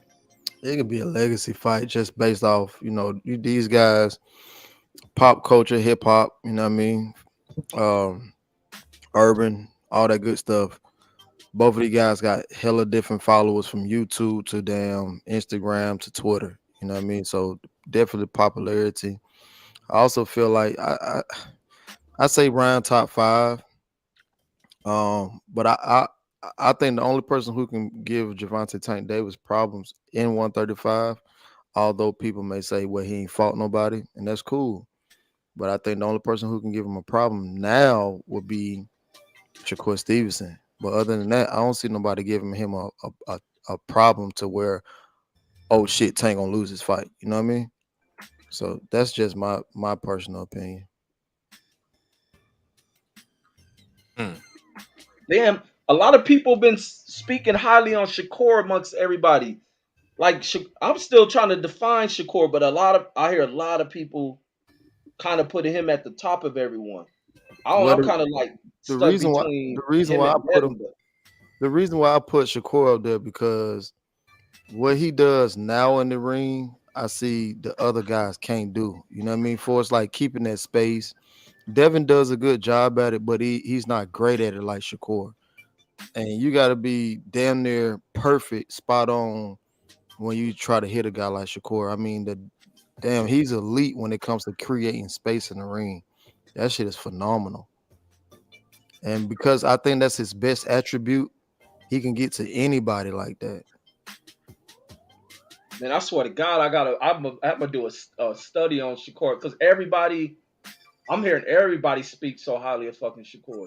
Yeah, bro. I gotta look more into him. And shit. The way he create that distance in the ring, dog. I mean, he be right there in front of you and still don't get hit. Like, let me pull up. But that shit is phenomenal, man. Yeah. I remember watching the fight 2 fights ago before the Heron fight, right? The whole promo before the fight, there's like, he's one of the best defensive fighters. It was like his plus minus. We haven't seen stuff like this since Mayweather, blah, blah, blah, right? They go through all of that.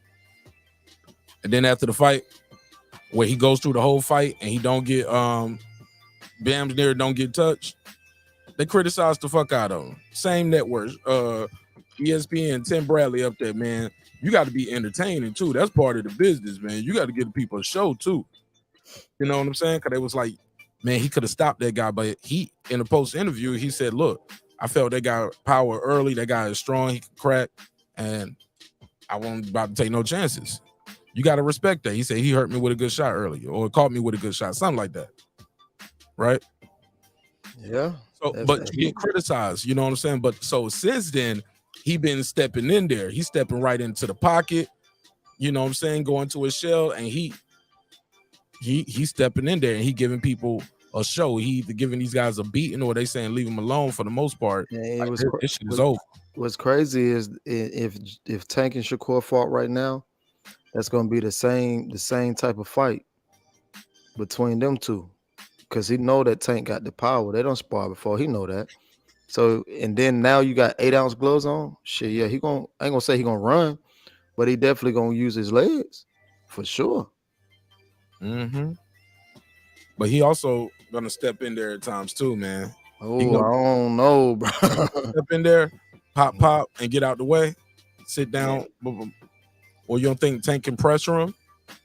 No, I know Tank can pressure him, but I don't think he'll sit there and try to go with Tank. I don't see that happening. I think he got confidence in his power now, bro. This ain't that back in the day confidence shit. should get his stupid ass knocked out, man. Tank, We gonna see. if you a taller fighter, you better stay out of range of shit. And that's what Rolly fucked up. He So that got uppercut in range of that shit for a hot second in that Well, one punch. no. Rolly lunged in. Rolly threw that right hand to the body. Then he tried to throw it again. Tank got a high IQ, man. Yeah, but Tank do still, the you same got move in the on range Tank of 2-3 that punch. times. Like Shakur stepping inside with him is in range of that punch. But no, that but nigga, that's that nigga all throughout boxing is known that he can punch. On top, he can box, but everybody talks that nigga will change you. Probably one of the biggest punches in boxing of pound for pound wise. Yeah, we was talking about that earlier. All I was trying to say is this guy knows how to box. He know how to bang.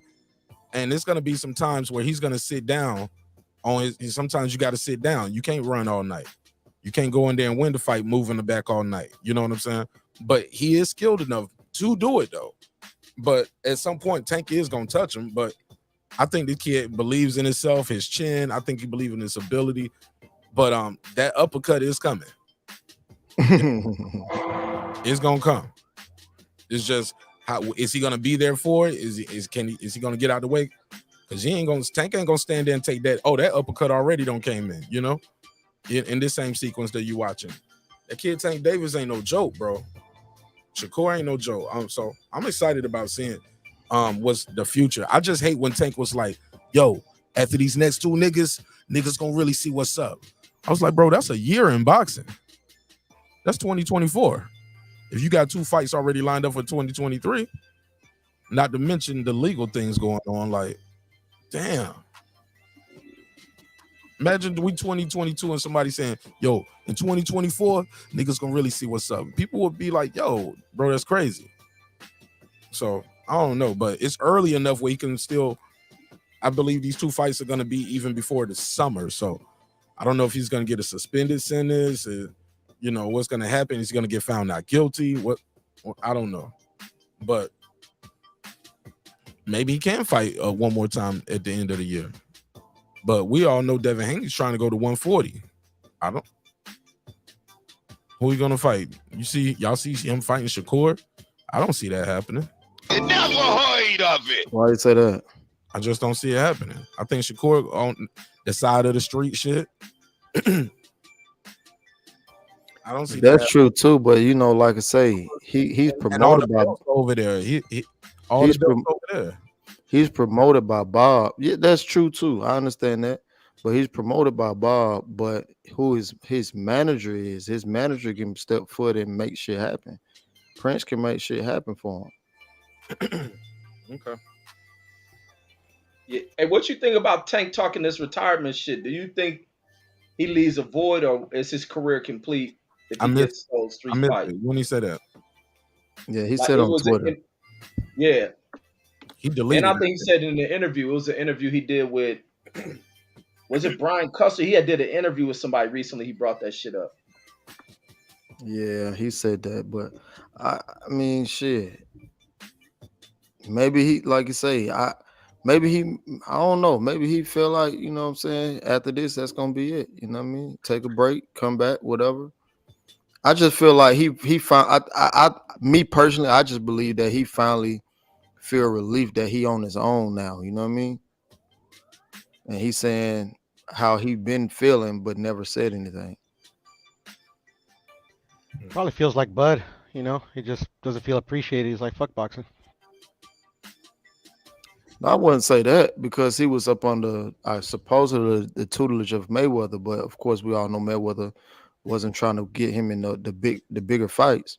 And now he's, you know what I'm saying, predominantly with Showtime and Al. So it's like he's moving on his own with GTD Promotions. So And the now he first got fight is Hector Garcia.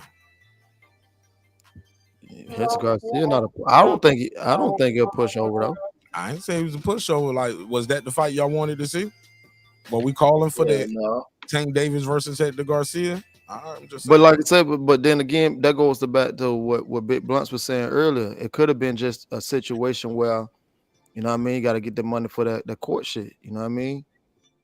Then I also told you that, you know what I'm saying, I heard that Al almost fucked that fight up too. So you know what I mean? So it could be a variety of things. So I ain't just gonna point a finger, but that ain't the fight we wanted. But shit, I understand if I gotta go to court, it's gonna take from my family miles. Shit, I'm gonna get that bread too.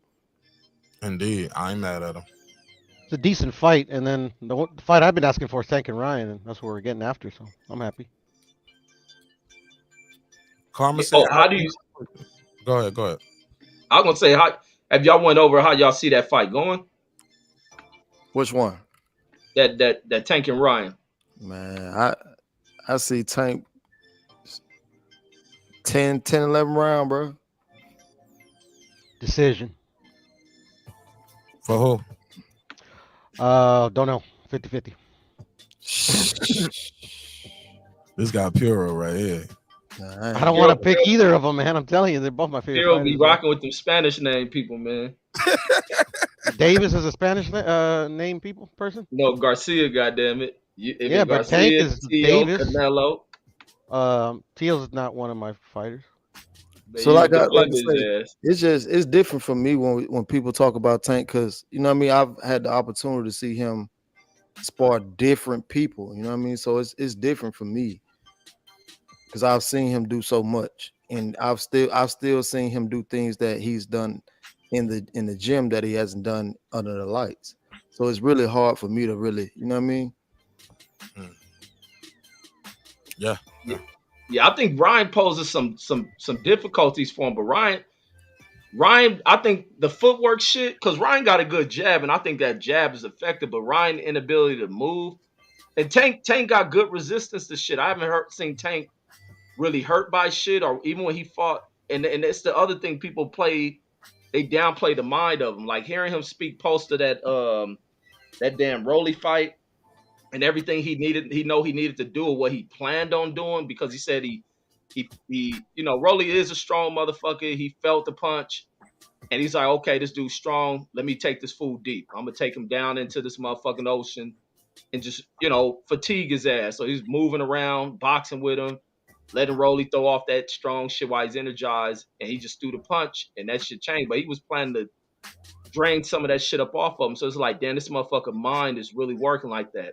He's mindful what he's watching, even in the what is that, the Santa Cruz and even that Barrios fight. He let these dudes throw off their shit. He'll take their shit. They power ain't rated that much. Maybe he wanted to feel what they had and deter these motherfuckers. And he has a resistance on the punch, but I think Ryan got to be snappy with that jab. But the problem is going to be that footwork. You ain't going to be able to keep Tank from being able to walk at you. How well you going to take Tank punches back and resist? Even though Tank is shorter, there was some shit I was listening to Mike Tyson where he was like, all that hide and reach shit don't matter. Everybody got a jab, and it's the thing about being accurate with that motherfucker. Exactly. And Tank is very accurate with that shit, so he can close the gap. Ryan doesn't move well, and that may end up fucking him over in that fight. I think that's a myth, man, that Ryan can't move. I ain't seen good footwork on that. I just think he don't have to with these guys. The guys he's fighting, he don't got to move too much with them. Goes right at him for the most part. He's standing right there in front of him because he's the bigger, longer, taller guy. He's usually chasing guys. You know what I'm saying? I think he need to do better at cutting off the ring, though. That's for sure. But I think people don't think the kid can move it. Even when he's I got footage of the guy, doing a check hook off the back foot. People don't know that he got those kind of wrinkles in his game. The kid, they think he's just a straight right or either a left hook type guy. I think all he got is that left hook or that straight right. But the kid got a jab. The kid rangy. He got resilience. He showed he got heart, resilience, and those things right there. That heart and that resilience, man. You can't measure that shit. Yeah, Ryan's what he has going for him in this fight is his physical advantages and his hand speed. To me, he has the fastest hands in boxing. And shit, bro, like literally, like almost every other fight, he lands this fucking left hook that like fucking cameras can't catch. And he wants you to, he baits you to come in, so he can fucking counter you with that fucking. Karma said, "How's he not appreciated when he sells out every time?" I mean, with like his detractors, Carm. Like the people that love him, they show him love, but like fuck, man, when they hate him, I mean, they go in on him. Shit, sometimes the hate be stronger than love. What up, Santos? I just want to know if he got the dog in him, man. That's the only thing. Like, man, I've seen this man in the gym go 30 minutes straight, no bell. Straight up. You know what I mean? So 30 minutes, bro. Man, shit. As for WCS, I'm for real. I done seen these boy. I done seen that man go 18. He was in there with B. I done seen that man. They did 18 rounds and then went 30 more with the bell off. Who would be? Yeah. Who y'all talking about? Brian Tank Davis. And Tank. Brian. Oh, okay. Yeah. You talking about Brian going that long? Yeah, I mean, and you gotta think about it. Brian just as quick and just as quick as Ryan. I mean, he's definitely more powerful than Ryan. So that's why I say it's different when I talk about it because I've seen it. You know what I mean? Yeah. Yeah, he's supposed to be hooking up with another team or something.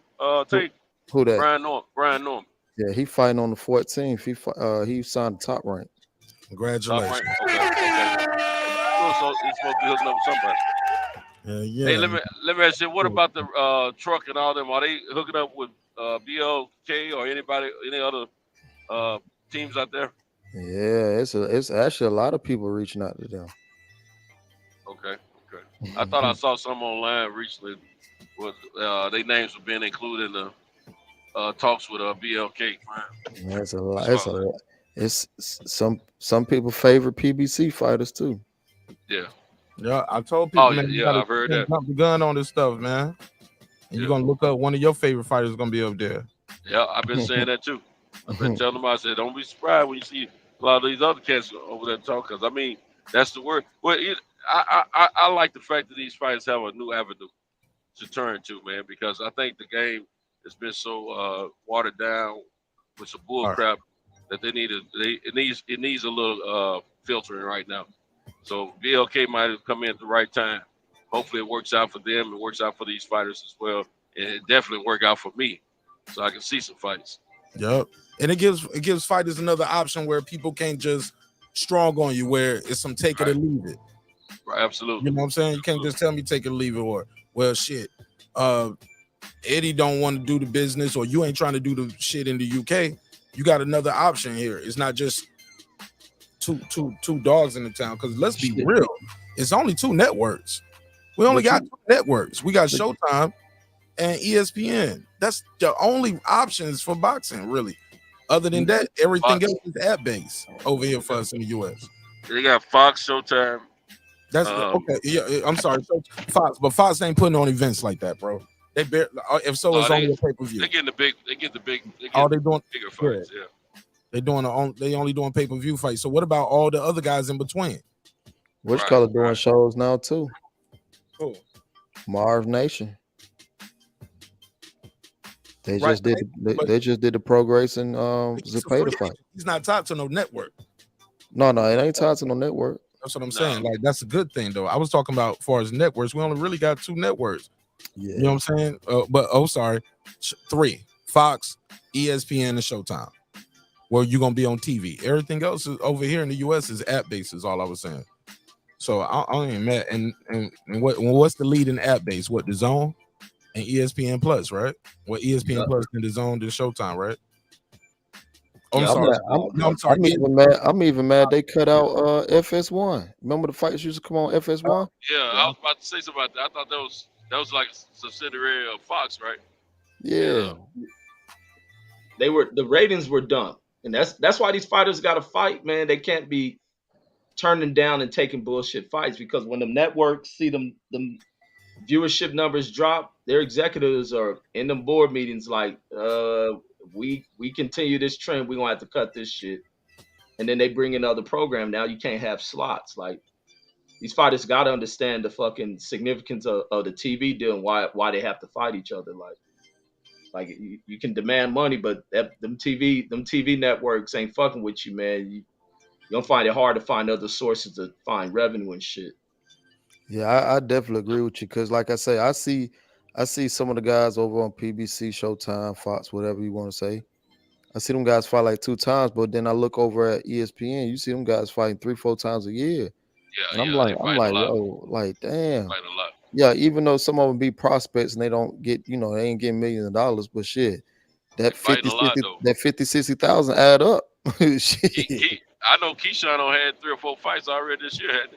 That's what I'm saying. He done probably ran up half a mil. You know what I mean? Yeah. So Right. I tell you what though, man, a big problem I have with the sport of boxing, which has in my opinion, a hit on their viewership. The politics, the business of boxing, keeping us from getting these fights, man. That's a big part of it. And then it drops viewership, man. When it comes down to MMA, they're giving us the fights we want to see, what people want to see, their fans want to see. Boxing's not doing that. They're not catering. They catering to their own interests, which I understand is a business. But do you have to? Does your profits, your net profit, have to be 80% every time? I mean, come on now. See, last time I checked, if you make a few dollars in the positive, in the black, that's better than a loss, and it's better than breaking even.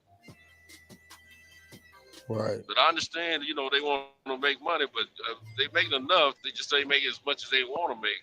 But things have changed. There's a lot of choices, but if you don't give us what we want, you're going to lose viewership. That's why a lot of these casuals,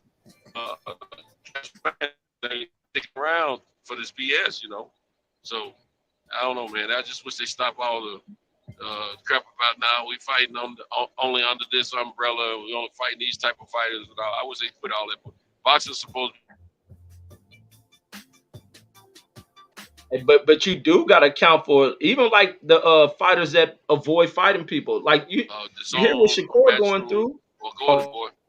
It said boxing. Say it again.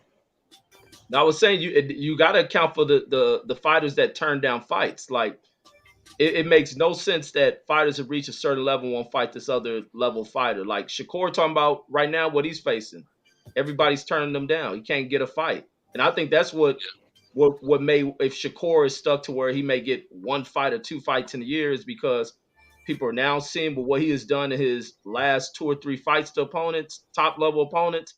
Now people are running away from one of the challenges, dude, and that's gonna be hard for his career right there and shit. And even with like Boots and shit, Boots is gonna have that difficulty where it's almost like you got to show vulnerability to get some of them dudes to fight these dudes. Bro, I literally just said that the other day too, Reg. I'm sorry, go ahead. Yeah, I agree with what Reg is saying. That has an effect on it too. But and that's gonna be part of boxing though, because it goes all the way back to like the murderers row and all that. But I would say this: I'd rather that be happening than these people that don't even get in the ring to stop the fights. I have a real big problem with somebody who doesn't even lace up the gloves, doesn't do any training. All they do is the business part of it, and they stop the fight, prevent the fight rather. I have a big problem with that. But now if the fighters not want to fight each other, I could take that better. But at the same time, you're a punk if you ain't trying to fight the next man. You know what I'm saying? Now I understand the business of boxing want the best fight the best only when the money is at its best. But even sometimes when the money is at its best, we still don't get the fight because of the BS. Now we do it on this network. Now we do it on that network. Now we're going to do it here. Now we're going to do it there. Now we the ASAP. Now we the ASAP. Forget all that bull crap, man. Put this fight together, man. Let those guys earn a living. Let them guys see who's the best between the two of them. Because when you're an amateur, you ain't caring nothing about that bull crap. All you do is you know as you knocking guys off and the other guys are knocking guys off, you know you next in line, and that fight happens. So it's just bullcrap, man. I get tired. It's just if you've been around boxing enough to been through the amateur parts of, no matter if you boxed or not, but if you were in the trenches knowing what was happening during that time, and you've been following boxing for a long time, that stuff really frustrates you when the politics and the business of boxing gets in the way of the fights, man. It's very frustrating because it don't work like that in amateurs. Jermaine Ortiz is right there. Oh, wait, what you mean by that, Piro? For Shakur. Why they not fighting? Did Ortiz turn them down? No, Ortiz said, "Let's fight." He just lost. So you think Shakur get credit for beating him after right. Yeah. A guy coming off a loss? Yeah. No, I mean, he gave Lomachenko all he could handle. That's his only loss. Dude got to climb his way back to fight a top level dude at the loss, Pure. Yeah, he's not top level at 135. Hey, you know what? I gotta go pure on that. That'll be a good fight for Shakur. It'll be a good test for him and all that good stuff. Because that guy has a lot of power. He didn't look bad against Lomachenko. So I'm not opposed to that, especially him coming up into that weight class, which is the higher division. I like that, Pure. Edwin De Los Santos pulled up on his live, said he'll fight him. Oh, that's the dude that people said that they think he beat Loma. Mm-hmm. Oh, that's Ortiz. Oh yeah, I wouldn't. Okay, yeah, that loss is questionable loss, so I don't think it knocked him. So I'll take that back. Edwin De Los Rios or De Los Santos, whatever his name is, guy that's knocked out Ryo, pulled up on Shakur's live. You can fight him. Yeah, he can fight him, but I think he washes De Los Santos though. Only one way to find out. That's right. Yeah, these dudes definitely gotta take the fights. Like that, boxing always goes through these roller coasters, these dips and then these rises. Like I think these young dudes, like you were saying with the prospects, like I think the door is open for these prospects, and they have to, kind of really look at everything that's there before them, because the money Floyd made, that record is bound to be broken by somebody else. And even in this class of fighter, like with these classes of fighters, they have to fight one another. They cannot turn down these fights. They have to build up the game, build the anticipation, fight these international dudes to get these other crowds that want to come over here to add to the money that goes into the pot. Like there's fighters who can make the 9 figures in their careers if they fight each other, and they have to build the excitement around the damn sport. But I think the one who's going to ultimately be the biggest dude is that dude. Bob Arum is sitting in a good fucking position right now. He got to do right by them dudes. And the one I think in a good spot is that fucking Jared Anderson, because everybody's looking for American heavyweight. And he as long as he do everything right, that motherfucker will be rich beyond his wildest fucking dreams and shit. What you said about Jared Anderson?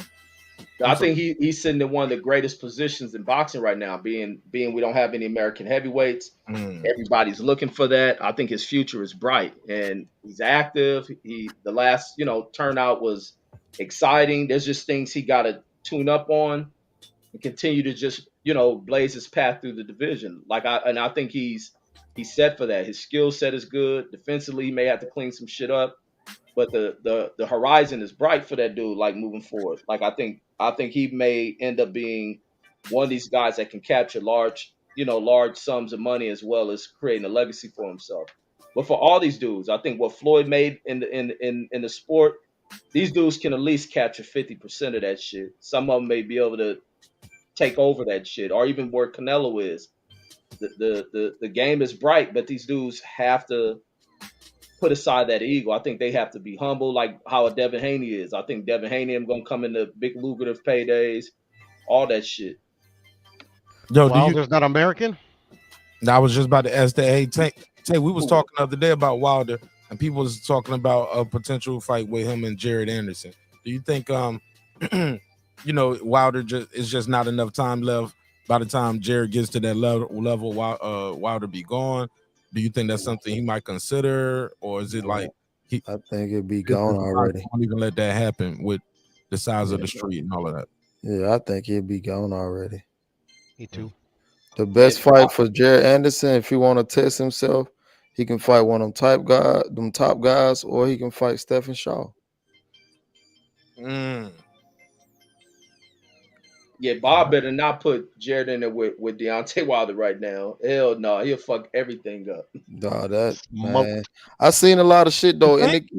it made sense. I like Jared Anderson. Don't get me wrong, I like him, but after seeing him getting touched up like that, you know what I'm saying. I know Jerry Forrest. I know he was coming to get a payday because you know what I mean. From what I've heard, he ain't really trained for the fight. But man, dog, that shit a little different. You know what I mean? Because yeah, like I say, I've been critical on how Top Rank match their guys. Now they do match their guys. I can't say that, but it depends on who you are. And if you go look at the box rate, like Jerry Anderson last fight, he fought a guy that was undefeated, I believe it was. But you go look who he fought. He really wasn't fight. He ain't fought nobody in the U.S. So it persuade to the public like, oh, he the real deal. You know what I'm saying? But then he fought a guy like Jerry Forrest who got some type of experience, and he kind of gave a blueprint. You can't wait and sit on a big baby. You got to go after him. You get a motherfucker to go after big baby shit, he gonna have some problems. Yeah, You he think? I need he think. need. I think. Go ahead. I think I'd like to see him with Franklin, the one they just stole that loss from to White, Dylan White, the one Dylan White just fought. Well, I think he need to fight Stephen Shaw because Jermaine Franklin ran from Stephen Shaw too. Yeah, I don't know if I've seen this kid fight Stephen Shaw. He that good? Yeah, he good, bro. But, how many fights he got now? I think Stephen Shaw got about 17 or 18. Shit, he getting ready to fight January 14th. He recently just fought last month, but he getting ready to fight again January 14th. The thing with him is, when a lot of people, when he fought for the first time on Top Rank, a lot of people criticized him, said he should move down to cruiserweight because he moved like a cruiserweight and stuff like that. But you see Fury move like that. But what's the difference between Fury moving like that and him moving like that? You see what I'm saying? So it didn't make sense. But Stephen Shaw, he heard the critics of people heard him, you know what I'm saying, moving around too much, using his legs and stuff like that. And then his very next fight, he ended that shit in one round because he heard the critics. So it was like, now what you got to say now? He came back and just fought a veteran on his last card in New York, went the distance. Shit, he could have got him out of there, but he played it smart. And then January coming up, got a big test and shit. He said he gonna go take him out early. Oh, this is top rank dude too, right? Yeah, he top rank.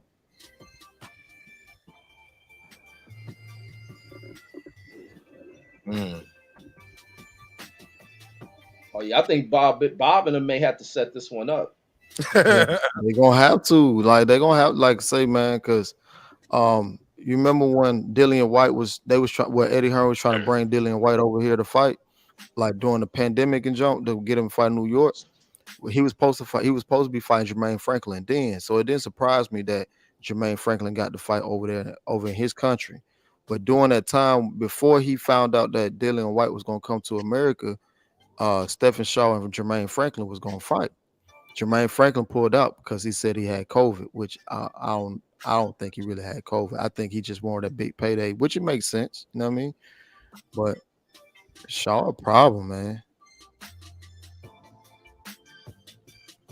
If I had to say Shaw, Jared Anderson, and Honey Badger, not Badger, shit, Bowner, Michael Hunter. If I had to pick between them, I thought he was the bounty hunter. Yeah, I don't know why I said Honey Badger, bro. It's late, but I'm taking Stephen Shaw and Big Baby out of those three.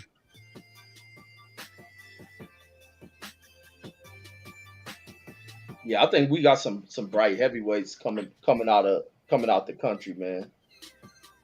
This is my first time looking at the dude highlights right here. He a big strong ass dude. Yeah, he can move. He quick. He fast. You know what I'm saying? and he ain't gonna back down. You know what I mean? But I like the kid Torres too. I think he just gotta get a couple more fights. He's still wild as hell. Wait, who was that? Richard Torres. Oh yeah. Torres may Silver got go. medals. You think he can fight at heavyweight or should he go down? Yeah, I think he can fight at He heavyweight. is heavyweight. I think he just got to clean it up, man. Like he still fight like he amateur. Yeah, he raw. He just about killed a dude recently. You so damn big. God damn. Yeah, that was a bad matchup though, man. But and then, who was the dude that because that was the dude in the Olympics that knocked him out? Who was because he was a pro fighter, right? That's a pro heavyweight that knocked him out in the Olympics, right? Where is that dude? Torres, right? Yeah, the one who knocked Torres is that Russian dude or some shit. He knocked him out in the amateurs. No, in the Olympics, I think the same dude knocked him out twice in the Olympics. Was the dude he fought this year? Yeah, it was Jalalov. Oh, Jalalov. And where's Jalalov in the picture? He's like, I don't know, 14-0, something like that. Is that the southpaw kid? Yeah, I think he's a sophomore. Yeah. Yeah, I seen him fight. I like him. Yeah, he fucked Torres's gold medal hopes up twice, I think. Damn. That's messed up. Same dude. I think the same dude. Yep. It's because Torres is too wild. He fight too wild. Now I was thinking like maybe he too small as a heavyweight or something. Nah, he's just wild as shit. Mm-hmm. Shit, y'all. That's all I got, man. Final thoughts? Anybody? Final thoughts? Man, this was a good show, man. I felt the energy was positive for the most part. You know what I'm saying? It was all positive energy, you know, from everybody. I'm super happy for Brandon Washington meeting Errol Spence.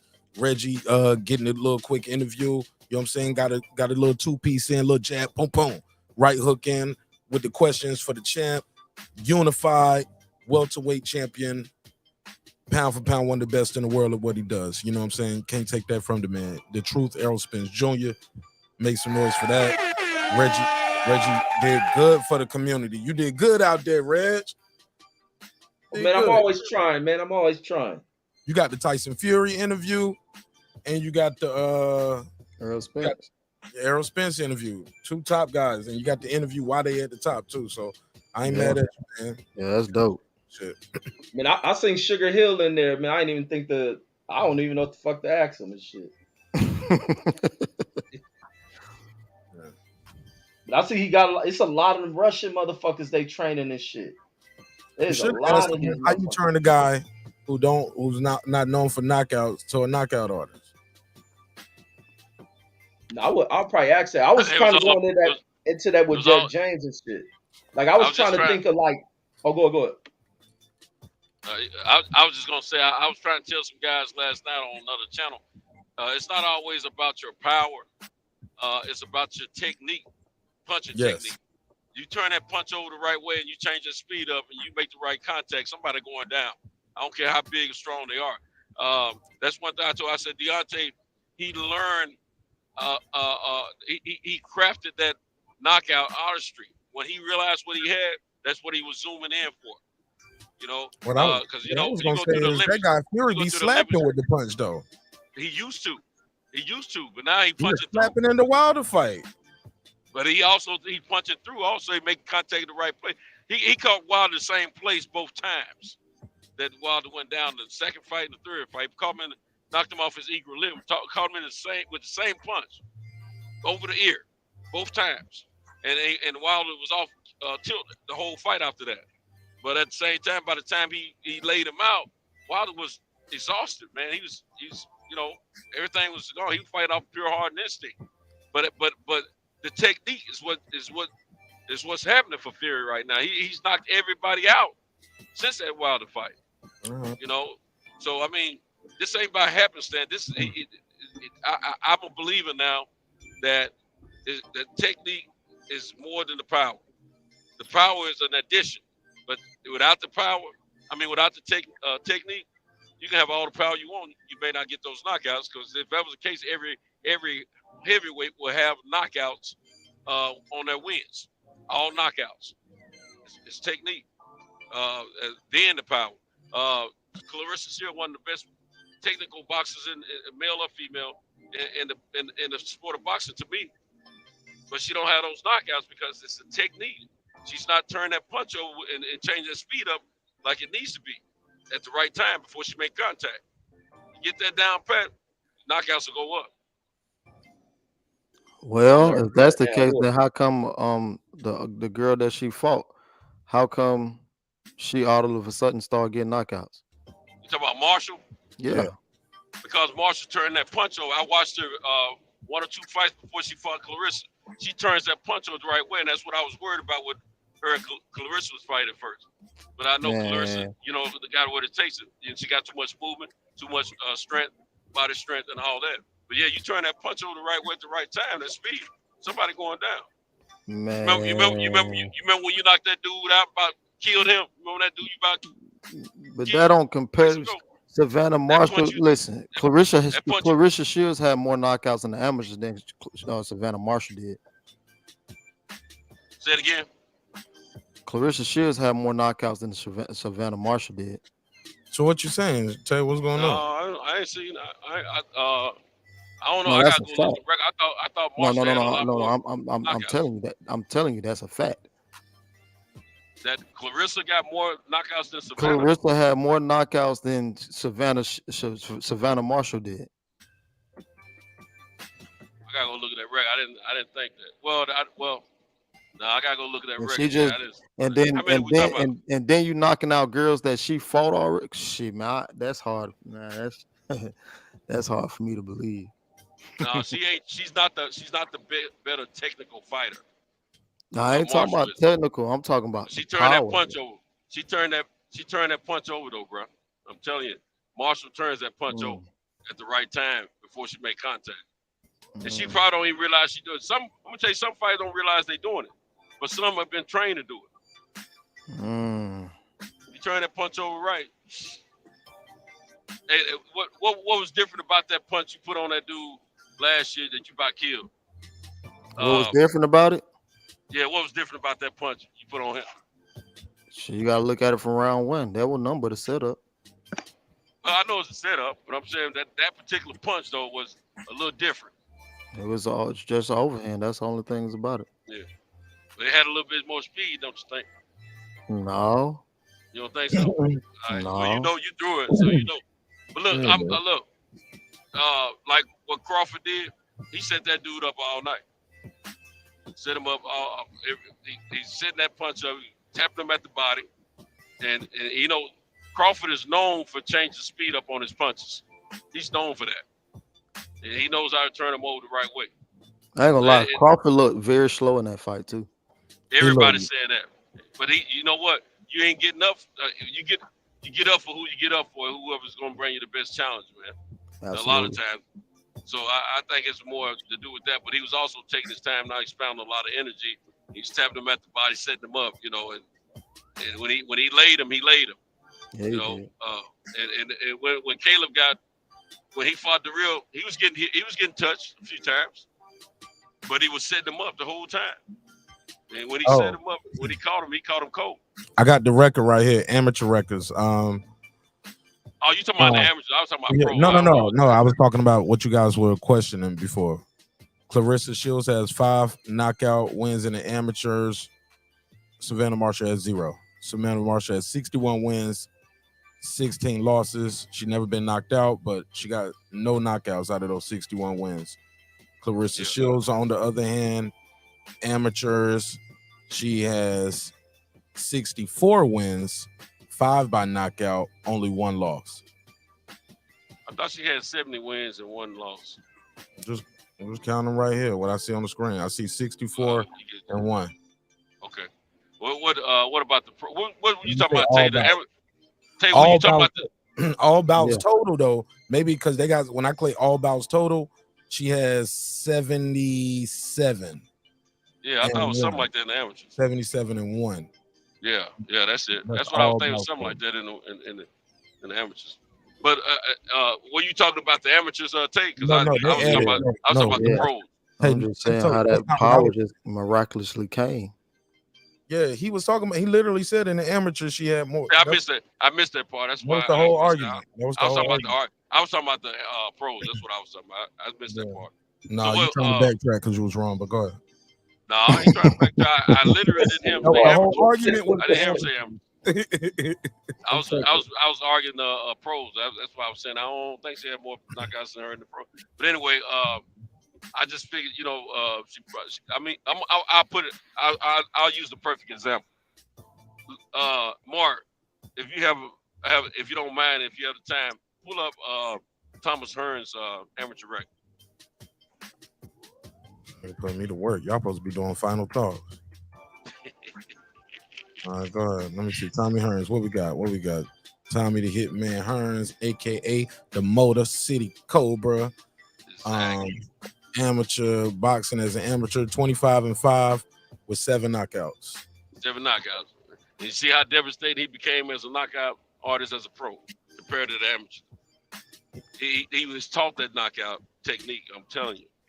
There's some that I saw something that I don't want to say exactly. It was a documentary, but it was sort of like that. And they talked about it, and once Emmanuel Stewart saw that he was able to pull that off, that's when they started pushing the knockouts up that crump a little heavier,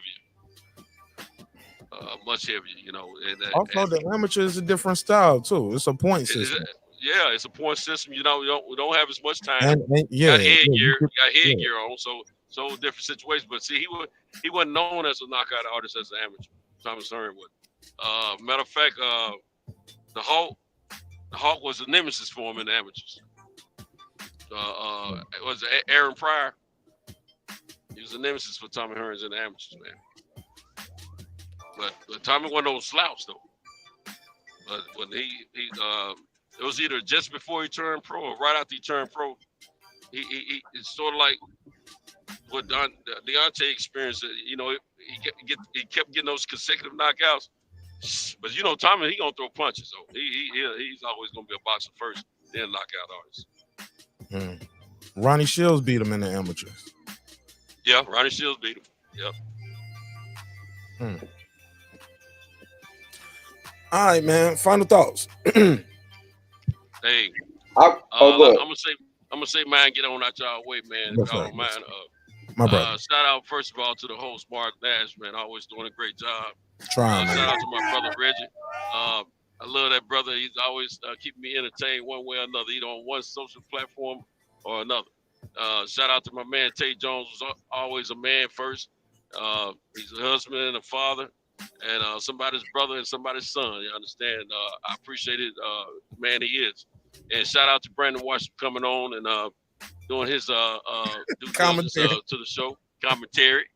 And shout out to Puro. Oh my God, I gotta make that a short real quick. Where he was like, "I love you, bro." He says underwear. Hey, shout out to Brandon. He accidentally said I had my Big Fish underwear by accident. Yeah, he did. But that's my dude there, Brandon Washington, man. I love that brother, man. But I love all you brothers, man. And, absolutely. I appreciate y'all giving me the opportunity to ride with y'all tonight, man. And I'm gonna get out the way, man. How far you gotta go on your trip, man? How far did we get you through tonight? Halfway. Man, rewind the show. You're gonna love the beginning then. Started from the beginning. Oh, yeah. Started at the bottom. We're going to the top. Look here, man. Appreciate you, man. I will go back and do a rewind. Yes, sir. Be safe. All right. Shout out to Centos. All right. Man. Go ahead, fellas. Close it up. Yeah. Another good one, Mark, man. Another great show, man. Great conversation, good topics. Man, and salute to everybody, man. Salute my brother Tay Jones. Congratulations with the marriage, the baby. Appreciate man, keep that shit rolling, man. Yes, My brother indeed. Centos, Brandon Washington, Mark. Y'all ain't getting white girls. Did you catch him looking at some white girls while he was out there? Man, no, we walking by the white. I said, man, look at these white hoes, man. They said, man, these white girls look like men. I was like, damn, nigga hate you for white women bad. I'm like, damn, look at that white ass. Them girls who want you to take pictures with them. That nigga wasn't fucking with them, man. That's funny. He wouldn't even let him take a picture. You like, no. Hey, I ain't gonna lie. That ain't probably the people, man. I was trying to, I'd be crowds. I was trying to push the white women towards that way.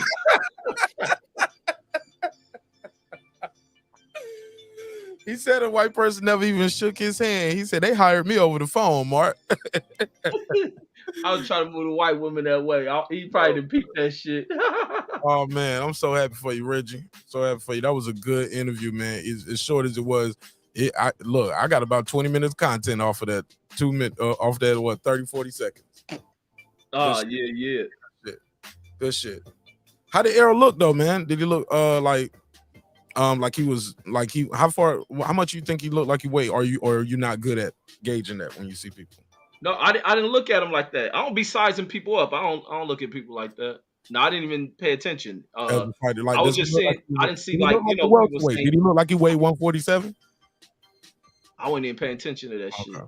Yeah, but he didn't. I was just like seeing hearing about the accident, see if he was hurt or walked with a limp. He did Didn't seem see like any he of was that walking shit. with a limp, and when I see him in that fight height, but then I start looking at the people around him. I said, "Oh, that's just how these Texas niggas are in here walking. They just that's Yeah, they got a bopping limp, and like shit. they got a bop to him. Like I'm looking at Jordan, I'm looking at a couple other people in this crew behind him. I'm like, nah, he ain't. If he is limping, everybody limping, nigga. You know what I'm saying? Yeah. It was just like a bop that most black people walk with and shit. But yeah, I didn't see no effects from the accident, so everything looked cool. Yeah, it looked all right to me. All right, man. Well, thank you, bro. Oh, that's it. That's final thoughts. We only did that topic tonight. Ryan Garcia and Frank Martin. All right, for sure, man. I'll see y'all tomorrow. Oh, real quick, Tory Lanez and Meg. Let me get y'all take on that shit, that messy shit before we go. Cause I gotta get y'all take on that. You know, I've been covering this shit. And that's why I gotta go. Cause I got another video I need to finish watching and uploading from today. I don't know about that. I see it was some girl or some shit, but I just been hearing people saying she was lying. I know you was live. I didn't fully watch that the full details. The I've been girl looking at that she told a lie. the Rico case. She said, look, I know I said before Tory shot her, but I lied. I know I said Tory assaulted me and snatched my chain off and all that stuff. I lied. Why did you lie? To protect myself. She ended up pleading the fifth. They gave her use immunity. She didn't get what's called, damn, I typed this phrase down. It's another type of immunity, not use immunity, transactional immunity. Transactional immunity is no matter what I say, y'all can't arrest me. They was like, we don't do that in California. We'll give you use immunity. That means whatever you say, we can't use it against you. You get what I'm saying? But if we find another way to arrest you and find some different evidence outside of the use of your testimony, basically, I can't use your testimony. I would have to have some different evidence, not your testimony, to charge you. So she didn't like that. Her people didn't like that. But that's all she got, and they put that on the record. But yeah, man. But today the judge was like, basically, y'all need to write that up because the defense was like, I don't think the jury knows what kind of immunity she got and what's going on. I think she need to see this. They need to understand why this girl might still be lying or what's going on, where what kind of immunity she got. The judge agreed and was like, yeah, y'all need to write that shit up so we can get that to the jury. But the girl been up there all over the place. Everything she said before, the opening statement that the prosecution made, where the prosecution started off with Dan's bitch, the girl don't took the stand and said none of that shit is true. I lied. Yeah. So they must have fell out or something then. Her and Megan. I thought the case was over with. The girl took the stand and said, hell no, the case ain't over with. It's about to be over next week though, after all of this shit. The girl took the stand basically and said, like, I didn't see who shot Megan, but I know I didn't do it and I didn't see Tory do it. She was like, she got shot. She didn't shoot herself. She said, her team told me she stepped on glass. Like, yeah, so. Yeah, but it's been reports that, you know what I mean, some fragments came out. The fragments and the residue, Tory Lanez with fingerprints was on the bullets and shit. No. They say his fingerprints were, it was inconclusive if his fingerprints was on it. His DNA was on it. They said his DNA was inconclusive from what I saw. I don't know about the fingerprints analysis. I ain't got to that part of the video yet. But that's what they didn't check. But they said it was 4 people's DNA on it. One of those being a woman. But they didn't test a old girl. She never got tested. But it's 4 types of DNA on it, and one of those being a woman. Ain't that something? Yeah. And so this is a criminal case, or are they going a Hell civil yeah, case? that nigga facing 22 years. And shit, Megan don't give a fuck, huh? 22 years, bro. But her story, yeah, but the prosecution story is they wanted to leave. They left. She was like, I couldn't. The driver said, I'm not leaving without Tori. So they all left. While in the car, they get into an argument, and she insults his music career. He snaps. They stop the vehicle. He tells them to get out. As she get out, he shoots her. He jumps to the front of the seat. He jumps to the front seat. According to Kelsey and the prosecution, he jumps to the front seat, gets out the car, and shoots Megan. Shoots 5 times. Right? Kelsey runs over to console her. Tori walks towards both of them. She jumps in between them, and then he starts fucking her up. The girl they say he beat her up too. He beat up the other girl, the best friend. Well, she was the best friend that night, and they ain't been best friends since. But the problem with that is the girl got on the stand and said all of that was a lie. Yeah, it looked like he paid her before Megan did. Megan paid for her apartment for a year after that. And then now they're not friends no more. But they wasn't friends then, but she still paid for her apartment for a year.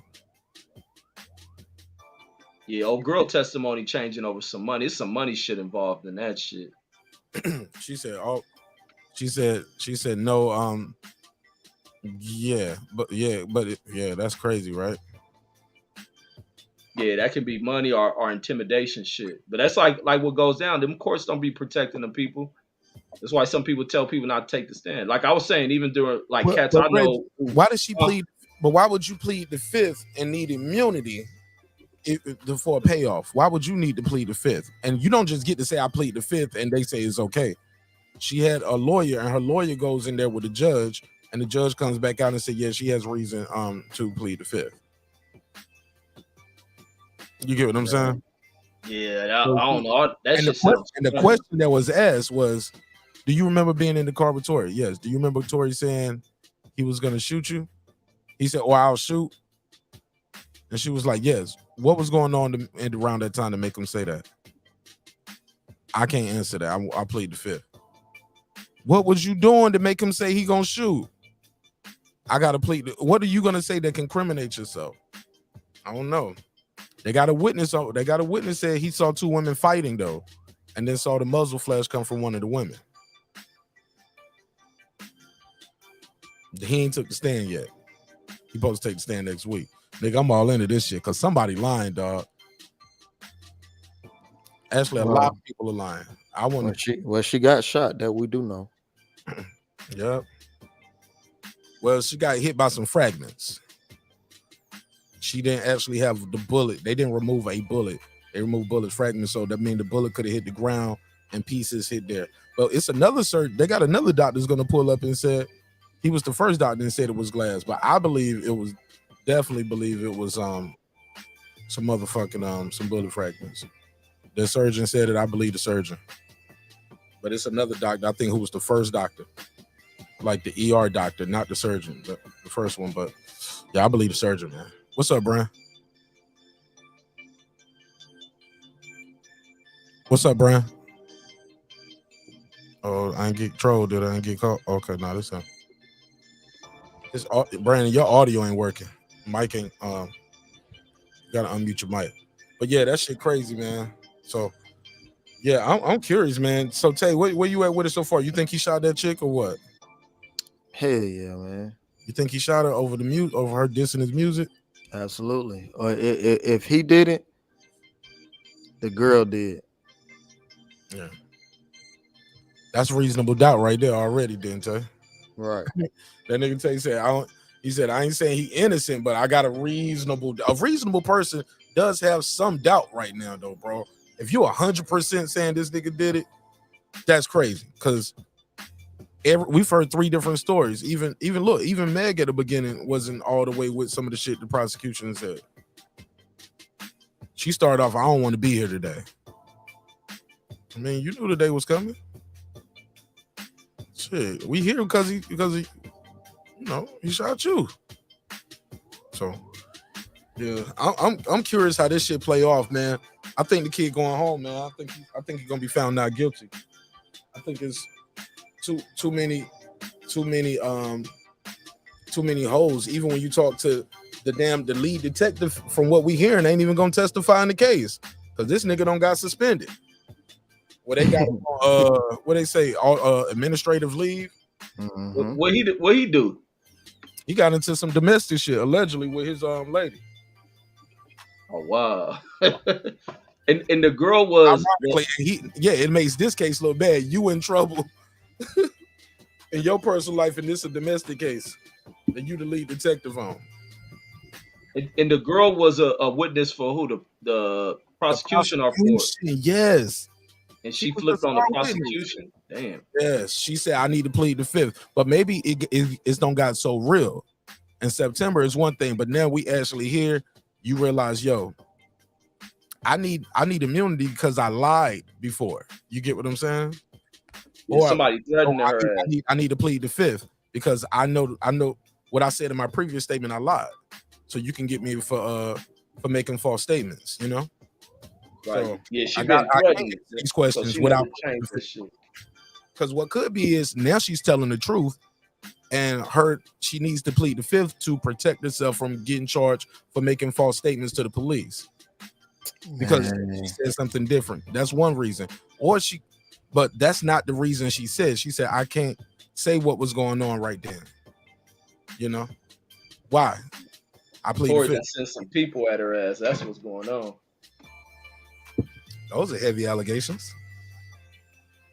Man, trust me, I done seen that shit in multiple cases. Is it possible that she just don't want to be involved? She want this shit to be over with. She don't want to be part of putting nobody in jail.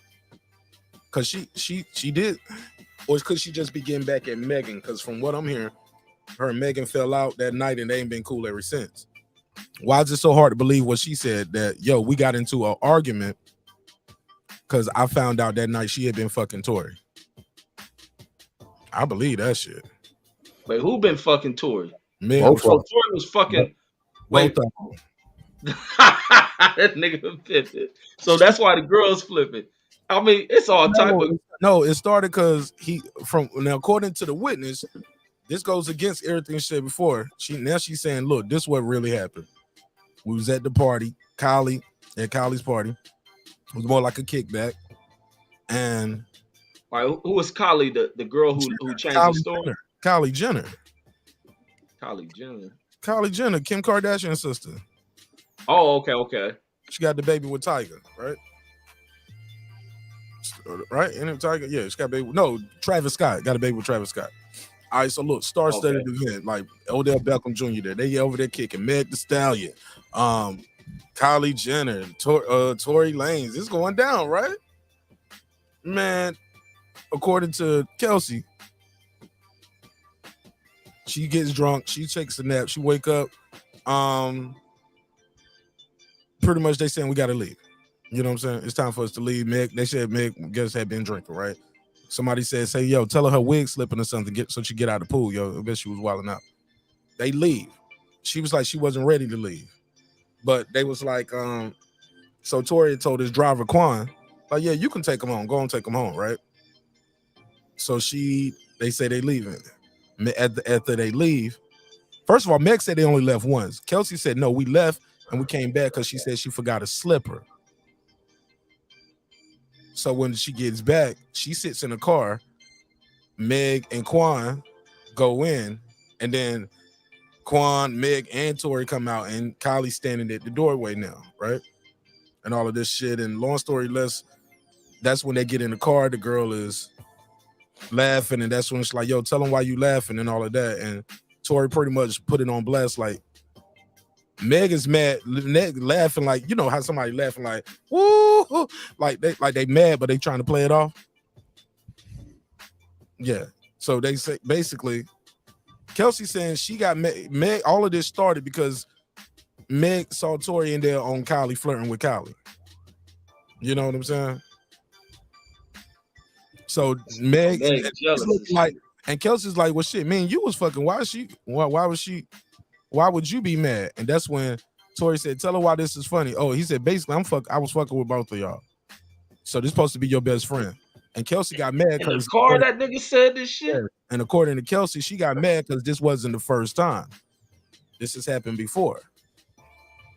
And she was like, yo, you supposed to be my best friend. So he was like, yeah, blah, blah, blah. Y'all bitches ain't shit, blah, blah, blah. He going off, right? So that's when Meg flips the shit and starts saying, nigga, you ain't popping. You only got to hit. You only pop because you got to hit with Jack Harlow. Yeah. She don't kind of detracted the shit from what we really talking about. That nigga Tori's like, shit, man, both of y'all hoes get out my shit. This is my car. You know what I'm saying? Stop the car. You know what I'm saying? And then them bitches start squabbling. You know what I'm saying? And yeah, that shit crazy. She said we didn't fight. We kind of bumped each other. You think two bitches who just argued and found out they was fucking the same dude? They just bumped into each other. They just bumped each other. So when they say, well, if Tori didn't beat you up and break your nails and all that, did you and Meg get in a fight? Well, we kind of bumped each other a couple of times, but I can't remember. Everything was a blur. Everything she don't want to answer, she just say, I can't remember. It's a blur. Some shit she answered clearly. Some shit is I can't remember. It's a blur. But she did say her and Meg got out the car at the same time, and it wasn't Tori. She got out, and then Tori followed her shoe, and then she got out after that, and he beat her up too. She said all that shit was a lie, bro. Which is crazy because she said all of this shit on the stand the day before, and then today the prosecution spent the first half of the day. It was like, I want the jury to hear the whole 80-minute interview we did. So that shit crazy. This shit going down in a major way. That nigga facing 22 years, dog. That's a long time, yo. Yeah, that shit messy.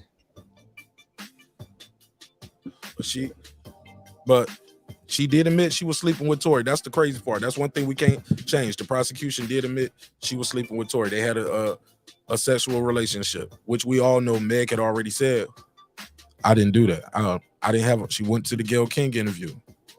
Sidebar: if y'all ever see somebody get do a Gayle King interview, they probably lying, bro. She's like 3 for 3 with R. Kelly, Jesse Smollett, and Shorty right here, Meg Thee Stallion. All three of those people ended up doing something. Well, 2 out of the 3 so far has been doing something. And right now we got Meg Thee Stallion on that interview saying, Megan, did you have an intimate relationship with Tori? She like sexual? She was like, yes, Megan, I'm asking, did you have a sexual relationship with Tory Lanez? She said, no, but we were close. Man, he was close on that ass cheeks. Close on them titties. It don't came out in court. So that was a lie. That's the first thing, bro. It's all downhill from there. Yeah, chicks be playing in their mind. It didn't count. They write that shit off. Right. These chicks be crazy as shit, man. Right. But this shit messy as hell. I'm about to watch the rest of this shit, man, and get my notes together. Because this shit is interesting to me. I want to see what's gonna happen, bro. I like this court shit though. I've been following this YSL Gunner case too. Yeah, that's what I've been looking at. Yeah, I've been watching that too. Well, man, what y'all think about that shit? If you ask me, I think the court terms kind of messing up a lot of people because a lot of people saying Gunner told and all that shit. But if you understand what an Alford guilty plea is, that's totally different from snitching. So a lot of people just running with the narrative because he said this and got straight out. But it's a difference between being guilty and an Alford guilty plea, and I don't think a lot of people know that. So and it was crazy is, I had my accident. So the person who's Gunner's representative, his lawyer, we got the same lawyer. He actually worked my case too. So he explained the whole thing to me. That's how I know, what I'm talking about. But It's kind of sneaky because the thing is the lawyers are actually talking to these to the people who are locked up. So if you ask me, it kind of seemed like to me like, okay, Thug pretty much told these guys to say, yes, again, I'm gonna take the blame for it. And some of the stuff that I got on my end, I can get thrown out, in which he got a lot of stuff thrown out today. And so, why wasn't that shit offered like to other people in the group and only to him? Because what he had some of the lesser charges. He had some of the weaker charges too. Yeah, they didn't have him for no drug. I mean, for no bodies, and some of these niggas are facing bodies. So you got to think. You got to think. Not only did Gunna say it's a gang, but 5 other people said it was a gang too. You know what I mean? So that's why I'm saying the lawyers are actually talking to those individuals who's involved, and I feel like, but it probably came from Thug to tell the lawyers to tell them that because they can't talk to each other.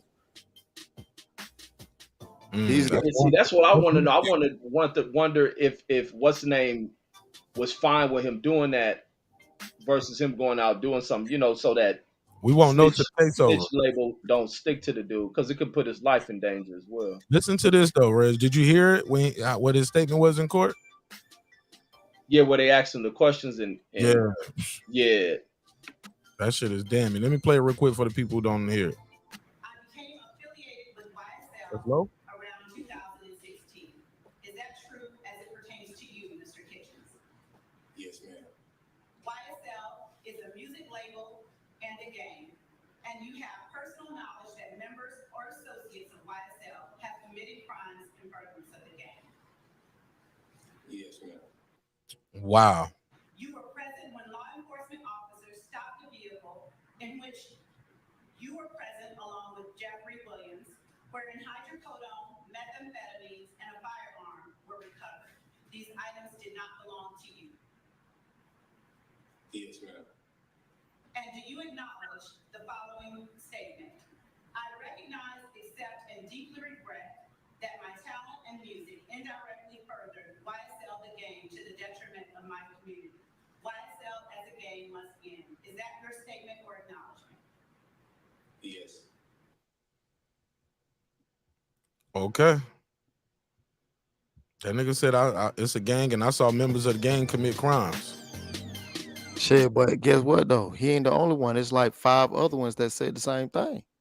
Young Slime Life, he got out. I mean, he getting ready to get out. He said the same thing. Okay. The other guy the other guy who founded YSL with Thug, he said the same thing. You see what I'm saying? So my thing is, if all of them saying this, it gotta be coming from Thug saying, I'm gonna take the route because I got some shit that I can get thrown out, in which he did get some shit thrown out today. That nigga ain't out of jail though. But see, okay, here's the thing though. He got them pulling up to his house, searching and finding all that guns and all that shit. He got all that thrown out. They can't no longer use that against him. At the poisonous tree because they came from a cell phone from 2015 that they didn't crack the code on to 2017, correct? Right. They can't use none of that shit. That's a whole that right there itself a whole list of shit gone. I don't know all the stuff, but I do know they threw out their cell phone. Everything that they got from this cell phone is out of there, which is a lot.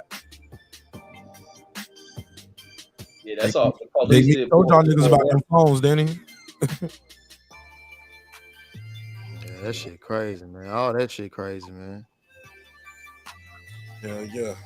All right, man. That's it for me, man. You know, I fuck with y'all and heavy, man. I'll be talking to y'all niggas for another 30 minutes. For sure. I just gotta end this shit. No more final thoughts. Love y'all. Hope you love yourself. If not, guess what? God loves you, and so does Mark Nash in the neighborhood. Make some noise for my guy Tay Jones. Follow his channel, Pac-Man Tay ATL. You already know. Boxing Conversation with Reggie Owens.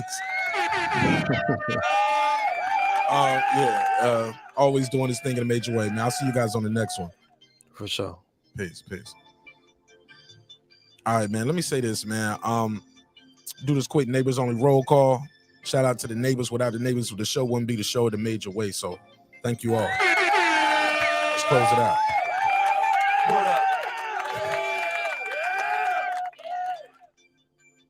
My boy DJ, what up? What up? Tony Boswell. What up? Karma Serene, she got them Serene Saturdays. Check out. What up? Kansas City Matt. What up? Ill Status Boxing. What up? Ace Retro. What up? That guy Eclipse 330. What up? Tank the Sweet Science Examiner. What up? Beyond and Above Media. What up? Excuse me, I had a burp. Sorry about that. Pittsburgh T. What up? Shannon Briggs, aka Ben Adams. What up? Wani Poxy Magic. What up? Kevin Brower. What up? SF City Slicker. What up? I Know Boxing. What up? Stephen Bateman all the way in Australia. What up, gangsta? Deuce Times. What up? Boxing Lounge. What up? It's Mex. What up? Mike from Boston. What up? Ride of the Storm. What up? Here to There. What up? Miss Queen Snow Bunny. What up? Taylor Bell. What up? Maddie Yoel. What up? C Jones 0224. What up? I'm sorry. C Jones 0224. Cliff Bailey. What up? Conshonery. What up? Lisa Bell. She never fails. What up, gangsta? Cooking with the Champ. What up? On the mic with Terrence Bailey Sr. What up? New Media Today USA Boxing. What up? Coach Malachi Williams. HLDZ. What up? Cooking with Sir Senior. What up? Brandon Washington. What up? Born Supreme. What up? Lady Shan Dundum Season. What up? Dub Right Side. What up? Hero. What up? D Bevel the Champ. What up? Rob G Film. What up? And of course the big fish himself, Garrett Lincoln. What up, gangsta? All right. Man, this was a damn good show. I really enjoyed this one, man. The numbers won't even reflect how great this show really was, but this was a damn good episode. All right, man. That's it for me, man. I'll see y'all on the next one. As far as this fight goes, final thoughts. I'm sorry, as far as this topic goes, final thoughts for Ryan Garcia. The man said he don't need no tune-up. He don't need no tune-up. I don't think he should be forced to have to go through another training camp arbitrarily just for what? The man said, hey, look, I'm good with my Gatorade money. I'm good. Let's go. So I ain't mad at it. That's what he want. I don't think he needs one, but I agree with Santos. He's like, but no excuses if you lost, though. You can't say, well, I was rusty. Hadn't fought since July. You had an opportunity. So he don't need it. Shit. He don't need it. He don't want it. I don't want it for him. I got Rivera beating Frank Martin by split decision. Split decision. As a matter of fact, it might be a majority decision. Majority decision. Yeah, and that's it. And like that, I want to say this, man. Sometimes, and shout out to my guy Rooster from Team Garcia for pulling up too. Hey, look, man, sometimes we agree, sometimes we disagree, but one thing for certain and two things for sure, homeboy. I built this shit. Me. Brick by brick. And I'll be damned if I let you tear it down just because you don't like the way another nigga talk. And I mean that. Drive. This that squad sound.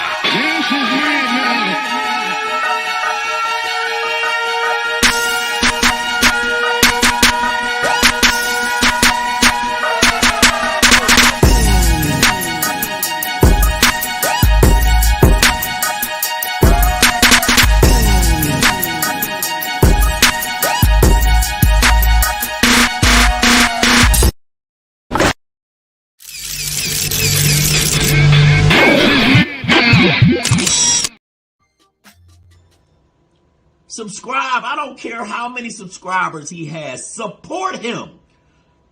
So he made all this possible. He made this possible. Nah, Dr. Mark, God made it possible, and so did viewers like you. See y'all on the next one. Peace.